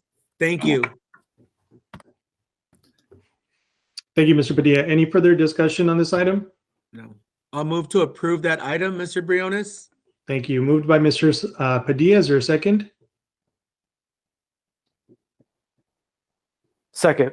Seconded by Mr. Diaz. If there's no further discussion, Dr. Zuniga, if you'll take a roll call vote. Okay, Ms. Torres-Segrist? Mrs. Torres-Segrist, there you I'm go. sorry. I'm sorry. Thank you. Mr. Padilla? Aye, like Mrs. Torres de Segrist. Aye. Thank you, Mr. Padilla. Mr. Diaz? Yes. Mr. Salcedo? Yes. And Mr. Briones? Aye. Count 5-0. Thank you. The item is approved unanimously. Item number 17, consider approval of the 2021 summer school schedule. Mr. Salcedo, you had this item held. Okay, I just wanted a clarification. I did have quite a discussion with Dr. Zuniga about this the other day, and I just want to make sure all of our students are going to be receiving instruction 5 days a week, with Friday being virtual for everybody, correct? At this point, yes, that is correct. Okay, and then I know that maybe a month or two ago, we were talking about learning loss and we were talking about trying to make classes engaging, and different campuses were going to submit proposals. Do we have an idea of what those classes are going to be? I did share my board memo, and I can reshare it again. The classes that will be offered this summer, I could read you back in the board tomorrow. I did that before spring break. I put it in the memo, but I'll re-put it in the memo for Friday. The classes, we actually have classes already being developed for after school. I know Ms. Torres can talk to that also because she's working on staffing right now. But we have a couple of band classes that are going to be offered because the kids have not been paying their instruments and classes, so we're going to be offering those. I know some schools are going to offer athletics and PE for students because a lot of our students have not been physically active. So we have various classes beyond CTE. I know the fine arts teacher at Rosemead will be teaching this summer. We have foreign language classes, math classes, language arts classes. And you'll see later on in the regular agenda item when we talk about learning loss and trying to make some adjustments for our seniors. We're working on this summer on doing a lot of learning loss. That's why we're offering 3, possibly 4 classes for students. We don't overwhelm them. We want to make sure that the kids have the options with a lot of on-demand tutoring. That's why you see the extended student support. Those are office hours, extra tutoring for students, social emotional. You'll see we also have an MOU with another service provider, actually a contractual person for social emotional support. So we're going to really work on a lot of different activities for students. We want them on campus. We want them active. We want to work on all the wellness centers will be open during the summer. So, and fully staffed. So we're working on really doing a robust summer school for learning loss. And that goes with the social emotional learning also for our students and support for them. Okay, but can you give us site-specific courses? Yeah. I'll give you site-specific courses this Friday's memo. Okay. So, The last idea. I put that in. It was district-wide, but now I'll give you site-specific for Friday, okay? Right. And the reason I ask, Mr. Cecil, it's I know that we get a lot of information on these memos, but just so that we can share it, right? So that it's public, and I know a lot of people are asking what's going to be offered.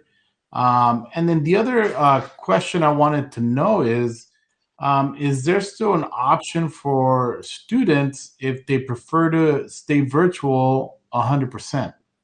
Absolutely. I've been composing a letter. It's pretty much ready to go. I just don't want to do too soon because we want to get an accurate number, because as you get close to summer, if you do it too soon, you'll have more families that are real cautious. Let's say we want to do distance learning. So we're looking for that sweet spot about probably towards the end of April.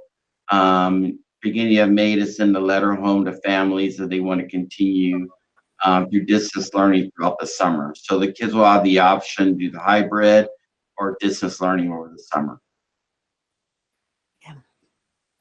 Thank you. Okay. Thank you, Mr. Salcedo. Any further discussion on this item?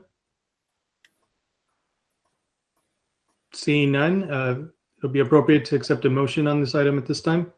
Move to approve. Moved by Mr. Salcedo. Is there a second? I'll second. Seconded by Mrs. Torres de Segrist. If there's no further discussion, Dr. Zuniga, if you'll take a roll call vote. Thank you. Ms. Torres de Segrist. Aye. Mr. Padilla. Aye. Mr. Diaz. Aye. Mr. Salcedo. Yes. Mr. Briones. Aye. Count 5-0. Thank you. The item is approved unanimously. And final item, item number 19, Mrs. Torres de Segrist, you held this item? Yes, this is about the consider approval of board of the trustee meeting calendar for 21-22, the school year. My question is about the August the 4th. Yeah, August the 4th. The student board is going to be swearing. How do we choose the student board? Excellent question. I'm going to have our student board member explain Yes. that. We are just going through the process that we're speaking now. Hi, Mrs. Segrist. Hi. Hi, Citlali. So, You are doing a basically, great job. we have sorry. You're good? Okay, so basically we have our student advisory council nominate a student, multiple students. Yes, we have a student advisory council that's made up of representatives from each of our schools, and so they nominate a student board member, and then if there's multiple students that have been nominated for this position, they go through an election process, so they get voted for. It's an elected position. Aha. Thank you very much. You really give me good ideas. Thank you so much. Keep on doing the very good job, okay? Thank you. Thank you. Thank you, Mr. President.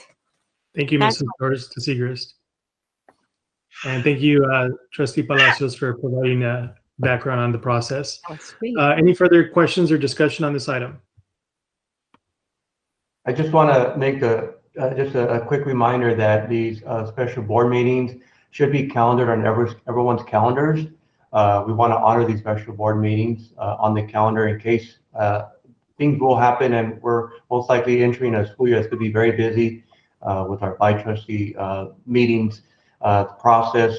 We're going to resume hopefully back to in-person instruction, and potentially it may require additional meetings. So I kindly ask the board if you can please put these on your calendar, and that way we can at least keep those dates on the calendar, and when they're ready to go, we're able to have those meetings without interruption. So thank you for your participation and also your cooperation and putting those on your calendar. Thank you, Dr. Zuniga. If there's no further discussion, I'll accept a motion to approve this item. Move to approve. Moved by Mrs. Torres de Segrist. Is there a second? Seconded by Mr. Salcedo. No further discussion. Dr. Zuniga, if you'll take a roll call vote. Thank you. Mrs. Torres de Segrist? Aye. Mr. Padilla? Aye. Mr. Diaz? Yes.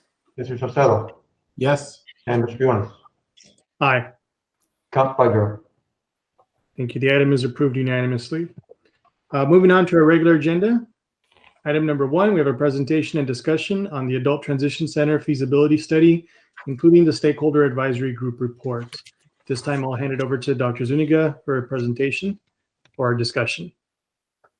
Thank you again, President Briones. I know this is an item that a lot of public comment was made on. It's been an ongoing process for us where we are happy to have conducted 2 meetings with our stakeholder group, also provided time to, we started back, I believe it was October when we first introduced our feasibility study and our findings, and with the board's direction, allowing us more time to consider to get some information, feedback, recommendations, suggestions from our stakeholders as much as we could.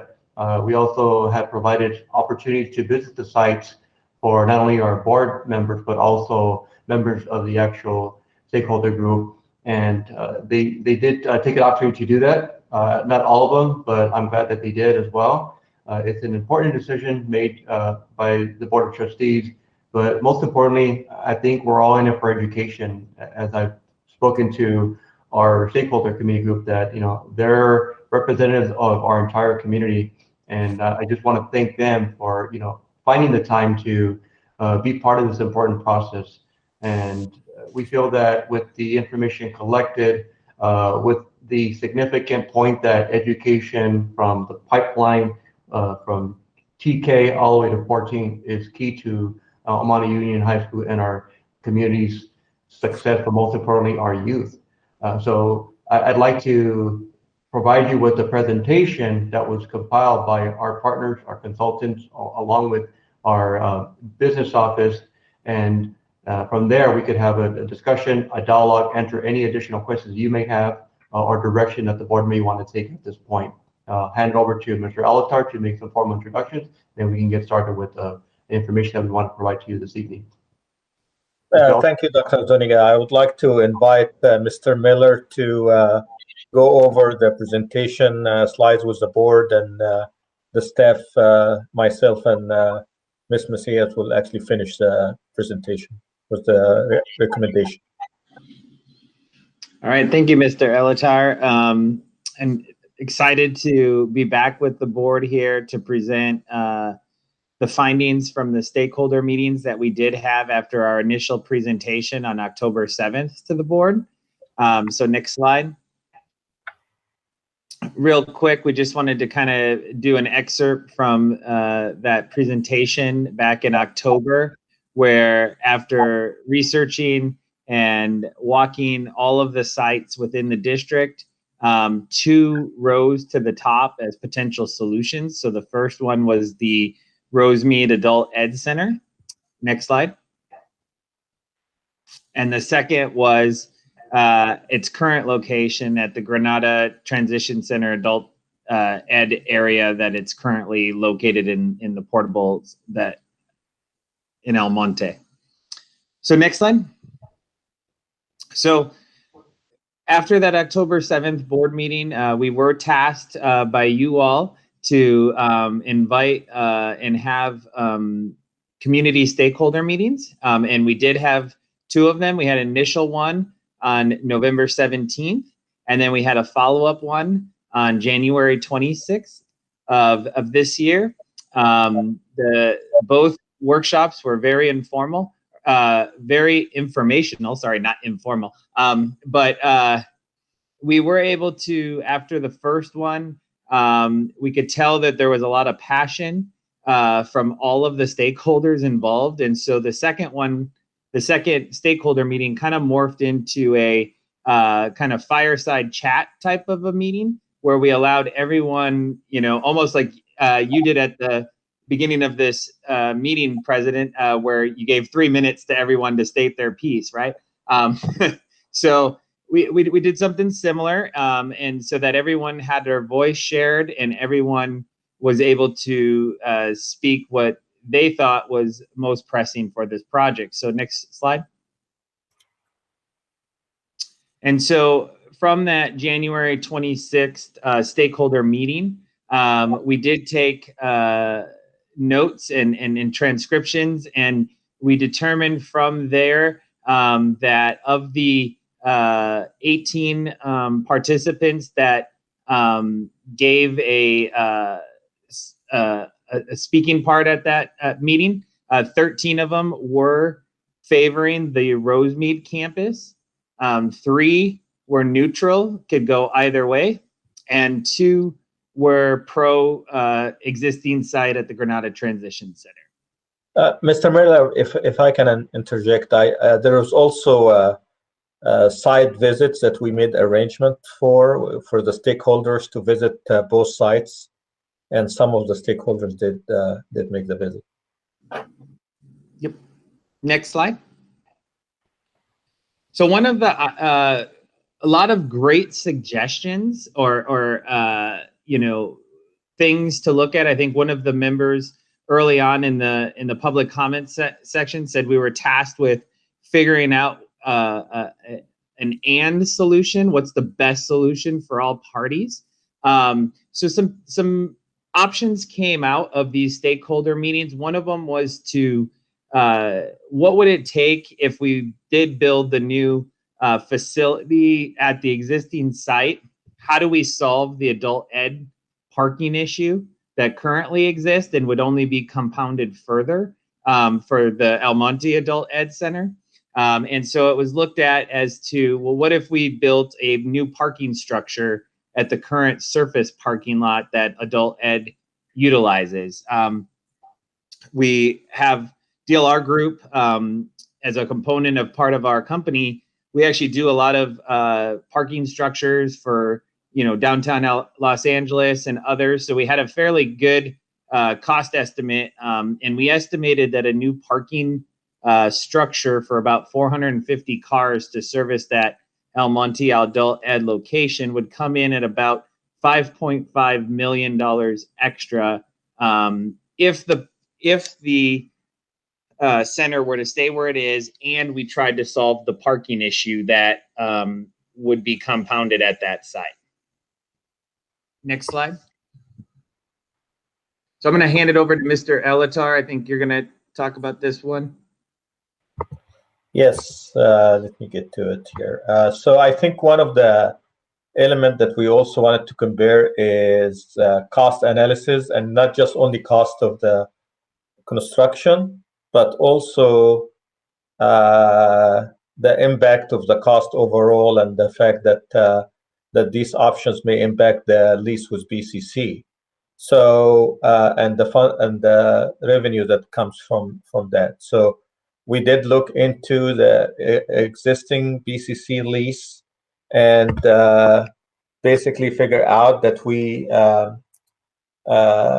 based on that agreement, the district gets $541,000 for the annual lease.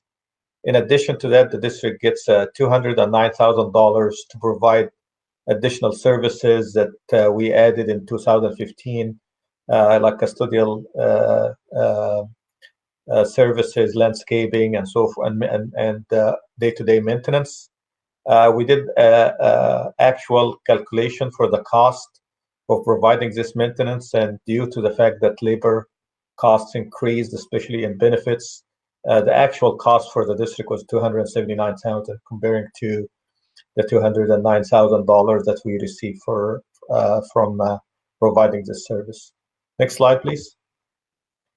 We also looked into the fact that we are leasing some of the portables at various district sites, including the transition center. And if we are going to build or have the option of using the Rosemead Adult Ed as part of the plan, you know, that lease, the annual lease, would need not to be continued. So therefore, if you go to the next slide, you will see that based on this calculation here, we figure out that the net estimate that we get from the lease is about $299,000. And due to the fact that there is a difference in the cost between the two options that we are discussing here, that it will take us about over 30 years of net lease income for the district to cover the extra construction cost if the Rosemead adult site is not selected for the adult transition center. And the next slide, I believe that's for you, Mr. Miller. Yeah, so this, again, just going back to the initial cost estimates that were provided for you guys at the October 7th board meeting. This is for if we custom build the new building portions for both the Rosemead and Granada site. You can see that without the parking structure, without any of the other stuff involved, there's about a $10 million just about $9.5 million difference between the two costs. If you're wondering how Mr. Elatar arrived, at the 30 plus years, we just basically take the cost divided by the $300,000 net that you guys are experiencing each year from the revenue and then divide it. So next slide. So we wanted to leave you with a recommendation, next slide, that we felt was the appropriate solution based on the initial assessment findings from October 7th, with the follow-up findings from the stakeholder meetings on November 17th and on January 26th. It seems to unanimously be the recommendation of all parties involved that the Rosemead Adult Education Center is the most advantageous for El Monte Union High School District, as well as other parties involved, to be the location selected to relocate the Adult Transition Center. If we go to the next slide. The advantages and disadvantages, you can see the advantage list outweighs the disadvantage list significantly with choosing this option. Some of the highlights there is obviously the significantly lower cost between this option than keeping it at its current facility. The other items, advantages that are, very high on the list were the additional parking spaces that the El Monte Adult School would reclaim by moving the Adult Transition Center off of that site. They would gain about 150 parking spaces without having to build a new parking structure. That there would be no interim housing required if we select the Rosemead Adult Center. All the construction, all of the moves from the transition program to the new facility would only have to occur once, which obviously with the program that we're talking about, the Adult Transition Center, the less moves, the less disruption, the less construction noise, the less all of those items factor in about the negative impacts on the existing program operations. By building the facility offsite at Rosemead, it allows the Adult Transition Center to keep their operations at the existing site until the new facility is ready for them, where they can then move in a seamless way and not have to deal with any of those other impacts. So yeah, and if I may add as well, I mean, there was some public comment statement indicating that the second option, which is building on Granada parking area, the existing parking area, was actually initially, when we did the feasibility study, was actually number 4, not actually number 2 option.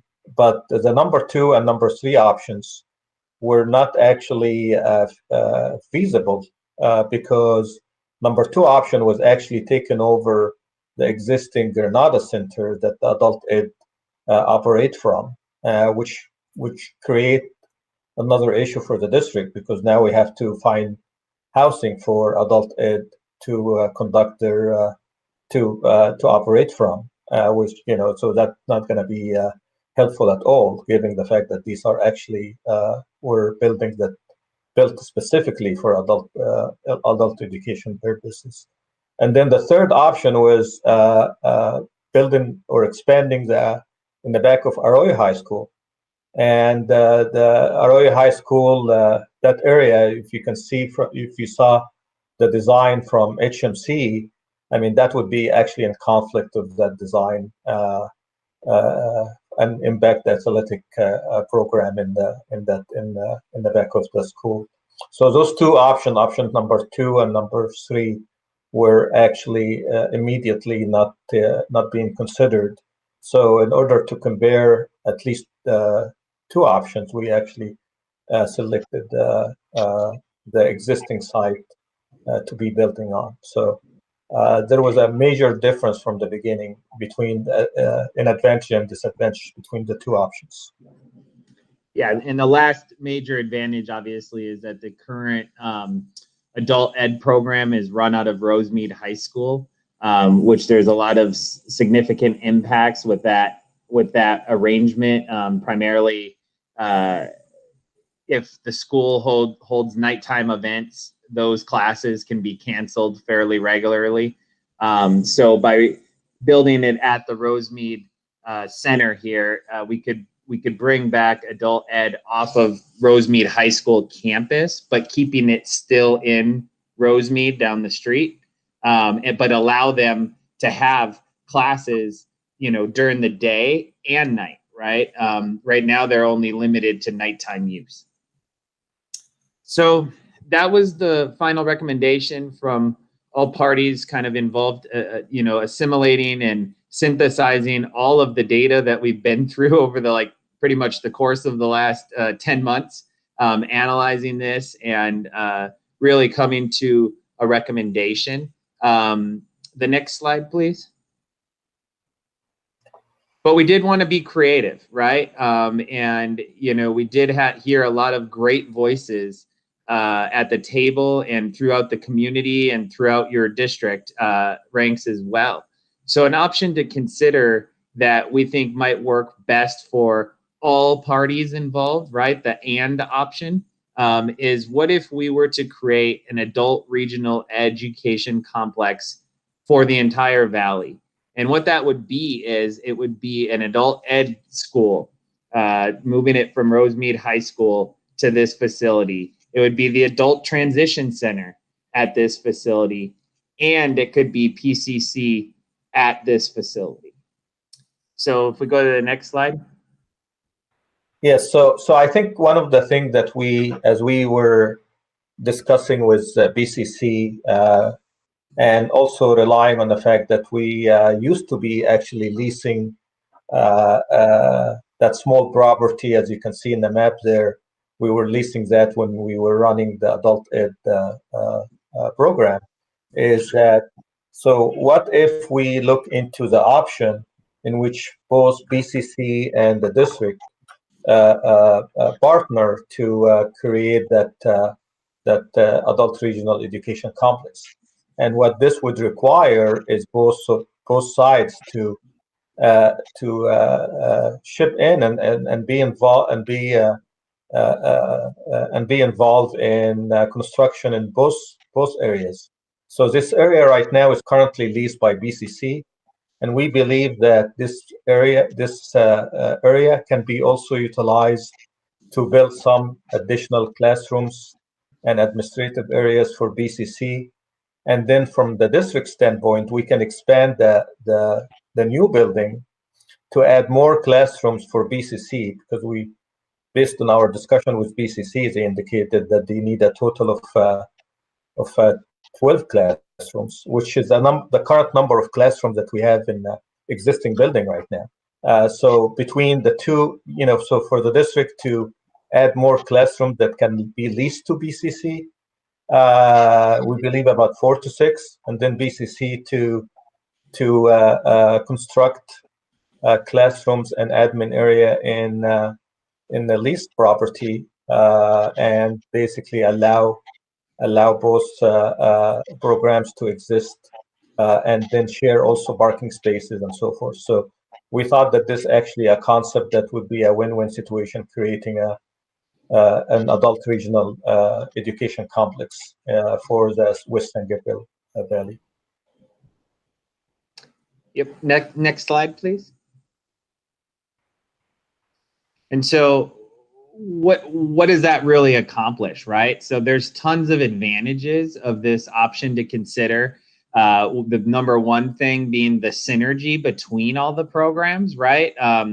The three programs are not independent necessarily of each other, and they can all thrive off of each other's future cross access between adult ed and PCC at the same site, along with the adult transition center program and student teaching or other things that, you know, all of these campuses can offer each other. It also has an opportunity to provide maybe like a middle college situation for Rosemead High School students by keeping PCC there, the adult ed and everything there.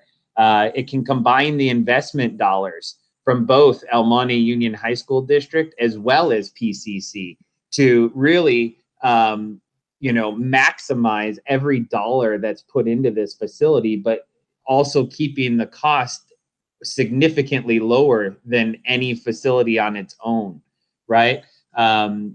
It also, you know, obviously it's the least interruption for both your students and then also PCC students, because they would benefit by allowing to be able to stay in the existing building while we complete the construction of the new stuff.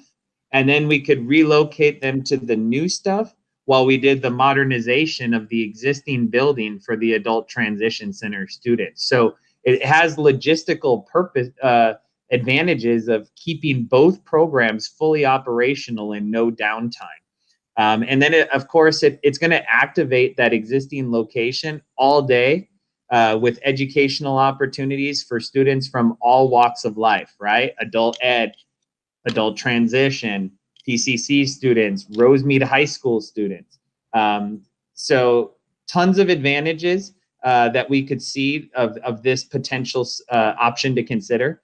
You know, obviously there's some logistics involved in this, and it's not just a simple, yes, let's do it, right? And be done with it, right?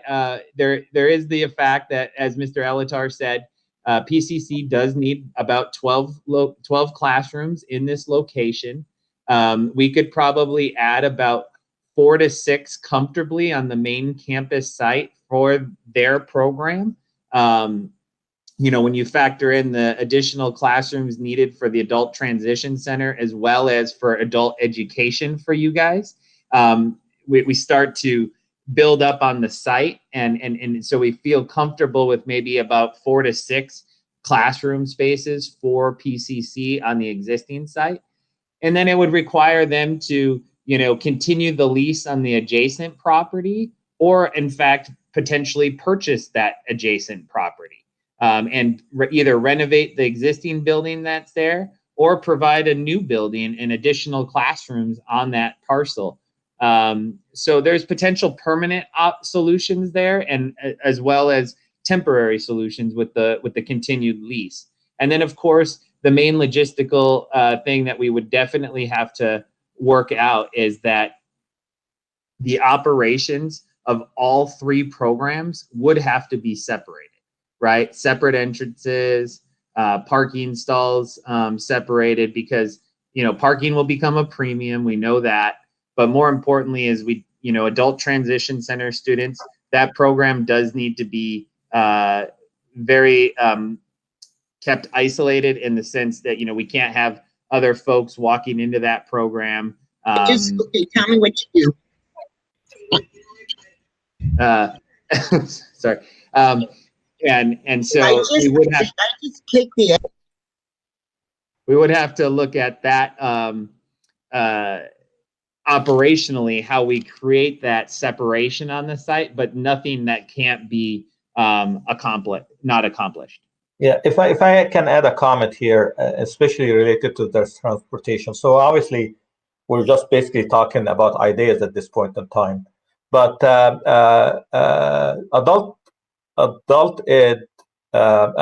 transition center students, they're all transported by the school district.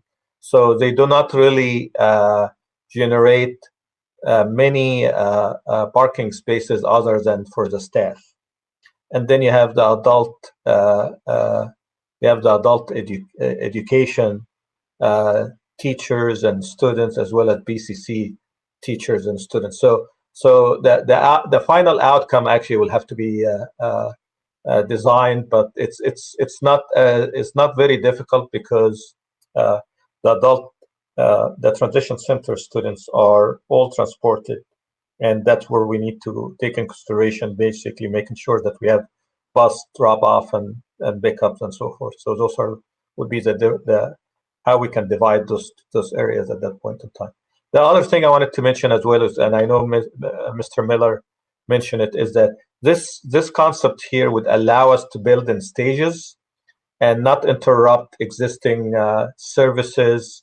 There probably be some relocation, but it's basically the services will continue. So for the first phase would be designing for the new buildings, whether it's a new building in the district campus or as well as the BCC lease. So once those two buildings are designed and then constructed, BCC can be moving in there, so it allow us to upgrade and modernize the existing building. And then once we complete that, that's when we actually can have the adult ed as well as the transition center to be moving in and share the spaces. So next slide.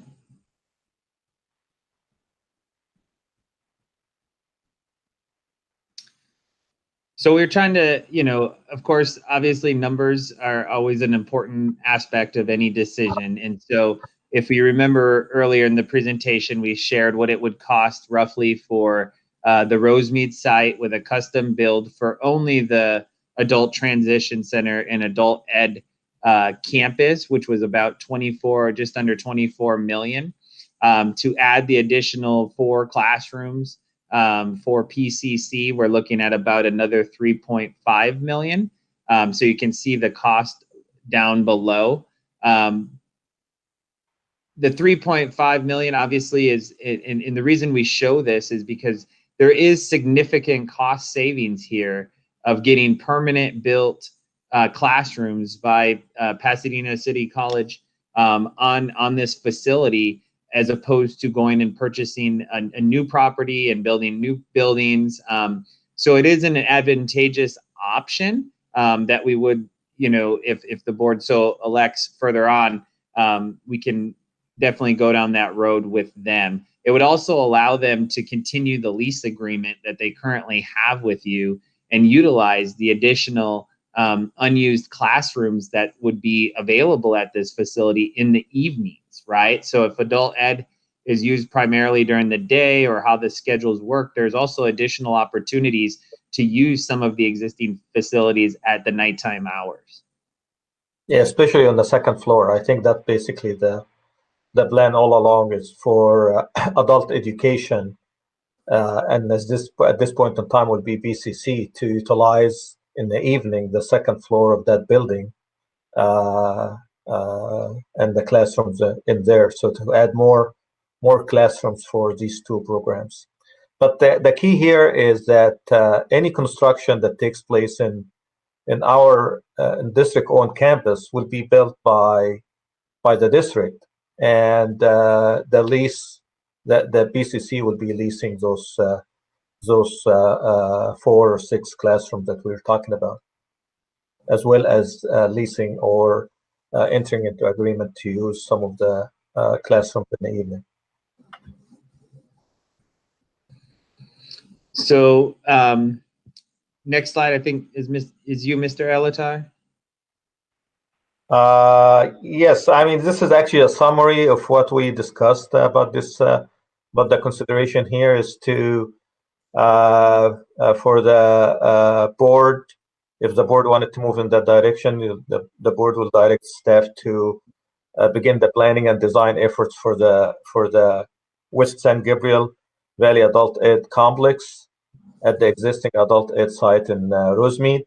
And secondly, allow us, the staff, to enter into negotiation with BCC and to partner with the district in order to develop that complex, which include obviously negotiate a long-term lease with BCC.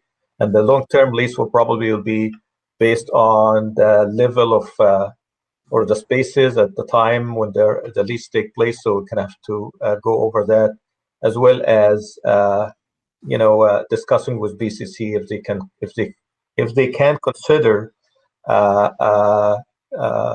either continue leasing or constructing or purchasing that additional site next to the campus and build additional classrooms in there.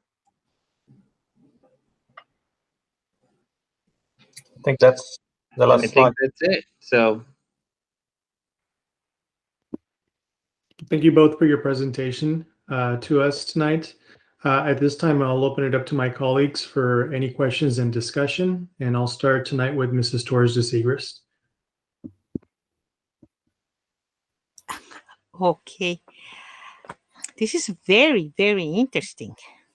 I remember that in December, Mr. Miller and Mr. Zuniga, Dr. Zuniga, showed me several things that you were doing in order to work with both with El Monte High School District and also Mrs. Macias was there. Look at this. Last month, I had a meeting with Mrs. Juaneta Belt.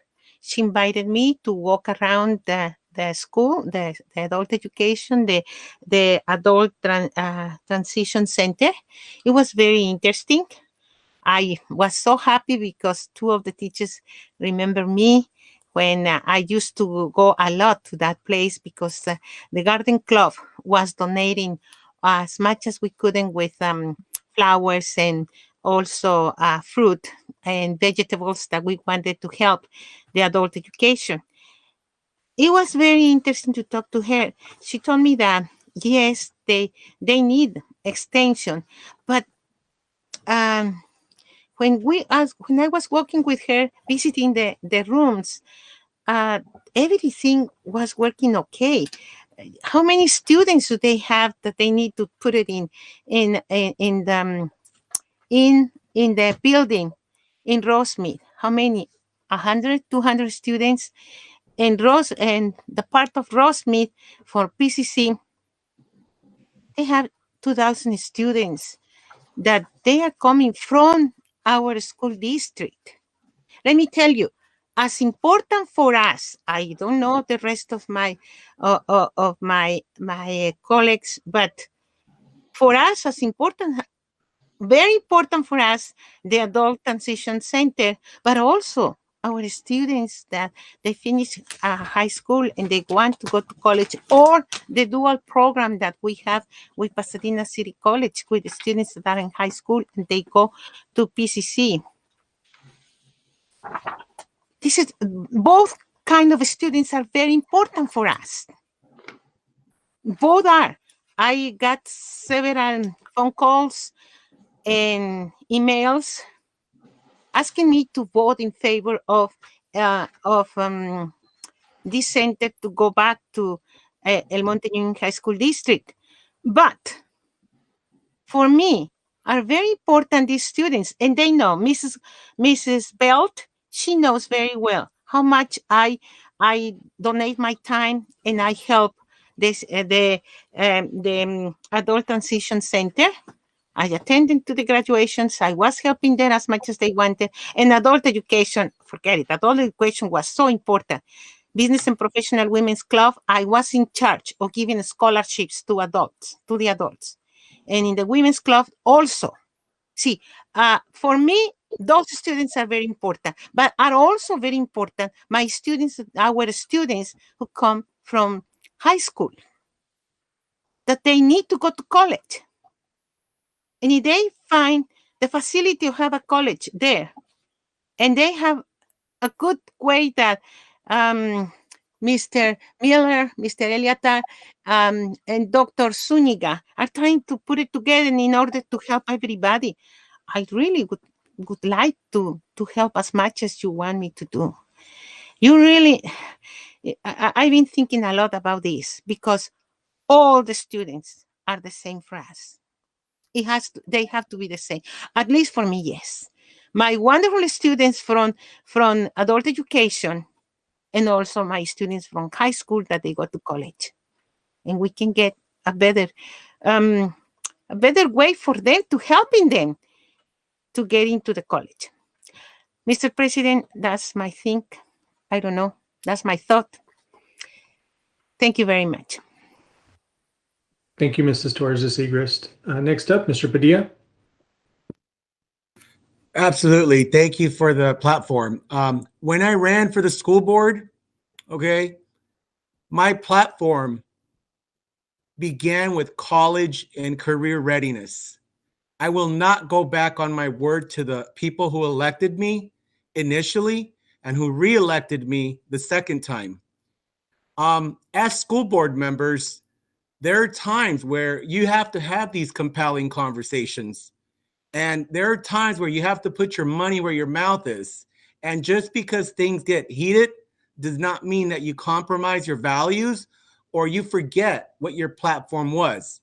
I, along with Mr. Salcido, and I'm calling him out right now because when he ran on his last election, one of the platforms that he ran on was college and career readiness.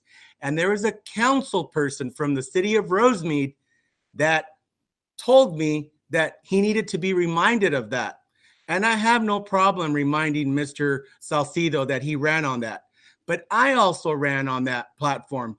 But I'm going to stick true to my word that I will defend tooth and nail for us to have more colleges, not to have less colleges, okay? Look at me, I'm a brown person. I'm a minority. I'm an English language learner. I'm a person that was born in Puerto Vallarta, Mexico, who was brought here at the age of 5 for a better education. I was able to get a better education through ESL classes. I've been in English as a second language student. I'm an ELD student. That's why I so fervently advocate for English language learners. And you heard me talk about that in tonight's presentation from Mr. Cuevas. I'm a first generation college student. I'm an advocate of English language learners or ELLs. I'm an advocate for access and equity. And in brown communities like ours and communities of immigrants like Rosemead, El Monte, and the San Gabriel Valley, we need more colleges, okay? And not just Rio Hondo College. We have Rio Hondo College right across the street from El Monte High School. I want to continue to have Pasadena City College campus there in Rosemead. As a young kid that attended California Community College at Rio Hondo College, I have not forgotten that there's no buses that used to take me there. I used to have to walk from Rio Hondo College all the way to 4026 Shirley Avenue for a number of years. There are things that you go through that will mark you in your life, and that was one of them. Okay, and when I'm talking about a college like Pasadena City College being within walking distance of so many of our students in the San Gabriel Valley, I cannot turn my back on that. I want to be a good neighbor, and it's in our best interest to be good neighbors to the neighboring elected officials, such as the city council. The city council passed a resolution. I think they know the residents of the city of Rosemead and the population that they serve and what ethnicity is the majority in their city. They're not just going to pass a resolution just because. They pass a resolution because they stand by it, because they believe in it. And if the elected officials from the city of Rosemead passed a resolution that says that they are in support of Pasadena City College, we cannot turn a blind eye to that. We must support what that city council wants because they're speaking for their residents. But not only that, you could say the city council runs the city. We also had the educators, the school board members from Rosemead School District, the educators just like us, okay? They too passed a resolution in support of Pasadena City College. We must be good neighbors and support the residents of the San Gabriel Valley. It doesn't just serve Rosemead High School. It doesn't just serve El Monte High School. There are students that come from all over to have access to colleges here in the San Gabriel Valley. I cannot in my right mind vote against Pasadena City College and then us not renewing that lease. Pasadena City College needs to stay. And I say that because I am also a former student of Pasadena City College, as I am of Rio Hondo Community College. For as long as I sit on this board, I will always be true to my platform, which was to support college and career readiness, accountability and fiscal responsibility, parent engagement, and student safety. I've also been a student of El Monte Rosemead Adult School. And I'll tell you something, and we can have Dr. Kirk come back and we can have the current person. I have visited that college more than all of my colleagues on this board put together. And we can look at that data because I'm very familiar with the programs that we offer. And we can talk to Refugio, Dr. Refugio, who works there. We could talk to all of the ESL teachers. I have been there. I know what they offer. I know the business department. I have been there multiple times. And I'm also an ESL student. I've taken the Certified Nurse Assistant course. I've done the EMT. I've done the Home Health Aide. I know what adult school is. And I can guarantee you this, just as passionate as I am about college and career readiness, I'm equally passionate about adult education. And everybody who works there can say that to you guys and can tell you that through my actions. When our district was in the hole with money, with budget problems, we were one of the few districts in the El Monte Union High School in the San Gabriel Valley who did not shut down the adult school. And this was before Mr. Salcido, before Mr. Briones, even Mrs. Torres de Segres was not here at the time. I'm the only board member left from when we had that economic downturn. And we were a district that chose not to shut down our adult school. So just as I strongly advocate for college and career readiness, because that was my platform, I advocate for adult education.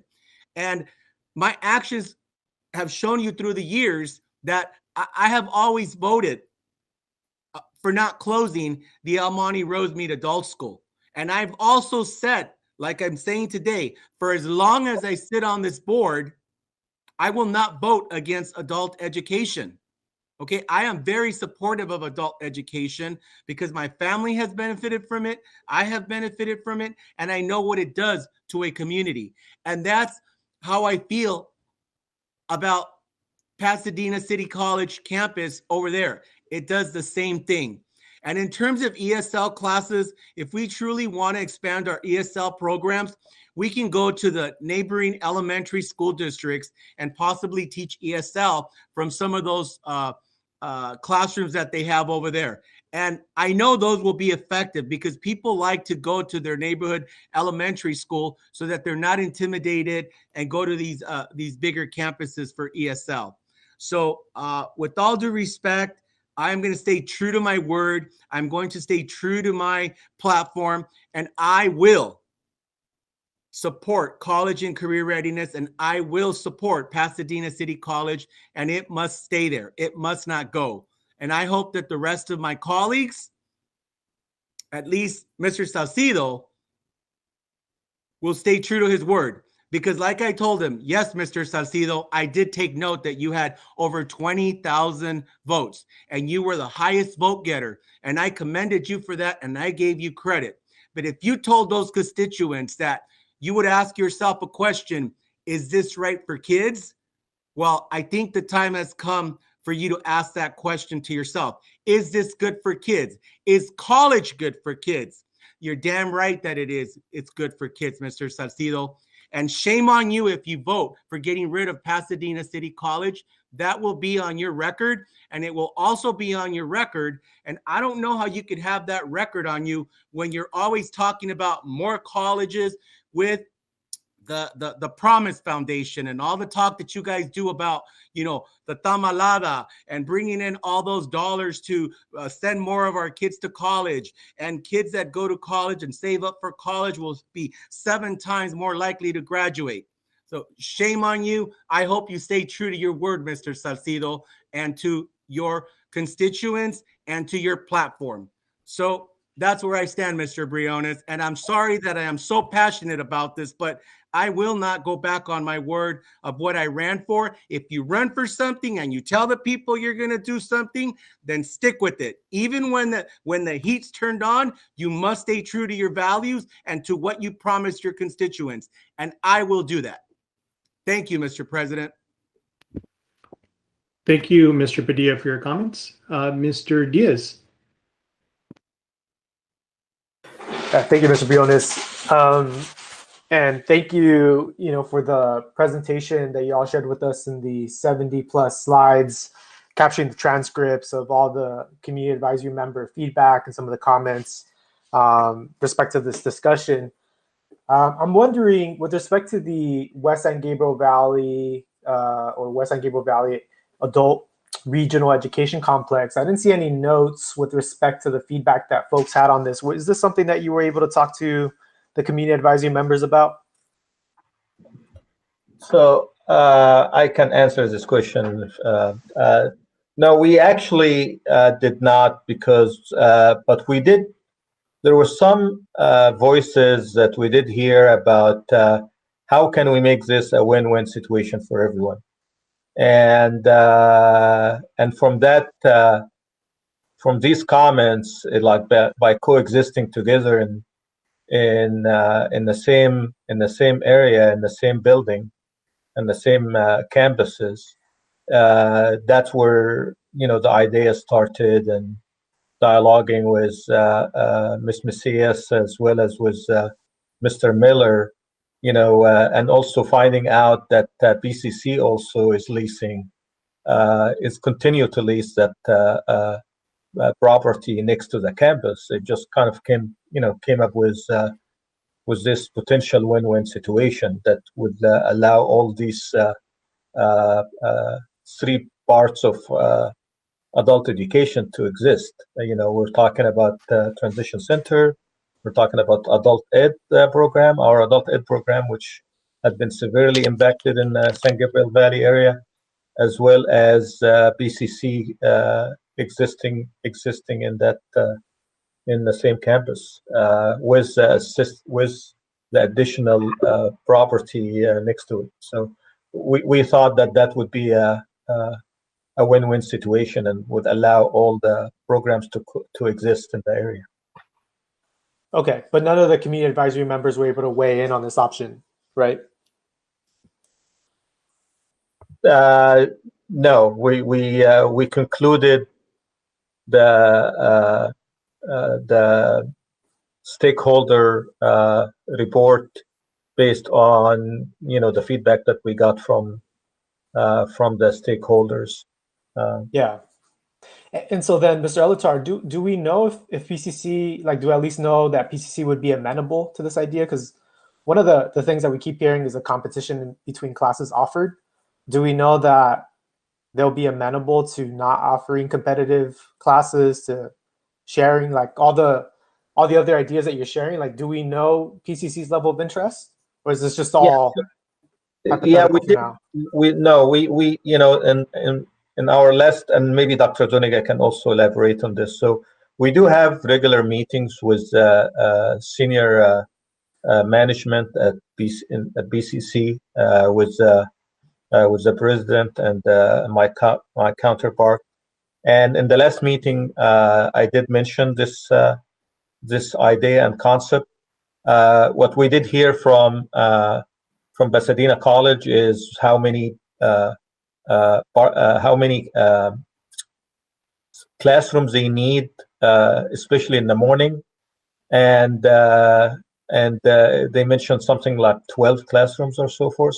So for this to work, you know, it basically allow us to expand the new building by adding more classrooms that will be dedicated to BCC, and also for BCC to construct a small building on that across the street property, and they will have the 12 classroom that they need, as well as the opportunity to increase classrooms in the evening by using the second floor in that existing building. So we thought that, to answer your question, we did mention it to BCC, and I believe they were intrigued by it. And I think you did hear comments from BCC tonight about that. The only thing that they mentioned tonight or this evening is related to that property, that they don't own that property. But you know, the whole idea is for this property to either be owned or purchased by BCC, or to enter into a long-term lease with that property that allows them to put classrooms in there. Okay, and you know, I was one of the members that asked for, you know, this community advisory committee to be put together, and it seems that most of the folks were pro Rosemead to moving the Granada Center from its existing site over to the Rosemead campus to accommodate the adult transition center. I remember one of the first things I did when I got elected was tour the different high school campuses, including the adult school as well as the Granada Center. And so I'm familiar with the facilities. And so it's an interesting concept to propose this win-win situation. I think that right now, I would probably need more details about how it all work and how we're truly accommodating our adult transition students, for how that's going to go. But it is a concept that I'm interested in exploring further, and I'd actually like to offer if we consider bringing this back to the advisory committee to see, you know, where they stand on it, if they like this idea, if this is something that's feasible. But it seems like there are a couple contingencies, site control included, that don't give me full confidence to move forward with this this idea yet. But I am in favor of moving the Granada Center from its existing location over to the Rosemead Adult Education Center. And so if we can find ways to also partner with PCC in a way that works out for all parties, the adult school, our adult school, the Adult Transition Center, as well as PCC, that's definitely something that I'm, you know, looking to further consider. The other thing that I was going to flag was I saw in the report that there was mention, I know we had talked about this and I brought this inquiry up last time too, was if PCC's even looked into other properties within the area. Have they looked at any other properties within the area? I really cannot answer this question, but from the comment that we did hear from them, I'm not really sure that they consider this as a seriously. The fact of the matter is that they are leasing that property at this point in time in the same manner that the district was leasing this property before. So, but I cannot really answer that question. I think that question can be answered by PCC. Okay. Mr. Elatar, Mr. Diaz, if I just would like to offer as a consideration, our contract with DLR Group pretty much is at its end. So if there's not a decision today, we're going to need to either renegotiate with DLR to do some additional research, or if the board is willing to consider beginning the next step, which is to begin to explore the now designing of whatever this facility is going to be, to take us just into the next track. With regards to the Granada Transition Center, they're at the maximum capacity. Well, technically not not at this moment because of remote learning, and we have a reduced number of students occupying those spaces. But as of next year, we will not have sufficient space at its current location. So we are somewhat in dire need to move in a direction, whether it is to remain at the site or to move to another location. But I just would like the board to consider giving us some direction to either continue to negotiate with DLR or to move in contracting with an architect to now move into the design phase, whatever direction that may happen to be.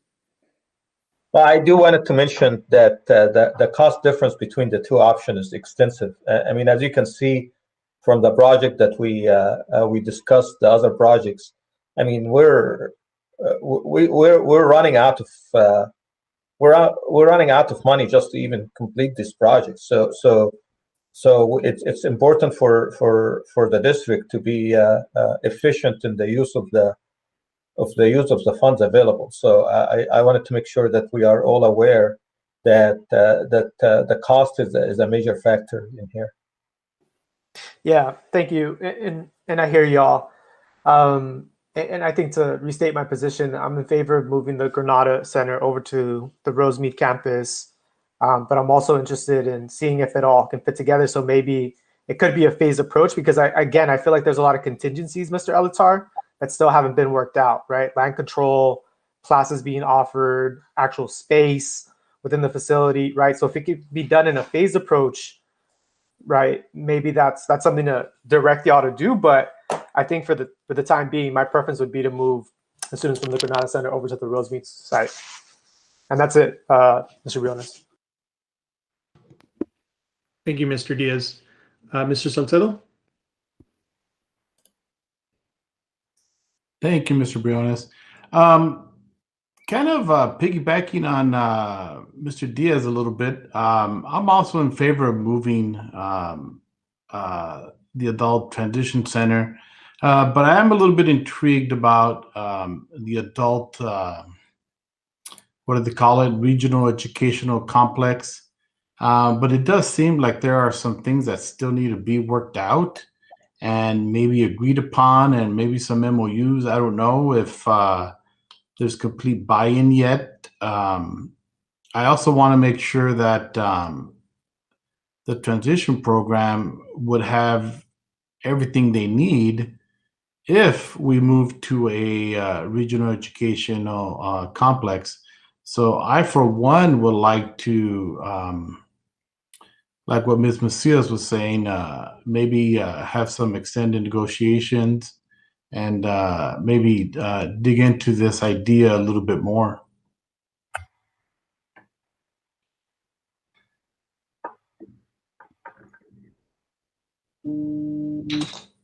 Is that all, Mr. Salcedo? That's it. Okay, thank you. I just wanted to share a couple of things. Just based on the numbers alone, and I've had conversations with staff on the construction costs, and I've also spoken to a council member over in Rosemead about some of these costs. And one of the things that really stood out is the difference between building custom at Granada, building modular at Granada, versus moving to the Rosemead campus. And earlier today, we had a presentation on some of the needs at our high schools. One of the schools mentioned that there was approximately $54 million in improvements that could potentially be made, which had to be pared down to about $19 million. And here we're discussing a project, expanding the scope of a project in order to accommodate an external partner, while we're reducing the scope of work at one of our own high schools. So I feel there's a disconnect here between the discussions that we're having as a board, that we're basically shortchanging the students that we have now that are in our care, that we are responsible for providing an education to in an equitable and accessible manner. And to Mr. Padilla's point earlier about, making sure that we provide education, access, and equity, we're talking about a population that, yes, is small, as Mrs. Torres said, 200 students versus a couple thousand. But these are students who are already marginalized, who are receiving an education, in a substandard environment, who have been shipped around, moved around in this program, at the adult transition program, year after year, decade after decade. As far as I've been with this district, either as an employee or as a board member, the adult transition program has never had a permanent home. They have always been the transient program in the district. They used to be on one of the high school campuses. They were at the center on Valley over by the Chamber of Commerce when they used to be there. And now they're at the old Boys Republic site, which is now the Adult Transition Center. And so we have this opportunity to, one, provide them a permanent home that these students deserve. Two, return our adult ed program to the Rosemead campus, which rightfully is theirs. The comments that we've received not only tonight, but also in emails and in phone calls and in previous meetings, stating that that property, that facility should go back to adult ed, I think is 100% correct. That building was built, that property was purchased, and that facility was built with the intent of having an adult ed program there. And it operated there until the economy took a turn for the worse. And because of a cash flow problem, the district did what it needed to do and entered into a short-term lease with Pasadena City College in order to generate some revenue and afford educational opportunities to students. Now, I have an affinity for Pasadena City College, being a student and receiving my education there, my post-secondary education there at PCC. But my allegiance is not to Pasadena. My allegiance is not to the city of Rosemead or to the Rosemead School District. My allegiance is to the Amani Union High School District, where I was elected to represent the entirety of this community and the needs of the community that are in our care now. These students are in our charge. And the resolutions that were submitted to us by the city of Rosemead and by the Rosemead School District, wonderful resolutions, but I don't see anything in there that says we will help you offset the cost of you building somewhere else in order to allow PCC to stay at the Rosemead campus. I don't see anything from PCC staff indicating a commitment to staying in our community, by finding their own facility. Perhaps we should adopt a resolution asking for them to make a commitment to build a permanent facility within our boundaries, since we have a shared constituency. Now, I see our staff handling the majority, if not all of the legwork, in order to bend over backwards to accommodate PCC, to allow them to continue to operate at the Rosemead Center, where from the very beginning, when this lease was executed, it was made clear to them that this was a short-term lease. That the goal of the Amani Union High School District was to return to the Rosemead campus and return our adult ed program there. And I feel that PCC feels though they have some advantage, that they can strong arm the district into getting what they want. And I don't like having to negotiate under those terms. I think what we're offering them now with this option of the West San Gabriel Valley Regional Adult Ed Complex is more than generous, because we're basically doing all the work for them. They still have the classroom space that they'll need, and they can continue to serve our students, and we'll be able to serve our special education population as well as our adult population as well. I think in the long run, this is a good compromise. But ideally, I would like to have a written commitment from Pasadena City College and their board that they will find a permanent facility within our boundaries. A comment that was made earlier about, making sure that, we stick to our words and provide a commitment to higher education, a career and college readiness. If we approve moving the adult transition program to the Rosemead campus, PCC is going to continue to exist. Pasadena City College, the Pasadena Area Community College District was founded in 1913. So when the first campus was established. It's been here for over 100 years. It's probably going to be here for another 100 years. If we move our adult ed program to that campus and they operate in some classrooms, not at the full capacity that they're at now, they're still going to exist in our community. they're still going to be a partner here. They're not going to go away. And if somebody has to travel a few more miles or take an extra bus to get to the main campus on Colorado Boulevard, I don't think it's going to be the end of the world. And it was mentioned that, well, Rio Hondo College has a facility here in El Monte. Absolutely they do, because their board made the investment in our community, years ago to build a satellite facility here. They also built a satellite facility over in Pico Rivera. They've made the commitments to the communities that they represent and serve to bring something to the community there locally. PCC hasn't done that, and I don't mean this in a way to shame or disrespect PCC or their board or their staff, but I mean, let's call a spade a spade. I don't see anything being done by PCC in order to commit to our community. I see our staff doing everything possible to find a compromise that's amenable to them, while making sure that our programs are receiving the adequate space and support. The students that we serve right now, when we talk about access and equity, these are students with severe developmental disabilities. These are students with severe mobility limitations. As Mrs. Alamillo pointed out earlier, the facility that they're in now is not ADA compliant. And if we were to build at the Granada site now, one, it would cost us at a minimum an additional $1.5 million to build a modular facility.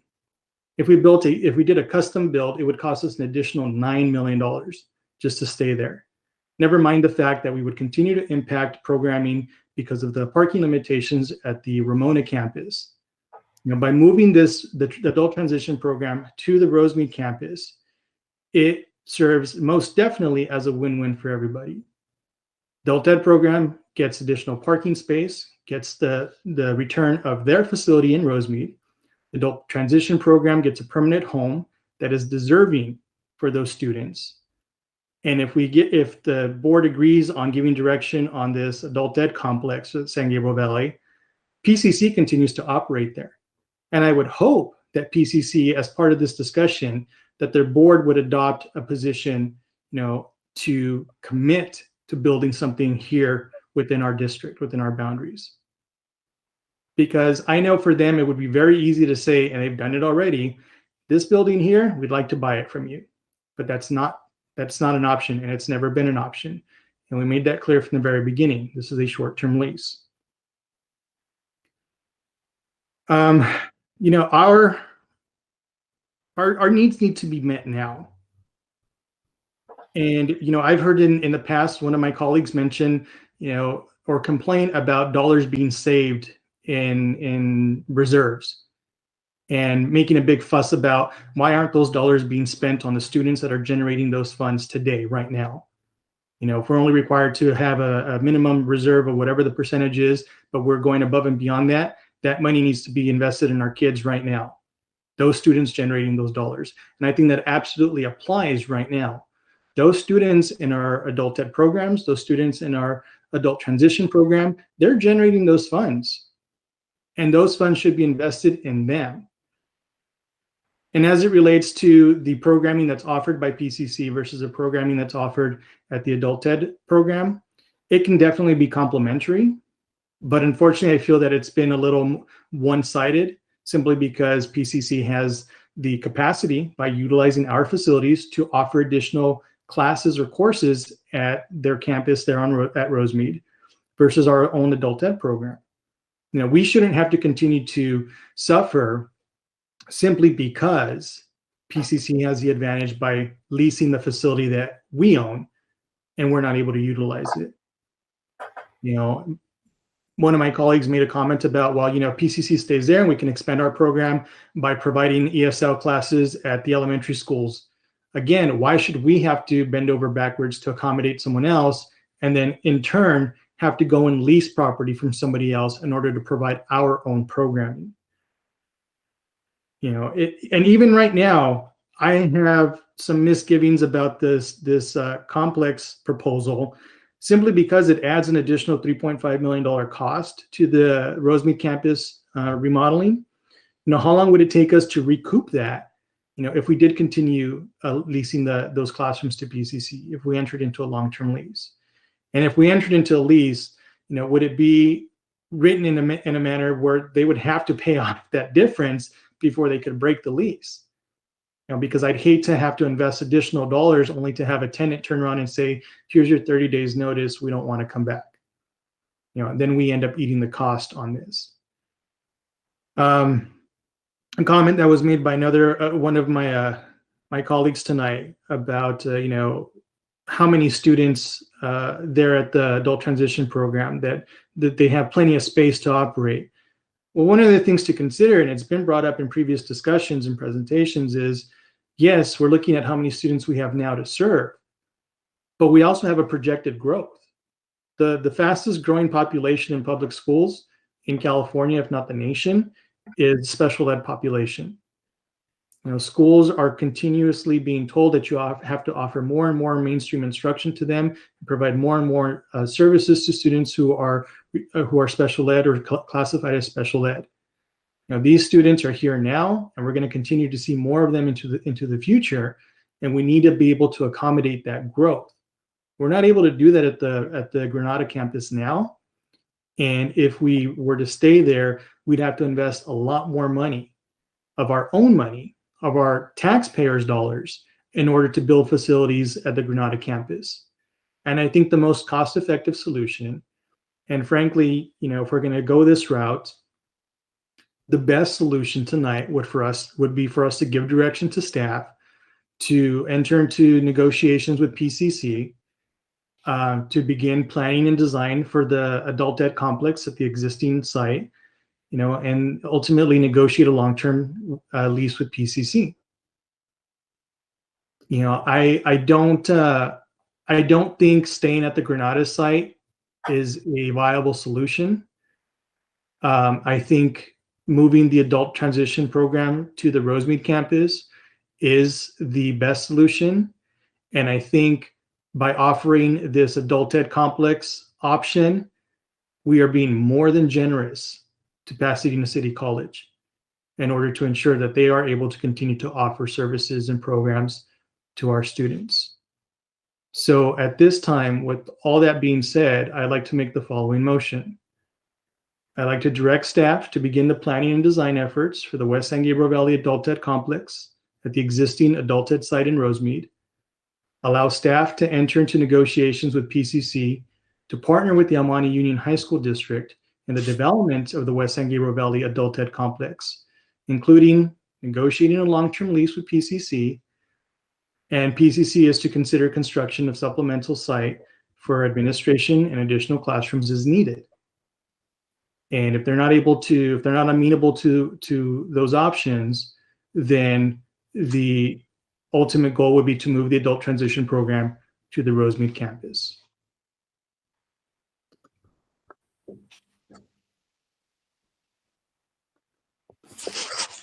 I can second that.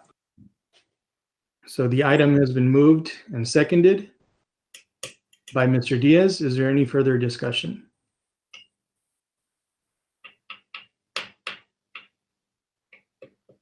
Seeing none, Dr. Zuniga, if you'll take a roll call vote on that motion. Thank you. We'll start off with Mrs. Tarja-Siebers.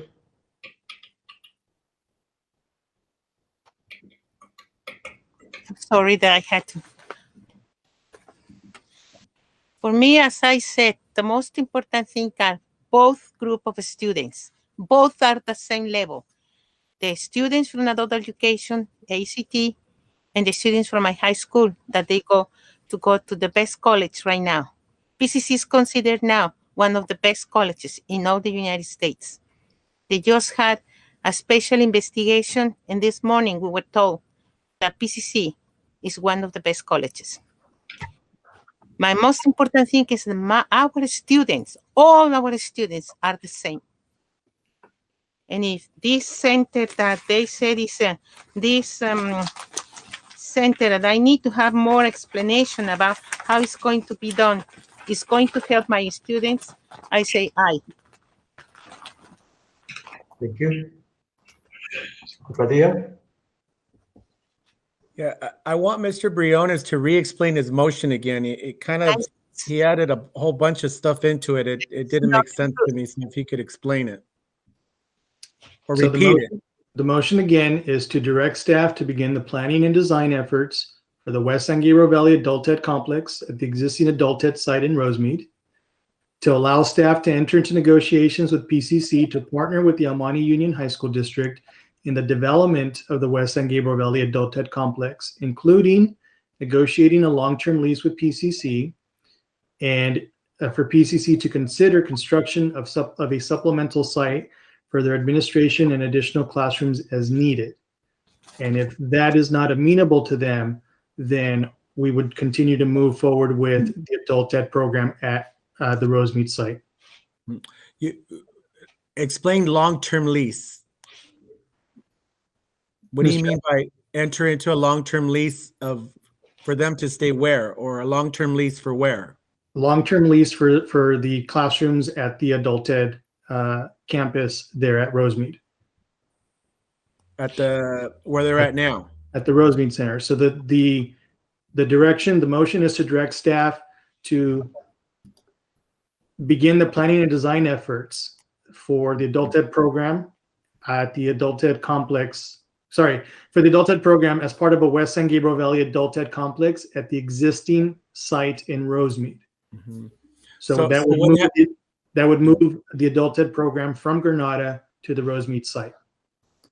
So what happens right now to the college? I mean, PCC continues to stay there because we still have 18 to 24 months of design and construction pre-planning, you know, and as was stated earlier, as part of this option, you know, they could move around while certain areas are being remodeled or redeveloped without entirely impacting their programming. And what is your definition, or what is Mr. Elatar's definition of a long-term lease? What is your definition through your motion that you're making? If I may, a long-term lease would be 5 years plus 2 5-year options. That's normally were considered to be a long-term lease. Okay. And then what about this additional part that you're adding to the motion? I believe I heard you say, Mr. Briones, that we're going to force PCC to build a facility. Talk about that. What do you mean by that? We're not forcing anyone to build anything. We're asking PCC. Word it again like you stated it on that part of it, because that's how I took it. So it's allow staff to enter into negotiations with PCC to partner with the El Monte Union High School District in the development of the West San Gabriel Valley Adult Ed Complex, including negotiating a long-term lease with PCC and asking PCC to consider construction of a supplemental site for their administration and additional classrooms as needed. What I'm getting at is if they're not amenable to that part of the negotiation, and they are not able to, if they tell us they, you know, no, we need the entire facility, then, you know, we're moving our adult ed program and our adult transition program over anyway. So you know, the discussion is you've provided these classrooms here based on these discussions, and you need to find other space for you to build, you know, or to rent or lease, you know, for admin space and additional classrooms as needed. But isn't that like the definition of bullying? Isn't that bullying them No, into sir, doing it's called something? negotiating. Yeah. Mr. Briones, so I just want to make sure that I understand it correctly. So we are still talking about moving the adult transition permanently to the Rosemead site, but allowing classroom space from PCC. For PCC. From PCC. That is correct. So and then asking to move their admin offsite. To find additional, as part of the negotiations, for them to commit to finding additional space for their admin needs as well as additional classroom space. Correct. Yes. So long as we can fulfill the needs of our students there as well, then I'm okay with that. Okay. So sorry. So Mr. Padilla, it's still on your vote right now.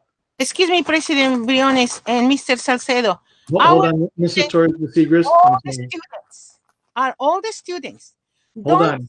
Separate the idea of the Hold students. on, Mrs. Torres de Seigres. I'm sorry, I have to call you out of order. I'm sorry.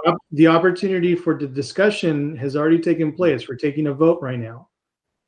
Mr. Padilla, it's your turn right now to cast your vote, whether yay or nay on the motion. Yeah, I want to hear what Mrs. Torres de Seigres was going to say. I'll allow Mrs. Torres de Seigres to make brief comments. Okay, I'm first of all, when we talk about our students, we don't divide the students between the adult education, the ACT, and the students that they come from high school. All of them are our students. All of them need to have the same, and we are responsible of the same students. Equity for all the students is the same. Equity, let's do equity. The students that coming from high school and they want to go to PCC in the extension that we have in Rosemead are as important as our students from ACT or the adult education. Then, if we are talking about students, we are talking about all the students. I hope that is your idea, Carlos, Mr. Salcedo. That's what I said. Mrs. Torres de Seigres, I think you've made your point, and it's getting a little repetitive. So I'll move on again to Mr. Padilla to cast his vote. Mr. Briones, I think that comment is so rude. You know that if Mrs. Torres de With all Seigres due respect, explain it. the order. No, with all due respect for you, and you can please cast your vote. I have the floor. I have the floor right now, right? So what I said was that I want to completely hear Mrs. Torres de Seigres. For you to tell her that she's repetitive. Discussion has already concluded. No, you don't listen. I don't care if you're the president. You still have to listen to what I have to say. Mr. Padilla, I'm calling. I'm Mr. Briones. Mr. We've already Briones. had discussion. It is now time to cast a vote. Yeah, like I told you, Mr. Briones, I want to hear her out. Don't cut her off. Mrs. Torres de Seigres has made her comments, and I believe she's repeated them more than once now. Yeah. And in fact, she's already cast her vote. Mr. Padilla, your turn is now to cast your vote. I will cast my vote as soon as Mrs. Torres de Seigres finishes without you interrupting, Mr. President. You don't have, superpowers. You're an equal vote like the rest of us. So I have the floor right now. It's my turn. You're waiting for me. So I'll repeat it. I want to hear her out. Well, don't interrupt her. My point is, and Mr. Briones, you understood from the beginning what is my point. The point is that all the students are the same. All the students from El Monte Union High School District are the same. Okay. I understand that, and I think this is now the third time that you've said the same thing. Okay, well, it seems that it's not very well understood when I said that we cannot avoid and take away the students, or some of our students that they want to go to PCC in the building that is on Rosemead, and we are going totally to leave it to the adult education and ACT. No, it has to be for all the students the same. And let's see what is the negotiations that Mr. Eleatar and Dr. Zuniga, they have already done. I heard that because of the weekend, the Friday papers that you send us, you told us in one of those that you are having constantly meetings with the president of the college, and you are trying to get certain kind of negotiation. Is that the truth? So, again, Mrs. Torres de Seigres, with all due respect, we need to give direction to our staff tonight. I know. In order to allow them to move forward one way or the other. Well, with all due respect, ma'am, we've had the discussion. The opportunity for discussion has concluded. I asked if there was further discussion. Nobody said anything. I called for the vote. You cast your vote. Mr. Padilla, you are now next. If you would please like to cast your vote, yay or nay on the motion. I have a problem with your bullying at the end in your motion, where you're trying to strong arm PCC to build a facility. Who do you think we are to tell another entity whether they should build or whether they should not? Okay, that's not Mr. something Padilla, that I want. your Let me discussion is finish. out of order. Quit interrupting me. Quit interrupting me. Let me finish.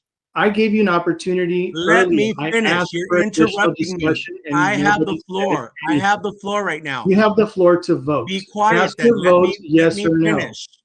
Let me Mr. finish. Padilla, the time for discussion has concluded. Let me finish, Mr. Briones. Tell you what, I will give you additional time to consider your vote. Mr. Salcedo, how would you like to vote?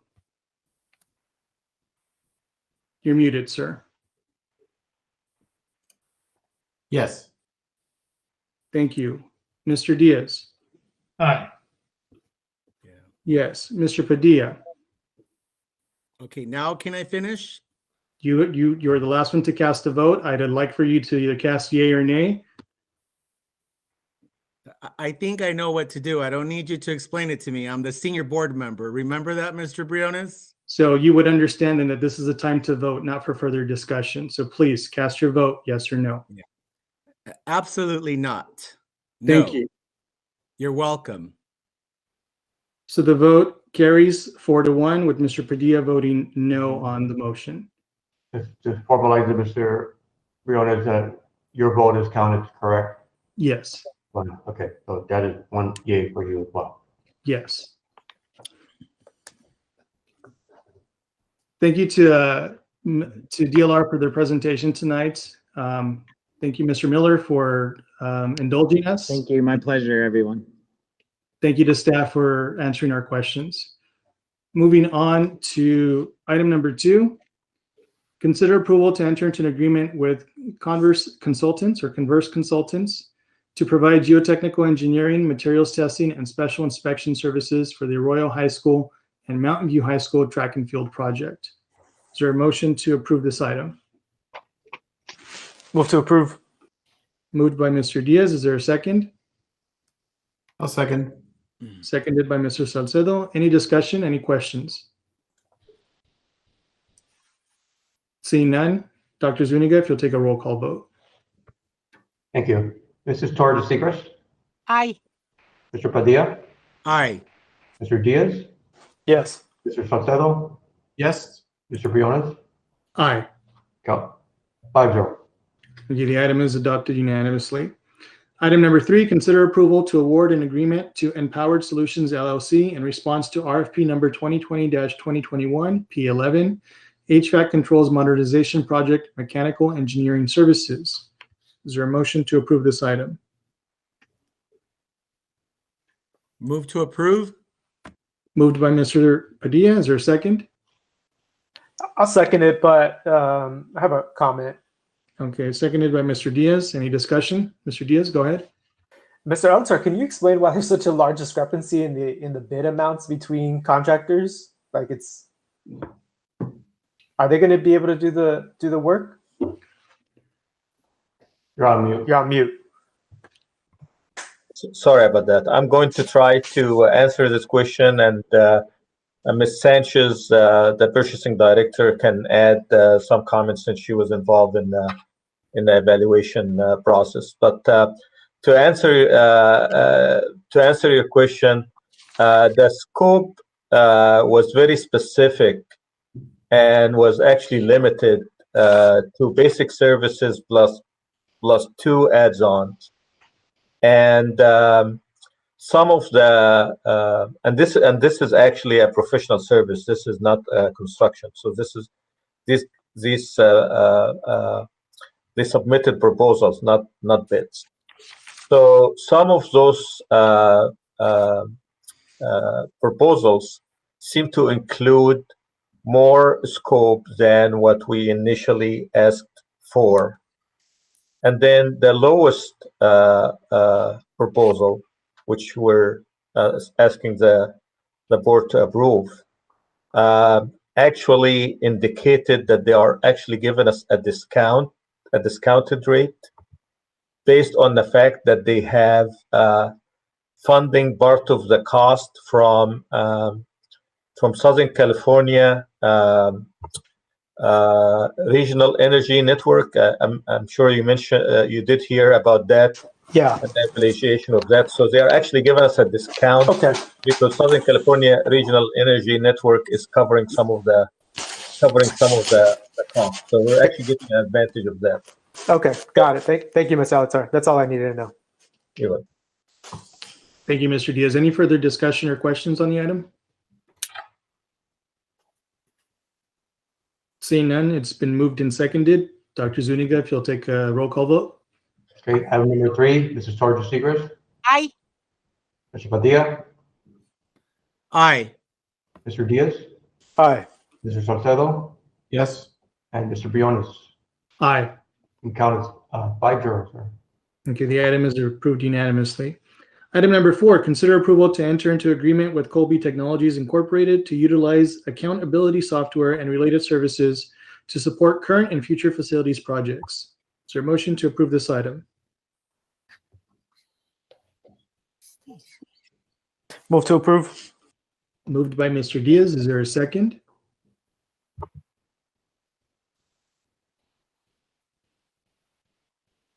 I'll second the motion. Any discussion? Seeing none. Dr. Zuniga, if you'll take a roll call vote. Thank you. Mrs. Torres de Seigres, Aye. Mr. Padilla, Aye. Mr. Diaz, Aye. Mr. Salcedo, Yes. Mr. Briones, Aye. count 5-0. Thank you. The item is approved unanimously. Item number 5, consider entering into agreement with 2080 Media Incorporated, DBA Play on Sports, to provide the Pixelat system equipment and live streaming services. Is there a motion to approve this item? Move to approve. Second. Moved by Mr. Salcedo, seconded by Mr. Diaz. Any discussion? Seeing none. Dr. Zuniga, if you take a roll call vote. Thank you. Mrs. Torres de Seigres, Aye. Mr. Padilla, sorry, Aye. Mr. Diaz, Yes. Mr. Salcedo, Yes. and Mr. Briones. Aye. Count 5-0. Thank you. The item is approved unanimously. Item number 6, consider approval of memorandum between El Monte Union High School District and Schools Excess Liability Fund, or SELF. Is there a motion to approve this item? I'll move to approve. Moved by Mr. Padilla. Is there a second? Second. Seconded by Mrs. Torres de Seigres. Any discussion? Seeing none. Dr. Zuniga, if you'll take a roll call vote. Thank you. This is item number 6. Mrs. Torres de Seigres, Aye. Mr. Padilla, Aye. Mr. Diaz, Aye. Mr. Salcedo, Yes. Mr. Briones, Aye. count 5-0. Thank you. The item is approved unanimously. Item number 7, consider approval to ratify agreement between the El Monte Union High School District and Ascendancy Solutions Incorporated for technical assistance in completing the 2021 Significant Disproportionality Comprehensive Coordinated Early Intervening Services, or CCEIS plan. A mouthful. Is there a motion to approve this item? I'll move to approve. Moved by Mr. Padilla. Is there a second? Second. Seconded by Mrs. Torres de Seigres. Any discussion? Just a question. Is this report usually handled out of Edith Echeverria's office or Larry Cecil, or who usually does this type of report? This is Mr. Martinez. This is a contract with this individual. It's a requirement, part of our special education significant disproportionary comprehensive program that we're trying to build now. Okay, thank you. Thank you, Mr. Padilla. Any further discussion or questions on the item? Seeing none, Dr. Zuniga, if you'll take a roll call vote. Thank you. Number 7, Mrs. Torres de Seigres, Aye. Mr. Padilla, Aye. Mr. Diaz, Aye. Mr. Salcedo, Yes. and Mr. Briones, Aye. and count is 5-0. Thank you. The item is approved unanimously. Item number 8, consider approval of contract agreement for California Arts Project, Cal State San Bernardino, to provide professional development workshop. Is there a motion to approve this item? Move to approve. Second. Moved by Mrs. Torres de Seigres, seconded by Mr. Padilla. Any discussion? Seeing none, Dr. Zuniga, if you'll take a roll call vote. Okay. Number 8, Mr. Torres de Seigres, Aye. Mr. Padilla, Aye. Mr. Diaz, Aye. Mr. Salcedo, Yes. and Mr. Briones. Aye. Count is 5-0. Thank you, Dr. Zuniga. The item is approved unanimously. Item number 9, consider approval of subscription to Digital Theater Plus. Is there a motion to approve this item? Move to approve. Second. Moved by Mr. Padilla, seconded by Mrs. Torres de Seigres. Any discussion? Seeing none. Dr. Zuniga, if you'll take a roll call vote. Okay, this is for item number 9, Mrs. Torres de Seigres, Aye. Mr. Padilla, Aye. Mr. Diaz, Aye. Mr. Salcedo, Yes. and Mr. Briones. Aye. Count 5-0, sir. Thank you. Item is approved unanimously. Item number 10, consider approval of agreement with Knowledge Matters for business software. Is there a motion to approve this item? Move to approve. Second. Moved by Mrs. Torres de Seigres, seconded by Mr. Padilla. Any discussion? Seeing none. Dr. Zuniga, if you'll take a roll call vote. Thank you. This is item number 10, Mrs. Torres de Seigres, Aye. Mr. Padilla, Aye. Mr. Diaz, Yes. Mr. Trustees, Yes. and Mr. Briones. Aye. Count 5-0. Thank you. Item is approved unanimously. Item number 11, consider approval of independent contractor agreement between the Almani Union High School District and Elizabeth Gutierrez, licensed clinical social worker, to provide mental health services. Is there a motion to approve this item? I have a question. I need a motion and a second before we get to discussion. Move to approve. Moved by Mrs. Torres de Seigres. Is there a second? Second. Seconded by Mr. Salcedo. Any discussion? Mr. Padilla, go ahead. Yeah, I have a question about this. You know, more than 90% of our population in the El Monte Union High School District qualifies for, you know, Medi-Cal, and the rest have private insurance. Why are we going to spend dollars on a social worker who provides mental health services when we have some awesome agencies like our child welfare person in our school district? We have ALMA, we have Pacific Clinics, we have Enki Youth and Family, we have El Manzer. We got some of the best mental health agencies in the El Monte Union High School District and in the San Gabriel Valley. And all of these students' mental health services can be subsidized by their Medi-Cal or their parents and families' private insurance, or those families that don't qualify for Medi-Cal. That I forget what it's called, but it's a higher level of insurance above Medi-Cal. Why are we going to spend money on a private person? That just answer that question for me, please. That's a waste of money, in my opinion. Convince me of why we should pay for this position. We still have, Mr. Padilla, we still have those organizations. They're great. There's always a lag time when we provide those services to our kids. These are the front line. They'll be able to do consulting with us. They'll be able to work with groups of students on the front line right away. We're not replacing anybody. It adds another layer as we have more and more students who need these services. This gives us more options for our students to provide those services. We still use our services. We are those organizations. We have great relationships with them. They add a whole bunch of services, but we're going to need a lot more. And we're going to need a lot more, first time, small groups, without actually, provide, the insurances and stuff. And sometimes there's some lag time. So we're really trying to do, instantaneous support for our students instead of going through those organizations for right away. But we still use those organizations, and we'll continue giving you updates on how many kids these organizations are serving, like I promised you before. But this gives us another layer of support, just like we just contracted a marriage and family therapist and another social worker. That this is part of our, when we start our wellness centers, that they'll be able to provide these services to students that walk in groups without, having a lag time of doing a referrals to these organizations. But we're still going to use them, Mr. Padilla. It just gives us more extra hands on deck when the kids come back. How long is this contract for? This is for the year, sir. Just the remainder of the year into the summer program. Yeah. It's up to 9. It's a 1 year? I believe not the entire year, if I'm not mistaken. I think we were subsidizing it to allow for this end of the month and possibly end of summer as well. Yes. And tell me again, how much is this going to be? $39,000, I believe. And that's going to come out of what fund?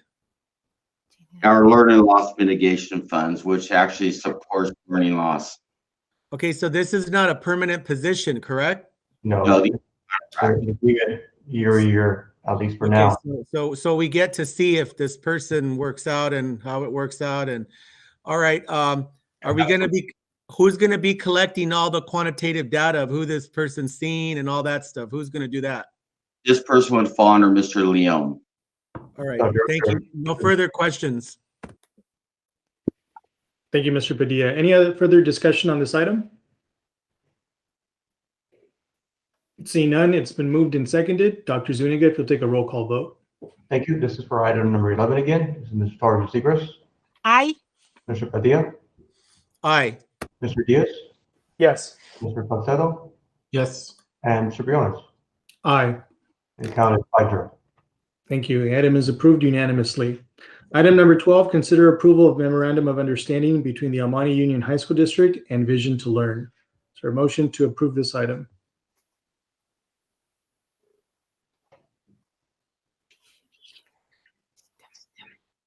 Move to approve.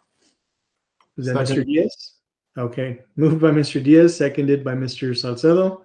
Any discussion? See none. Dr. Zuniga, if you take a roll call vote on item number 12. Okay, thank you. Mrs. Torres-Segrest. Aye. Mr. Padilla. Aye. Mr. Diaz. Aye. Mr. Salcedo. Yes. Mr. Briones. Aye. It counts 5-0. Thank you. Item is approved unanimously. Item number 13, consider approval of memorandum of understanding between the El Monte Union High School District and Teen Line. Is there a motion to approve this item? Move to approve. Moved by Second. Mr. Diaz, seconded by Mr. Diaz. Any discussion? Seeing none, Dr. Zuniga, if you take a roll call vote on item number 13.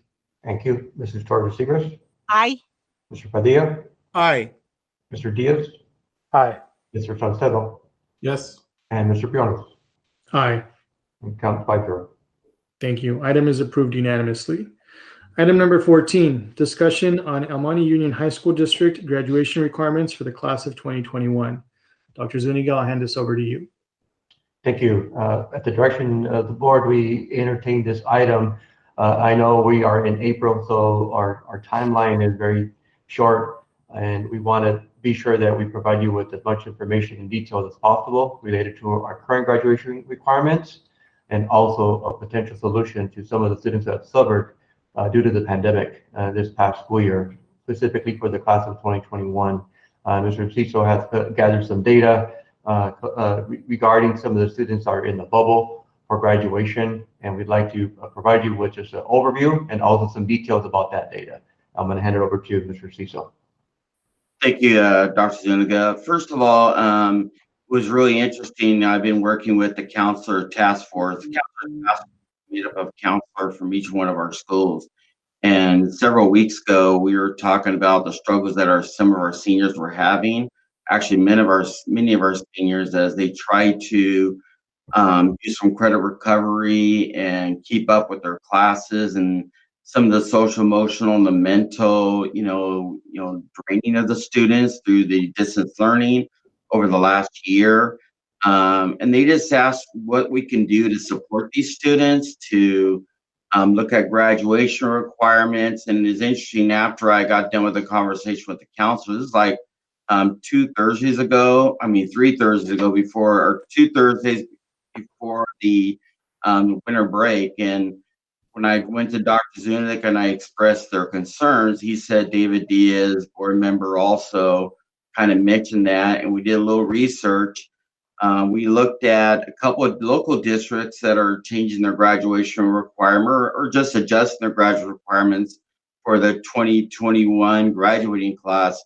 Dr. Zuniga talked about, I think it was Downey they're doing for this year alone, we're consulting with the counselors using the state requirement for graduation, and it'd be a case by case. Montebello School District is kind of doing the same thing. For what they set down was they're going to go with the high school graduation requirements for the state of California with 180 credits total. And I'll kind of go with this. Hold on to that slide there, Eric. So what is happening right now is our requirement for graduation, I'll get back to the stress and the concerns our councils are having. As I discuss this process, what we're doing tonight, and I was looking at the data towards the end of before spring break and over spring break, and I quantitated the data, and these are exact numbers that I'm going to be giving you, where our seniors are as a class right now for each individual school, and how many, by making these adjustments to or making these changes for this year's graduate class, how many kids would it possibly affect? First of all, our graduate requirements, you'll see it on the screen there. It's 4 years or 4 courses or 4 years of English, 2 years of math, 2 years of science, 1 physical, 1 biological, 30 credits in social science. That's a world history, U.S. history, econ, and government. 1 course or 1 year in visual performing arts, world language, including sign language or career technical education. That's a 1 year requirement for 10 credits. 2 courses of physical education or 2 years of physical education. 1 semester, 1 course in health, and an elective credits of 75, which equals to 220 credits, as you'll see in the chart that I'll share with you in a minute. Go ahead and go to the next slide, Mr. Stillman. The state requirements for graduation is 130 credits, and that's done by 3 years of English, not 4 years. We require 4 years. The state requirement is 2 years of math. Our requirement is 2 years of math. It's the same. 3 years of social science, which is world, U.S. history, government, econ, which is 1 year. So that's 3 years social science or 30 credits. 2 years of science, a physical and a biological science, 2 years of physical education, and 1 year of a foreign language, visual and performing or visual arts or performing arts, career technical education, and it's the same requirement as ours. You'll see in the state, they don't require anything beyond that. So it ends up being 130 credits is the state requirement for graduation. Go ahead and go to the next slide. Okay, this is the numbers I came up with as of early this week. These are actually exact numbers, and I'll tell you how we came up with these numbers. Number one is we have 30 students at Arroyo High School, and I'll kind of explain it from there, that have 175 to 200 credits as of this week. There's 30 students. They actually have below the 170 credits, Arroyo High School has 11 students. So they're right about that area. And the reason I came up with, and you asked me why 175 to 200. If the kids have 205 credits right now, if they pass all 3 classes they have right now, they will have 220 credits, which is our district's graduation requirements for credits. So this would, that if we change the policy to be 190 credits, 30 students would be affected at Arroyo, 38 students at El Monte High School that have 175 to 200 credits. There's 38 students that fall into that range. Mountain View has 27 students that fall in that range, 175 to 200. Rosemead has 28 students. South El Monte has 14 students. Fernando Ledesma has 33 students, which is a total of 172 students who this change would positively affect if we change our graduation credits to 190.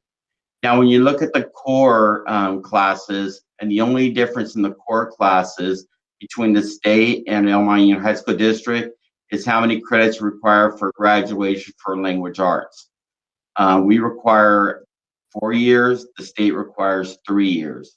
So where this positively affects is you'll say we have 15 students at Arroyo High School that have 25 to 30 credits right now in language arts.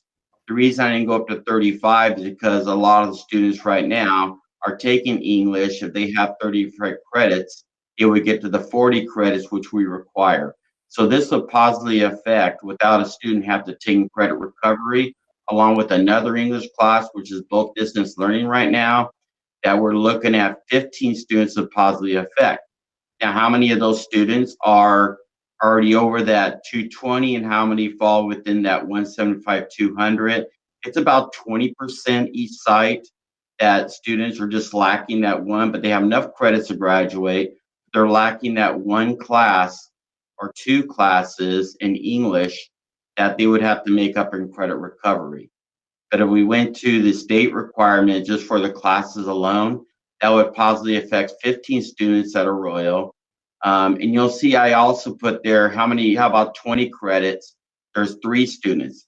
And what we would end up doing is the counselors, and I have another meeting with them tomorrow, depending on the direction you guys give tonight, is they would keep the one kid in English and put a kid in credit recovery to help motivate the students. They also said this would be a great motivator for students to finish strong this school year. El Monte has 18 students who have between 25 or 30 credits in language arts. You have 2 students have 20 credits. Mountain View has 26 students with 25, 30 credits. Rosemead has 25, has 19 that are 25 to 30. And I'll just go down. South El Monte has 10. You kind of see, and Fernando Ordez has 60 students. This would really positively affect the students at Fernando Ordez, as you would see. They have 33 students, and then they have 60 students that have the 25 or 30 credits. And they have 23 students with 20 credits. And some of these students may not be able to finish because they have other classes they need to make up. They wouldn't finish, but they would finish during the summertime when we have a lot more support, and the students will be able to get a lot more face-to-face support from the staff if we go the hybrid model. So you'll see the total is 170 students with 175 to 200 credits, and you'll see the 25 to 30 credits is 148 students for language arts. Now, one thing I want to point out is the 175 credits, when we did the 175 credits for total. So if a student right now is taking 15 or 3 classes, that's 15 credits, that would get them up to 190 that we're proposing for graduation. Again, there are students that are 165 to 170 that would positively affect, but I just want to make sure that we said, okay, this is a obtainable, so we know that we can positively affect at least 170 students with this change in the graduate requirement for this year. Go to the next slide. This is just a chart that shows the differences. The same thing I've already explained, all the requirements for graduation. You'll see the state requirements. The only differences between our district and the state for graduate requirements is 3 years, and we require 4 years. And the state doesn't require health, but we require 1 semester of health. Our proposal is to do the state's proposal for classes, but with with 60 elective credits, so that it's 190 credits. That's a 30 credits that the students wouldn't have to make up. And kids or our students still have to make up some classes in science, social science, visual performing arts. There's a lot less kids. There's very few kids have to make that up. Physical education, some kids still need to make up physical education, but 99% of those kids are doing that now. So that's where we are right now. I'm going to go to the next slide. Okay, so consider recommendation to change graduate requirement for 2021, and it only affect this year, is enact the state requirement for graduation plus 60 elective credits, change required graduation credits to 190 from 220, would potentially benefit 170 plus students who currently have 175 to 200 credits. We would need to make a change to board policy at our next board meeting, 6146.1 and 5123, which talks about the 220 credits for the 2021 graduating class. Go to the next slide. Okay, any questions? Thank you, Mr. Cecil, for your presentation. Any questions from the board? Starting with Mrs. Torres de Segrist. Yes, Mr. Ciso, I have a question. I have here my tablet and I've been studying this and very, very interesting, very intelligent the way that you did it, huh?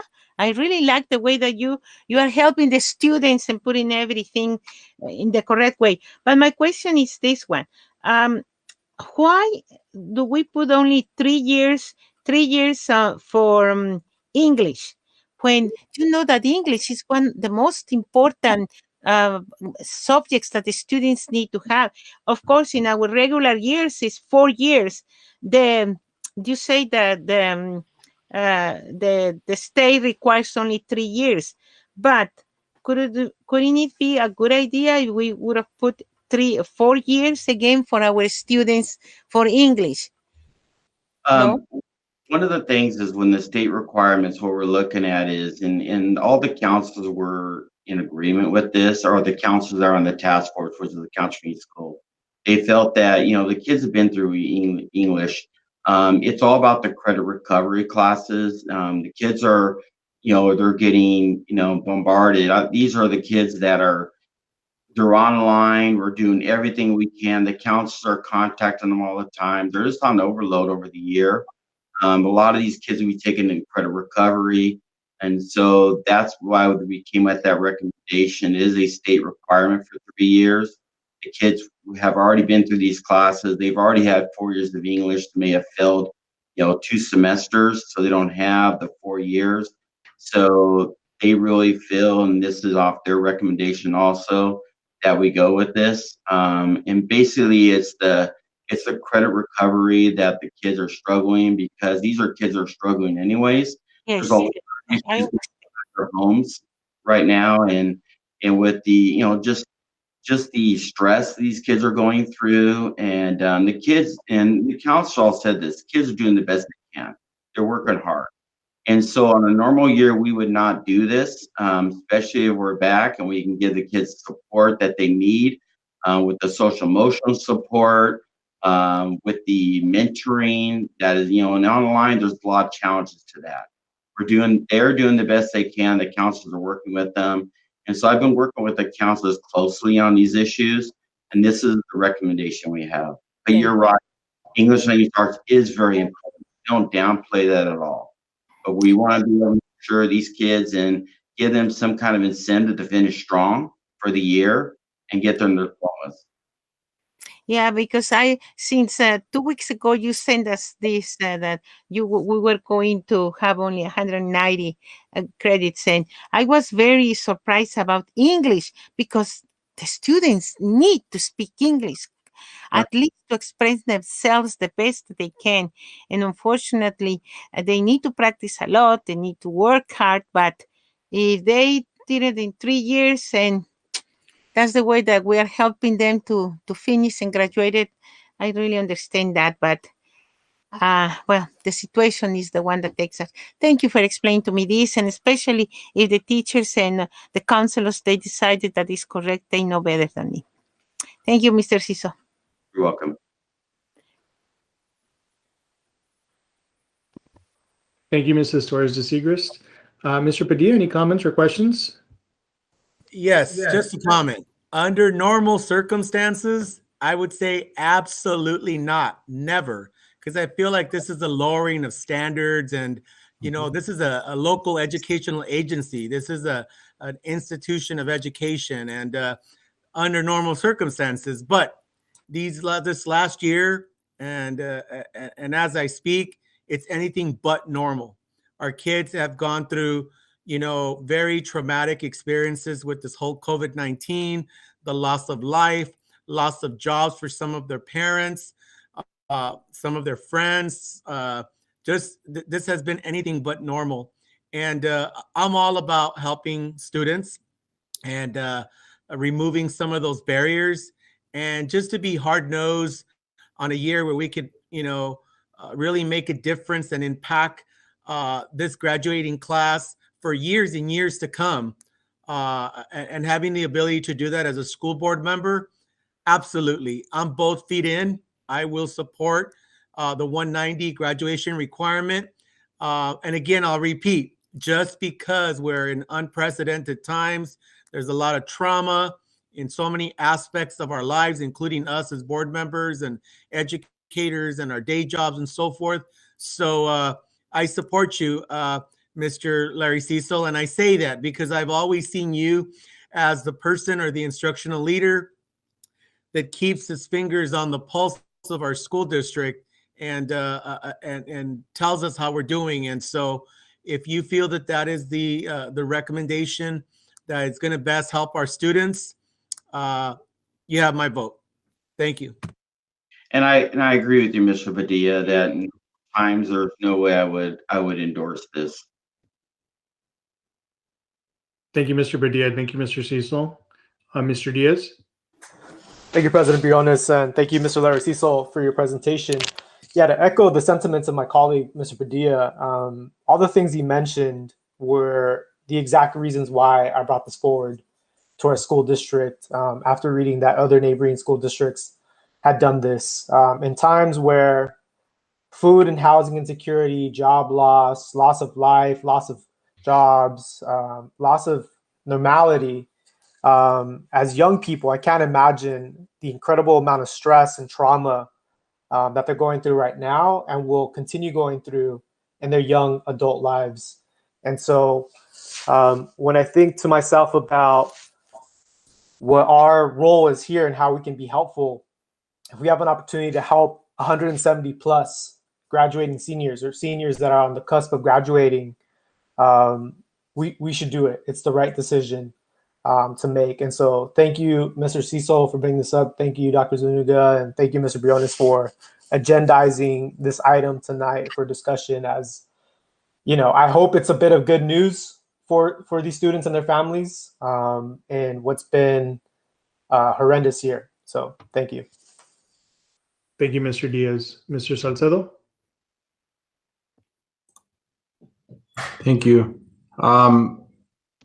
Yeah, I mean, I'm totally in support of doing this for this graduating class. I think that with everything that's happened with the trauma, I think it's time for the board to show a little bit of empathy. And you know, if this is a one-time thing, I'm for it. I mean, this is going to be the second year in a row that you know, our seniors aren't going to have a full experience, right?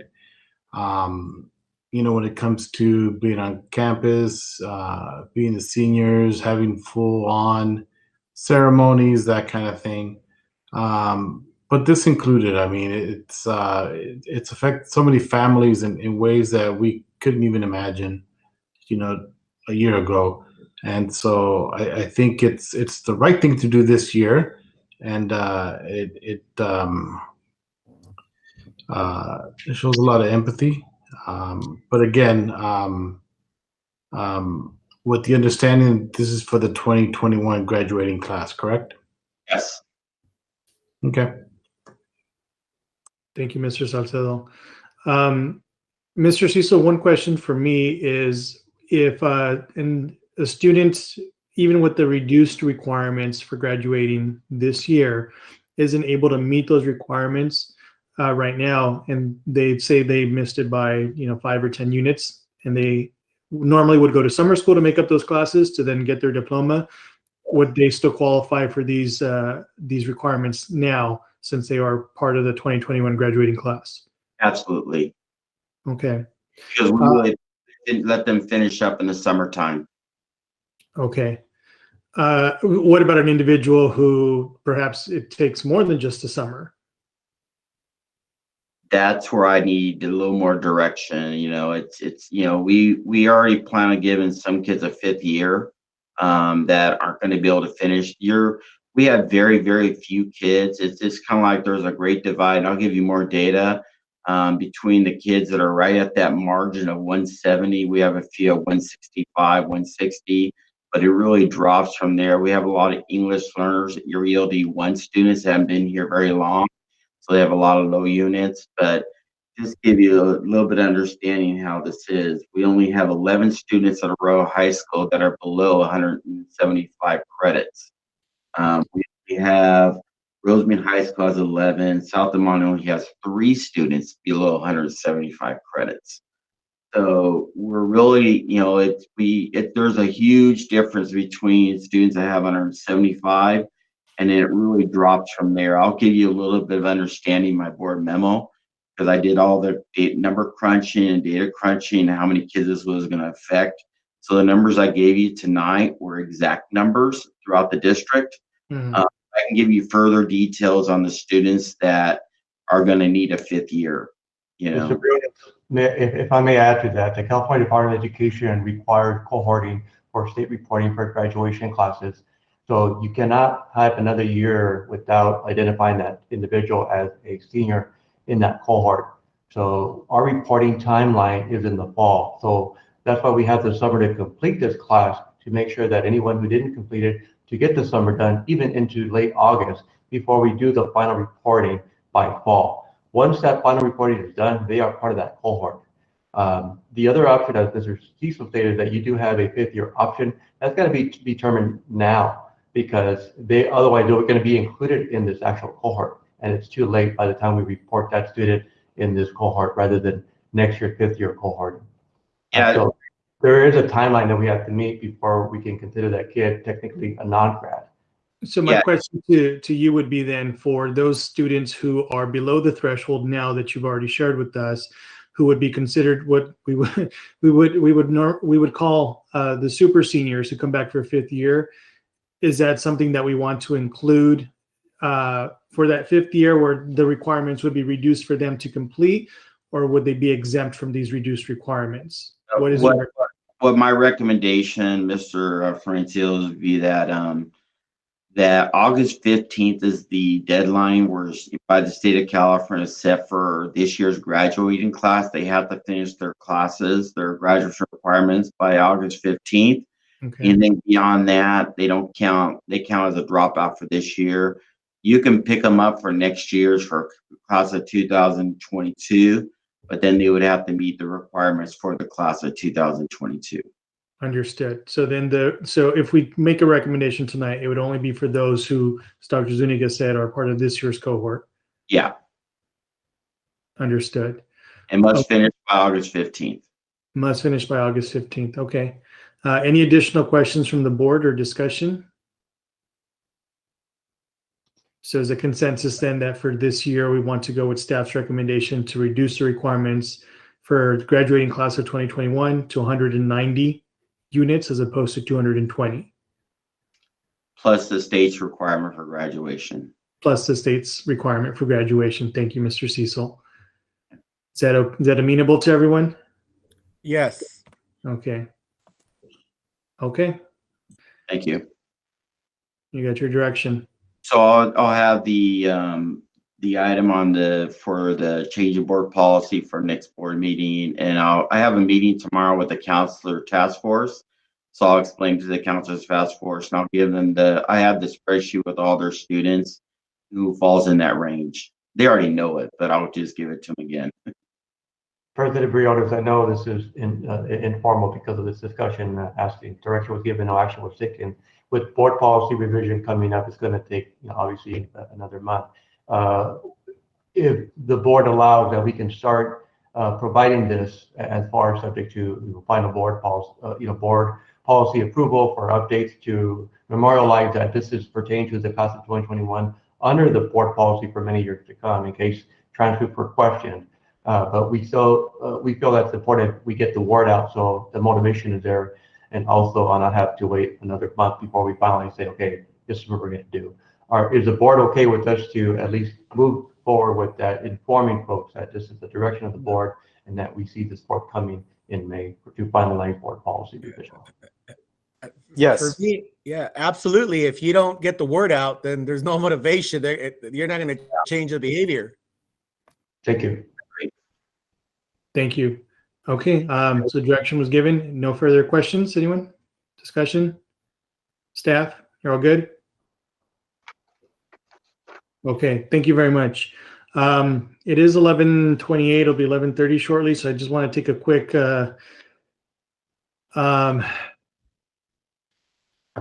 poll from the board. Are you guys okay to continue till we complete the items, or would you like to table any of the remaining items on the agenda for the next meeting? We have. Can we finish the agenda and then can we table closed session to another time? So let me check. Dr. Zuniga, is there anything in closed session that we would need to take action or give direction on tonight? There is one particular item under existing litigation that we're asking for direction from the board. Which item is that? This is item A. Item A. Okay, so here's here's my recommendation if my colleagues are open to it. I move that we continue with the regular agenda till we complete it, that we table our board communication and take up item number A under closed session and table the rest of the items for the next meeting. I'll second that motion. Okay, seconded. And by next meeting, well, it would be in May. Okay, yeah, to the May meeting. So it's been moved and seconded. Any objection to that motion?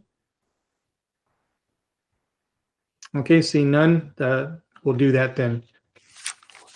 Okay, moving on to item number 15, consider approval of resolution number 26-20/21 in celebration of National Autism Awareness Month. Is there a motion to approve this item? Move to approve.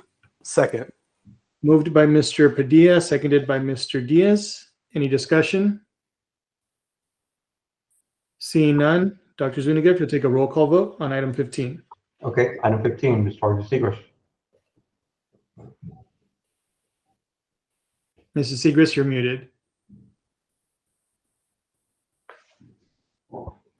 Very sorry. Aye. Thank you, Ms. Segrist. Mr. Padilla? Aye. Mr. Diaz? Yes. Mr. Salcedo? Yes. Mr. Briones? Aye. Count 5-0. Thank you. The item 15 is approved unanimously. Item number 16, consider approval of resolution number 27-20/21 to participate in a school project for utility rate reduction, or SPUR, Joint Powers Authority, JPA. Is there a motion to approve this item? Move to approve. Second. Moved by Mr. Padilla, seconded by Mr. Salcedo.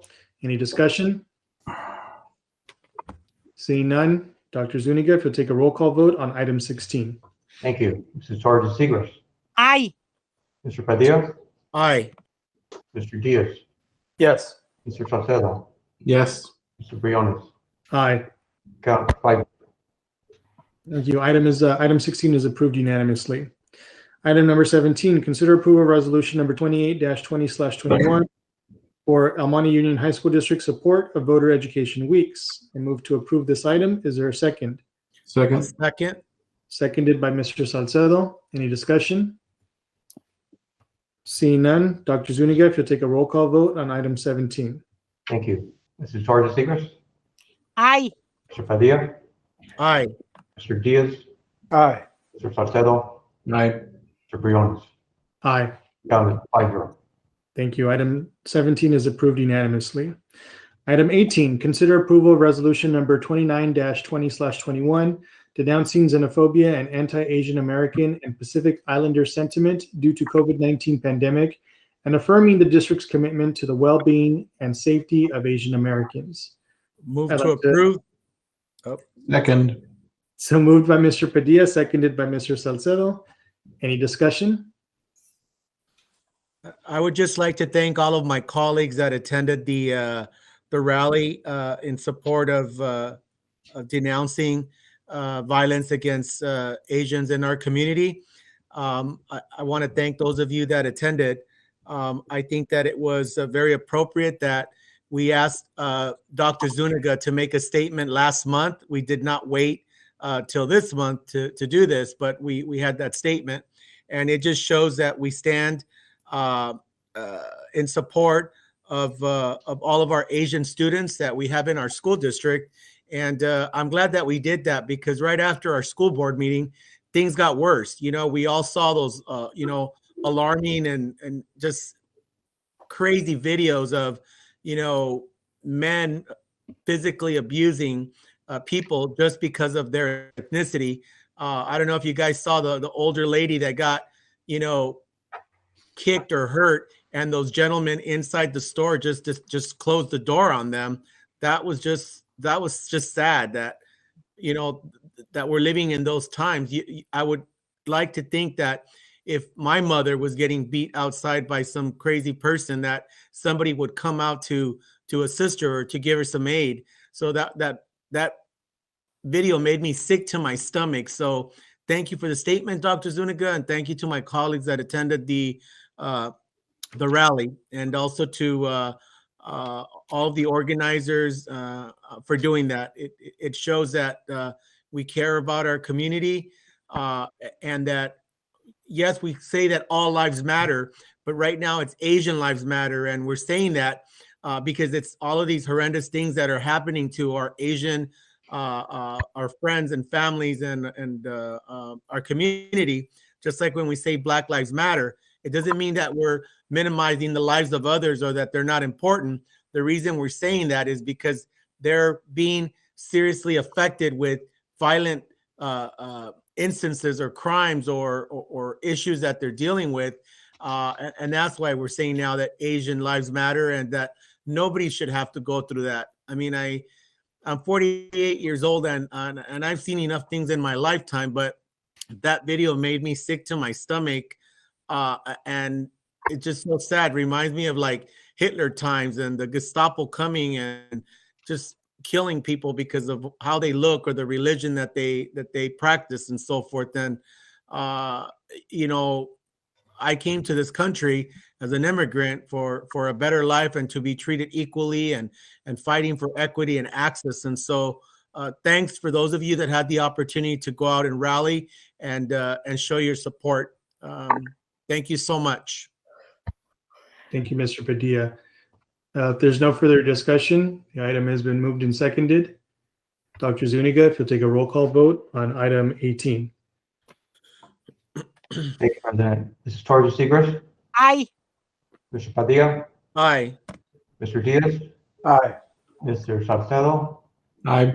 Mr. Briones? Aye. And count as 5-0. Thank you. Item number 18 is adopted unanimously. Item number 19, consider approval of resolution number 30-20/21 to make certain determinations and findings pursuant to Government Code Section 4217.10 and for an authorization to enter into energy services agreement with NG Services US Incorporated. Is there a motion to adopt this item? Move to approve. Moved by Mr. Diaz, seconded by Mr. Padilla. Any discussion? Seeing none, Dr. Zuniga, if you'll take a roll call vote on item number 11. Thank you. Ms. Torres-Segrest? Aye. Mr. Padilla? Aye. Mr. Diaz? Yes. Mr. Salcedo? Yes. And Mr. Briones? Aye. Count as 5-0. Thank you. Item number 19 is approved unanimously.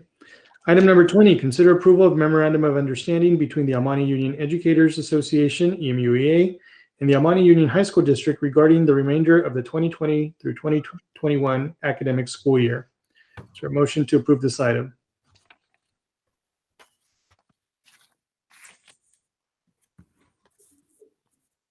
I will move to approve. Is there a second?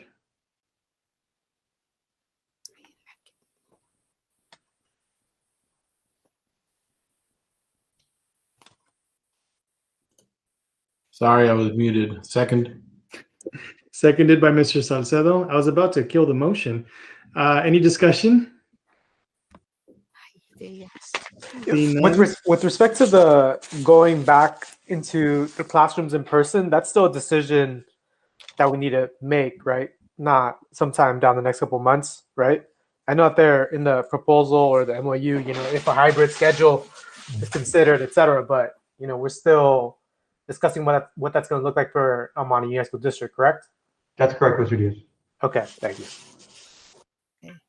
Any further discussion or questions?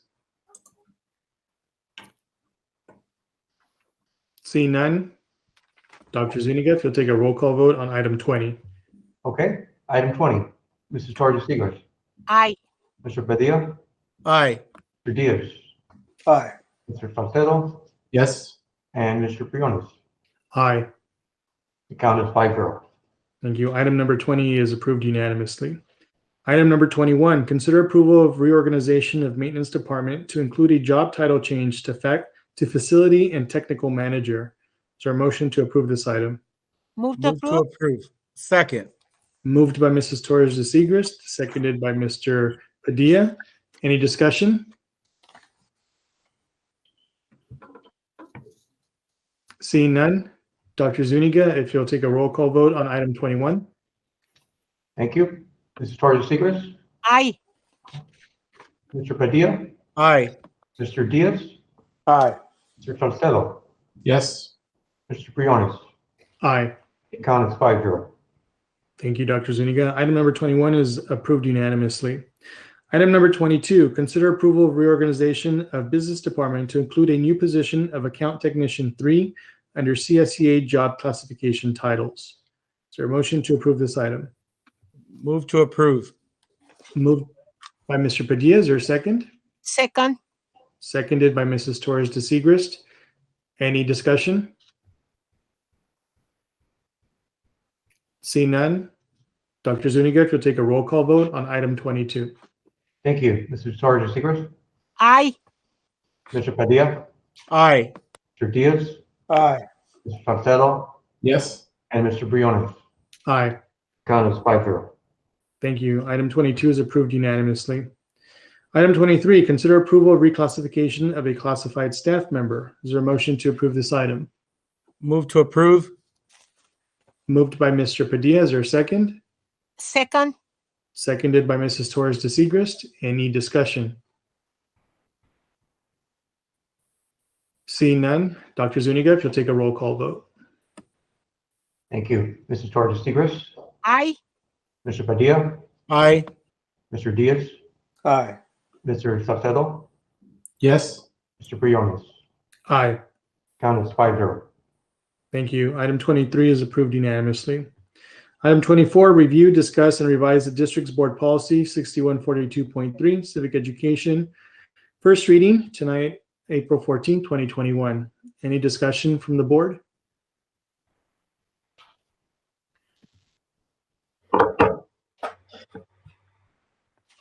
All right, we'll bring this back for second reading and adoption. Moving on to item 25, review, discuss, and revise the district's board bylaws 9000 series, first reading tonight, April 14, 2021. Any discussion?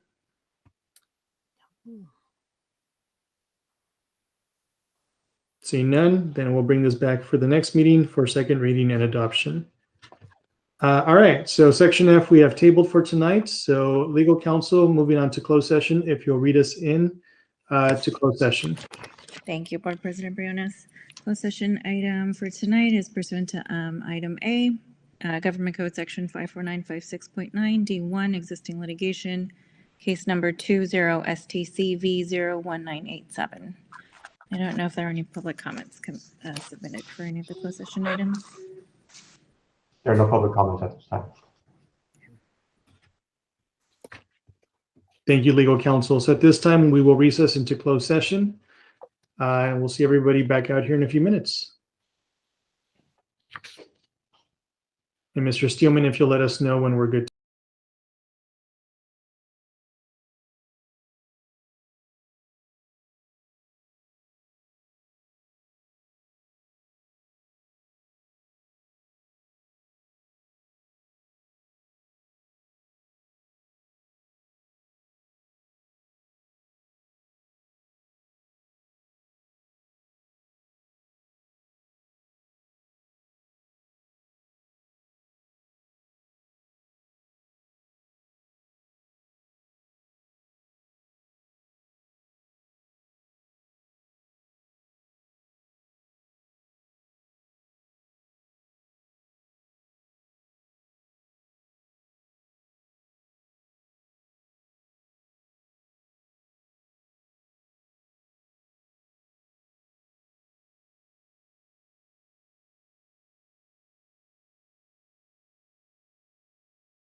Welcome